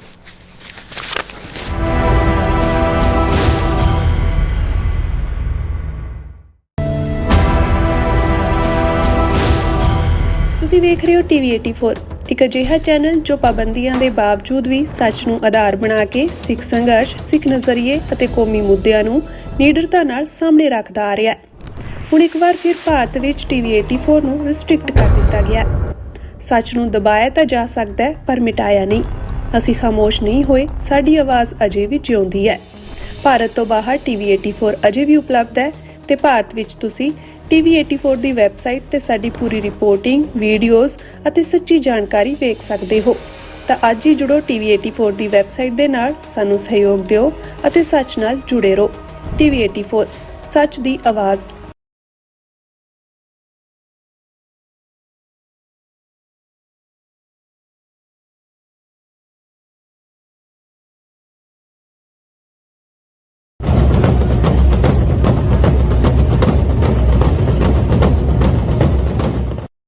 ਖਾਲਸੇ ਦੀ ਸ਼ਾਨ ਸਿੱਖ ਕੌਮ ਦੀ ਪਛਾਣ ਸਿੱਖ ਡੇ ਪਰੇਡ 25 ਅਪ੍ਰੈਲ 2026 ਨੂੰ ਨਿਊਯਾਰਕ USA ਦੀ ਧਰਤੀ ਉੱਤੇ ਕੱਢੀ ਜਾ ਰਹੀ ਹੈ 38ਵੀਂ ਸਿੱਖ ਡੇ ਪਰੇਡ।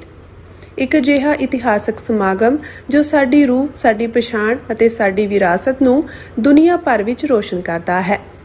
ਅਮਰੀਕਾ ਭਰ ਦੀਆਂ ਸਮੂਹ ਸਿੱਖ ਸੰਗਤਾਂ ਨੂੰ ਸੱਦਾ ਦਿੱਤਾ ਜਾਂਦਾ ਹੈ ਇਸ ਮਹਾਨ ਕੌਮੀ ਇਕੱਠ ਦਾ ਹਿੱਸਾ ਬਣਨ ਤੇ ਆਪਣੀ ਹਾਜ਼ਰੀ ਨਾਲ ਇਸ ਮੌਕੇ ਨੂੰ ਹੋਰ ਯਾਦਗਾਰ ਬਣਾਉਣ ਦਾ।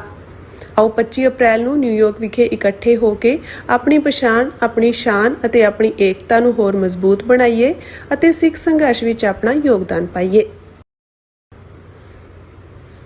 ਅੱਜ ਸਮੁੱਚੀਆਂ ਈਸਟ ਕੋਸਟ ਦੀਆਂ ਸੰਗਤਾਂ ਨੂੰ ਅਸੀਂ ਬੇਨਤੀ ਕਰਦੇ ਹਾਂ, ਹਰ ਸਾਲ ਦੀ ਤਰ੍ਹਾਂ Gurdwara Sahib Sikh Culture Society Richmond Hill New York ਵੱਲੋਂ ਜਿਹੜੀ Sikh day parade New York City ਦੇ ਵਿੱਚ ਸਜਾਈ ਜਾਂਦੀ ਆ, ਸਮੁੱਚੀਆਂ ਈਸਟ ਕੋਸਟ ਦੀਆਂ ਸੰਗਤਾਂ ਨੂੰ ਬੇਨਤੀ ਵੀ ਵੱਧ ਚੜ ਕੇ ਉਸ ਪਰੇਡ ਨੂੰ ਕਾਮਯਾਬ ਕਰਨ ਲਈ ਉਸ ਵਿੱਚ ਆਪ ਜੀ ਸ਼ਾਮਲ ਹੋ।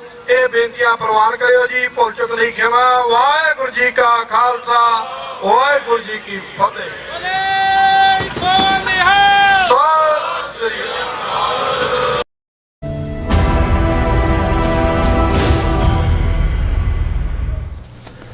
Viewers welcome back to programme. So viewers ਗੱਲਬਾਤ ਕਰਨ ਜਾ ਰਹੇ ਹਾਂ ਕਿ ਪੰਜਾਬ ਅਤੇ ਹਰਿਆਣਾ ਹਾਈ ਕੋਰਟ ਨੇ ਡਿਬਰੂਗੜ੍ਹ ਜੇਲ੍ਹ ਵਿੱਚ ਲਗਭਗ 3 ਸਾਲ ਤੋਂ ਜ਼ਿਆਦਾ ਕੈਦ ਜਿਹੜੇ ਭਾਈ ਅਮਰਿਤਪਾਲ ਸਿੰਘ ਨੂੰ ਕੋਈ ਵੀ ਰਾਹਤ ਦੇਣ ਤੋਂ ਨਾ ਕਰ ਦਿੱਤੀ ਹੈ। ਸੋ ਇਸ ਬਾਰੇ ਆਪਾਂ ਗੱਲਬਾਤ ਕਰਨ ਜਾ ਰਹੇ ਹਾਂ ਔਰ ਨਾਲ ਜਿਹੜੇ ਤੁਹਾਡੇ ਲਾਈਵ ਮੈਸੇਜ ਨੇ ਉਹ ਵੀ ਆਪਾਂ ਸ਼ੇਅਰ ਕਰਾਂਗੇ। ਸੋ ਅਸੀਂ ਚਾਹਾਂਗੇ ਕਿ ਤੁਸੀਂ ਇਸੇ ਤਰ੍ਹਾਂ ਬਣੇ ਰਹਿਣਾ ਦੇਖਣ ਸੁਣਨ ਲਈ ਜਾਂ ਲਿਖਣ ਲਈ। ਤੁਹਾਡਾ ਸਭ ਦਾ ਬਹੁਤ ਬਹੁਤ ਧੰਨਵਾਦ ਜੀ। ਡਾਕਟਰ ਸਾਹਿਬ ਕੀ ਕਹਿਣਾ ਚਾਹੋਗੇ?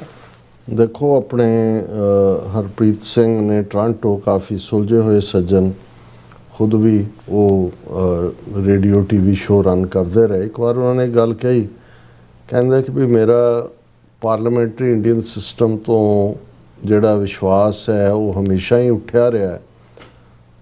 ਔਰ ਉਹਦੇ 'ਚ ਉਹਨਾਂ ਨੇ ਕਿਹਾ ਵੀ 20ਵੀਂ ਸਦੀ 'ਚ ਸਰ ਕਪੂਰ ਸਿੰਘ ਤੋਂ ਸਿਆਣਾ ਬੰਦਾ ਤਾਂ ਅਸੀਂ ਪੈਦਾ ਨਹੀਂ ਕੀਤਾ।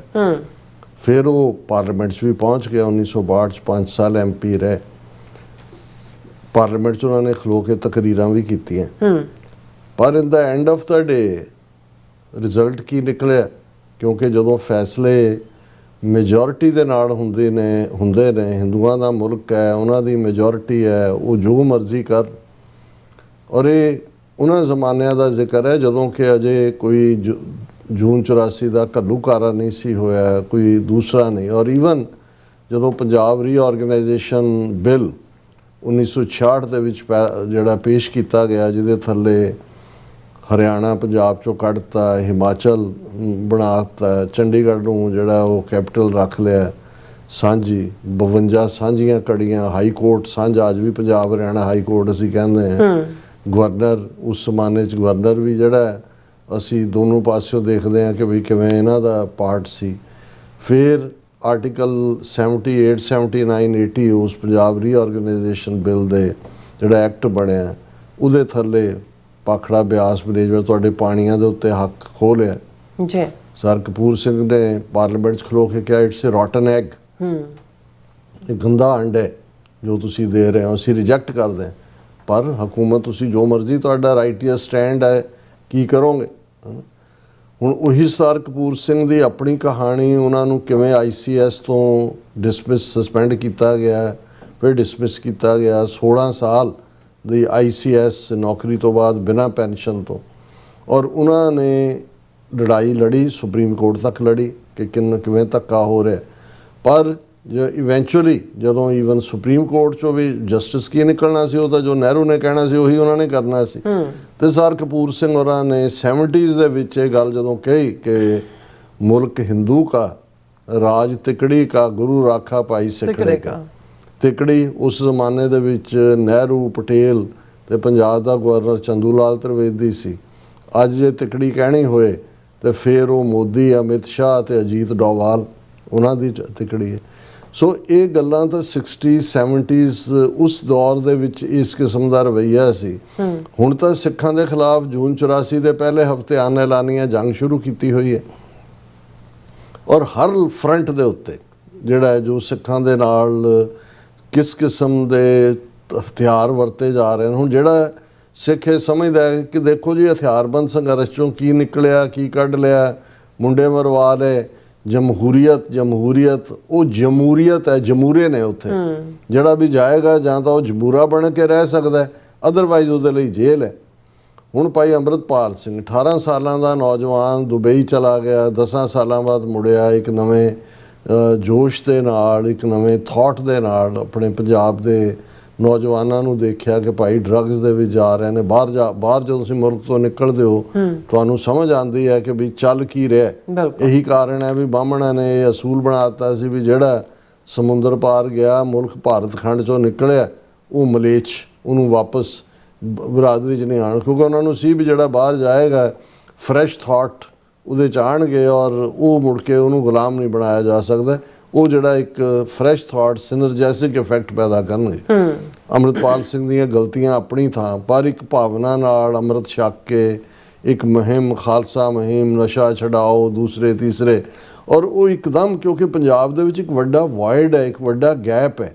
ਔਰ ਇਹੀ ਕਾਰਨ ਹੈ ਕਿ ਜੇ ਦੀਪ ਸਿੱਧੂ ਸੀਨ ਦੇ ਉੱਤੇ ਆਏ ਕਿਸਾਨ ਮੂਵਮੈਂਟ ਦੇ ਵੇਲੇ ਕਿਵੇਂ ਨੌਜਵਾਨੀ ਜਿਹੜੀ ਆ ਉਮੜ ਕੇ ਆਈ, ਜੇ ਗਾਇਕੀ ਦੇ ਵਿੱਚ ਸਿੱਧੂ ਮੂਸੇਵਾਲਾ ਜਾਂ ਕੋਈ ਹੋਰ ਗਾਇਕ ਜਿਹੜੇ ਪੰਜਾਬ ਦੇ ਹੱਕਾਂ ਹਿੱਤਾਂ, ਪੰਜਾਬ ਦੀ ਬਹਾਦਰੀ, ਪੰਜਾਬ ਦੇ ਨਿਆਂ ਦੀ ਗੱਲ, ਉਹ ਕਿਵੇਂ ਮਿਲੀਅਨਸ ਦੇ ਵਿੱਚ ਉਹਨਾਂ ਦੇ ਹਿੱਟ ਹੋ ਜਾਂਦੇ ਨੇ, ਕਿਉਂਕਿ ਉਹ ਸਮਝਾਣੀ ਸ਼ੁਰੂ ਹੋਈ ਬਹੁਤਿਆਂ ਨੂੰ।